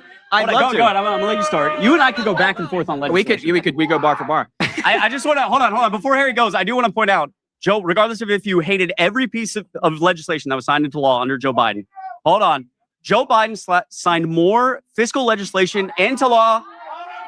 Hold on. Did he sign it? Hold on. Can I finish? I want to point something out. Can I get He to said, the policy as well, I'm please? going to let you speak. More fiscal legislation into law than any president in the last 70 years. Up to this point, Donald Trump, who many of you voted for, this huge mandate, he has better lines in Congress. Republicans control the House, Republicans control the Senate, Republicans control the presidency. Up to this point, Donald Trump has passed less legislation than any president Congress in is useless. 70 We all years. know that. In 70 years. Harry, Listen, what's your it's point? absolutely true. Hold on. So just to clarify, this is sort of a new. I wish this. Like I said, it's not really a flex given the results. That's all. Exactly. It's not a flex to go sign a whole bunch of policies that's going to destroy citizens' lives. Like, there's a lot of progressive policies that didn't help other people in the United States of America. So signing 1,000 more than the last president, that's not a flex. That means you didn't pay attention to what you were signing. Yeah, it's like to hit me was, how much bills Biden signed? I'm like, bro, I don't care how much bills he signed. It didn't make my life any better. It actually made it harder. I mean, I like if you told me he signed all these bills and my life stayed the same, I'd be like, all right, cool. But if it got worse, I'm looking at you like, are you fucking? I don't care. Bro could have signed 100 bills. The fact that the American people was losing buying power, I mean, it doesn't really matter. The fact that illegals was coming in and all this good stuff, I mean, I'll be real with you. None of that mattered to the American people at that point. If you're saying he was the most productive, then he spent all that production not working for the American people. Then what do you got to say about that? That's called not prioritizing. That's not production. Exactly. That's a lack of prioritizing. My man's priority was all effed up. He was more focused on, undocumented immigrants than the U.S. citizens. Let's be real. For its own debate. I submitted it. Joe Biden is the most productive president in recent American history. That is true. That is absolutely true. By the way, Donald Trump is taking credit for some of Biden's policies, so everybody's like booing it. Like he's taking credit. You're cheering for it then. Can anybody name a piece of legislation Donald Trump passed in his first or second term? I want to hear his point. Who said that? We'll talk about that in a second. This guy. Defending the incredible efficacy of the Democratic legislature is not a defense of the really. So when Joe Biden passed the largest infrastructure bill in American history that rebuilt roads and bridges and removed every single lead. Wait, be quiet, please. Removed every single lead pipe in America, so everybody has clean drinking water. Just to be, everybody's against lead pipe removal. Everybody. Dude. I mean, bro, Flint still got dirty water. I mean, what do you mean? Like I said, I mean, the production of it is like, well, what did you really produce? So these critical places like Flint, Michigan, do they still have dirty water? What about East Palestine, Ohio? Do they still got contaminated water? Yes. So, I mean, like I said, all these bills he signed didn't really help people who truly needed it. Because like I said, the people who got contaminated water under Biden still got contaminated water under Trump, sadly. No, okay. All right. So and then when Biden, and then wait, excuse me, I let the worst part about it is that it started under Biden. And he left it that way. All right, let you speak. I want to hear Harry's point. Michael says he wants to hear me. You listen to him. It's too good to miss. Yeah, exactly. When Joe Biden passed the PACT Act, which invested in healthcare for veterans who were exposed to toxic burn pits abroad, who's against that? Anyone? Okay, right. So nobody's against it. Who loves the Candy and Puppies Act? What about I love the Candy and Puppies Act. When Joe Biden passed the Chips and Science Act to invest in these little chips we have on our phones and these microphones, everything you're looking at, to make them here in America, not abroad? Anybody against that? That wasn't an executive order. It was a bill. It came from Congress. Wait, be quiet. Be quiet. What? When did they do that? He's saying Intel laid off 18% of the workforce right after that act passed. And has that Harry? I mean, yeah, they laid off 18% of the workforce because Biden just gave them money. Well, to honestly just exist. Like, yeah, look, they gave them the money on the premise that they were going to start, building more chips and creating more jobs, but he gave them the money up front and they just let go 18%. So Can I talk about the burn pits? The burn pits? Oh, sure. Yeah, so the burn pits were in Afghanistan. And I'm going to say this was like 15 years ago. I met a guy who was like 25 years old and he had TRICARE, but he was retired. I was like, how the hell are you retired? You're 25. He was like, I was at the burn pits. I was like, oh, okay. Burn pits was already getting money. That was like 15 years ago. I don't even know who was president at the time. 15 years ago, they was giving money to the burn pit. The people who were affected by those burn pits. Those burn pits are from like 9/11. Oh, damn. But here's the thing, though. Here's a problem with him mentioning the infrastructure, the whole Infrastructure Act. It kills me because, Intel, they didn't really create that much jobs. Sure, they built a new factory, but let's be real, they didn't create that much jobs. We basically gave them money for their factory while not really creating any jobs. Now, what Trump is doing is actually better. He's put 100% tariffs on chips and semiconductors, and he's going after their profit margin instead of trying to fill their pockets. So, I mean, let's be real. You're more likely to, work with somebody who's threatening your profit margin than work with somebody who's just giving you money, really with you just to exist in America. You know what's that? If not right now, but if we get an opportunity, I do have a question for you and the panel and the chat. I heard someone say we had a NAFTA agreement, but I can't remember the other letters that they use for Canada. But apparently we did free trade with Canada. And then they were basically saying how Trump went after them when we already had a free trade agreement. And I wanted to ask y'all about that. Let's see here. Now, the problem with the first NAFTA agreement, like I said, it was overly favored towards Canada. Now, Trump did make some slight fixes to it, but to be honest, it wasn't all that big. But he did make it a little bit better for us because, let's be real, they still had tariffs on our products. They still kept us out of certain markets and industries. Make sure they put that 200% so they can make sure to keep their domestic industry safe while not caring about ours whatsoever. So, that was the problem with the NAFTA agreement is that sure, free trade. Remember what free trade is. We're outsourcing products that we can make here, or really, it was supposed to be for products that we cannot make here to send out to let other countries do it for us. The problem with that NAFTA agreement is that, we can make our own cars. We got our own lumber. And the thing is, we're over here giving you guys the business and taking away from our own. That's one of the main things, that's one of the main problems about it. Now, Trump did negotiate better terms, but to be honest with you, what he did now this time around is actually tackling the real issue of, foreign nations keeping us out of their market while they have access to ours. And then hit us with that's fair trade. Yeah, and I thought that also it was about the fact that China, I think the really biggest thing with Trump was that Canada decided to work with China, and he's like, why are you working with China when you have a free trade with us? Oh, because we're no longer giving them their way. That's the problem. So they rather work with China. The thing is, they just signed a deal with China, and now Trump is threatening them with a 25% tariff. When I'm be honest with you, I thought it was a bit weird when he first let them sign it because I'm like, bro, we just snatched up Maduro for basically doing the same thing. So I'm glad he stayed consistent and put that 25% on China because it is a bit funny how China's no longer getting their way with us. We're asking for a little bit of reciprocity.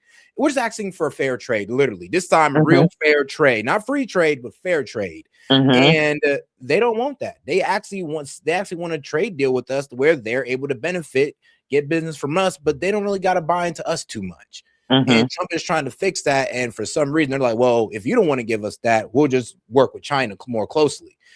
And I mean, the problem is that you'd basically be selling your entire country to China. China's gonna be running all your infrastructure, damn near all your businesses, and they'll be right next to us. Yeah, because Jamaica is. I mean, bro, parts of South America got bought up by China. That's the whole reason why Trump put down the Don Road Doctrine is because he wants to get that Chinese influence out of South America. They control too many resources and all that good stuff. And I'm be real with you, we want that. We need that. And they got enough. I mean, they can go ahead and deal with the other countries on their side of the world, leave our side of the world alone. Yeah. Because, you know, like I said, as soon as we set tripping, we tripping, apparently. Has that trend continued or slowed or gotten better? Has that trend continued or gotten better? The company, you know, it's only going to get better Well, from there. and the economy continues to get worse under Donald Trump. You're talking about mass layoffs. Look at Donald You're Trump. talking about all-time stock market highs. You're talking about and inflation still up, and gas prices going up, and What happened? What happened jobs under Donald Trump? What happened to inflation being eradicated on day one? Manufacturing confidence has gone up. We've lost manufacturing jobs for 14 straight months under Donald J. Trump. It's hard He to rebuild. ran on a manufacturing boom. I'm sorry, but we also gained manufacturing jobs for 14 straight months. I get it. I mean, yeah, of course we lost manufacturing jobs and we gain. I mean, you know, we do the same thing within a month. But the best thing is that we have a positive growth in jobs. And when it comes to factory jobs for the end of that year, I don't know why y'all mad about that. But I mean, y'all want to sit there and nitpick at what? Oh, we lost 30K jobs in this month, 15K jobs in this and that month. Yeah, but we also added 45,000. Then we also added another 30,000 in that month. So it's like all they want to talk about is the negatives when there are also positive growth as well. Manufacturing after 50 years of deindustrialization. So wait. Joe Biden did it. He created 800,000 manufacturing jobs in his 4 years. Yeah, the thing is, when you shut an entire economy down artificially and then you restart it. Who was president? It was unfortunately President Trump allowed. Unfortunately, President Trump allowed the Democrat governors to destroy the economy. That's true. But right. The Democrats somehow. Hold on. Is Donald Trump Republican states? No, I ain't gonna lie though, because what was definitely so shiesty is when what was it? It was the Dems. It was the Dems that was pushing hard for those stimulus checks. Like, and don't lie, you Dems was pushing hard for that stimulus check, and then you got mad at when Trump wanted to put his name on it because it was actually you guys who was pushing hard on it. But then when you seen the inflation that came with it, then y'all want to backtrack like y'all ain't never won it. Like, come on now. Wait, can we just point out, though, that I just named 3 of Biden's biggest policies. Not a single person in this room, except that dude with the weird hat back there, objected to the policies. You all like it. Yeah, because you named the easy policies that people like. So what wait, hold on. Let's protect our Veterans Act These of are 2011. These are not easy policies to get done. Donald Trump said it was infrastructure week his entire first term. He didn't get any infrastructure bill passed. The razor-thin Republican majority in the House does make it tough to legislate. Joe Biden had a smaller majority. The executive orders have been excellent, and his Joe Biden economic had a smaller majority, and he got it done. Joe Biden had a smaller majority and got it done. Yeah, What's Donald Trump's because the Democrats are in lockstep, and the Republicans are like herding cats. The Republicans voted for it. All of these are bipartisan. All the Republicans voted for it. So are you against any of those bills? Are you against any of those bills? Yeah. Why? Yeah, because the infrastructure bill had a ton of pork in it. What pork? What pork? What you're talking about, like individual bridge projects? Yeah, people being able to drive is a pretty good thing. Not only with the infrastructure bill, not only the infrastructure bill and the Inflation Reduction Act. The problem with those bills is that they passed a lot of nonsense spending that damaged the economy broadly. Wait, what specific damaged the economy? What specifically? It increased inflation to 9% under Joe Biden. There's no 9% inflation. What's the connect? I mean, bro, it was basically $1 trillion spending bill. If you put both of them together, probably over that. What are you talking about, bro? You guys are spending money, trillions. So, yeah, when you put it all together, I mean, F the individual spending, it's the spending all together that didn't produce anything but inflation. That's the problem. It's a 20% increase in the money supply that caused a 20% increase in pricing. That's the problem. For the economy, I think, right? But all right, we're going to go ahead and end it on this note right here because we are at that mark, and I still got stuff to do tomorrow. Because, well, it's Valentine's Day, so it is what it is. But all right, guys, I'm going to go ahead and end it on this one, guys. I appreciate you guys for tuning in. I'm going to go ahead and play this fun little clip, nice little 4-minute clip. Appreciate you guys, and shout out to you guys who came up, Couture, Gaming, and the Lunatic Libertarian, and even Monty was in the background. Yeah, real quick, I just want to say I appreciate all of you guys up here, libertarian, sorry, I didn't call you a liberal. Libertarian lunatic, I'm glad you came up too. So it was really nice hearing your thoughts, not in the chat. Hearing those perspectives. But all right, I'm gonna go ahead and end it on this one, man. I'll catch you guys tomorrow. Make sure you guys double tap that screen, like the video, and subscribe to the channel. See you tomorrow. Peace. Gen Z was the first generation to be raised in a secular post-Christian environment. They were the guinea pigs for the experiment of secularism, so they got to see the effects of secularism firsthand. So here's what it was like growing up Gen Z. Welcome to school. Hope you're excited to sit still and do mindless work for 8 hours every day. Not really. That sounds like a mental disorder. These pills should help. Okay, so how do I get good grades? By learning and being creative? No. School is designed for 20 highlighter girls who are neat and organized and submit meaningless homework on time, not for guys like you with energy and motivation. Now here's why you should hate your country, race, sex, and religion. Okay, now I'm gonna try to get a girlfriend. Girlfriend? These days people just do casual hookups and situationships, and we're only interested in like 10% of guys, which does not include you. And you're happy about all this? Oh no, I'm dying inside, but I can't act otherwise due to social pressure. If you don't get your grades up, you're gonna fail. What about the kids who never go to class or do homework but graduate anyway? Our school isn't allowed to fail those kids due to PR. Well, I have no motivation to work either. What's the point of all this? Hey now, if you get all A's and get into a good college, you might even afford a tiny apartment someday. Well, that's depressing. You're depressed? Seems like you need therapy. No, I just want to know what I'm even working for in life. Sounds like a chemical imbalance. These pills will make you numb to it all. This was a pretty normal experience for Gen Z men. They grew up lost, hopeless, lonely, and with no meaning in their lives. They also grew up surrounded by wokeness, which celebrated many groups of people, but said that men were the oppressor group and needed to take a back seat in society. The only voices speaking against the status quo were Christians and the cultural right, which have always had an uneasy on and off alliance with each other. There's a lot of overlap between them because they often support the same things, but for different reasons. While not all Christians are on the right, and not everyone on the right is Christian, the right was an important stepping stone for many young men coming to Christianity. If we're gonna be honest, most young men didn't go from weed-smoking atheists to Bible-believing Christians overnight. For most of them, the first step in deconstructing leftism was honestly looking at internet memes that mock wokeness, so they could see how silly all of it was and eventually realize the emptiness of secular society. For many young men, the first step away from leftism is skepticism of the whole LGBTQ movement, which causes them to get cancelled, which further radicalizes them. Since leftism is a rival religion to Christianity, it's often necessary to lose faith in leftism before you can begin to consider Christianity. Not only did Gen Z lose faith in leftism, they lost faith in modern society generally. Because previous generations were living off of the benefits of Christian society, they were able to have more faith in the material things of this world. But since society for Gen Z looked more bleak, they had to turn to spiritual things for meaning in life. This can loosely be applied to the generations. Previous generations were able to take a successful society for granted and saw less of a need to turn to God, but that made them weaker and less religious, which made society worse, which is making Gen Z turn to God. This also applies to countries. It's a common pattern that after centuries of Christianity, especially Protestant Christianity,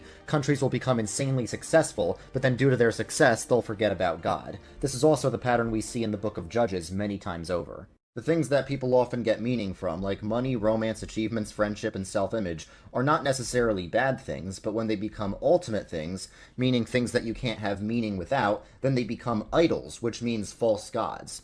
Now sometimes when people lose all of these things and can't get any meaning from them, they turn to Christianity because that's something that can never go away. The reason people are starting to favor Christianity over secularism is because Christianity offers objective goodness, truth, and beauty. Modern secular society says those things are just subjective opinions, which inevitably leads to degeneracy, lies, and ugliness in modern society. Traditional Christian philosophy calls goodness, truth, and beauty the transcendentals, because they're all objective, they're all connected to each other, and they're all rooted in God's nature, because goodness, truth, and beauty each reflect God in various ways. But modern secular philosophy questions the existence of God, so goodness, truth, and beauty become nothing but human opinions. That's why they say things like, beauty is in the eye of the beholder, or live your truth. Those are actually secular modernist sayings. Since objective goodness, truth, and beauty don't exist according to secularism, any claims to objective goodness, truth, or beauty by the church, for example, are seen as tools of oppression that need to be deconstructed.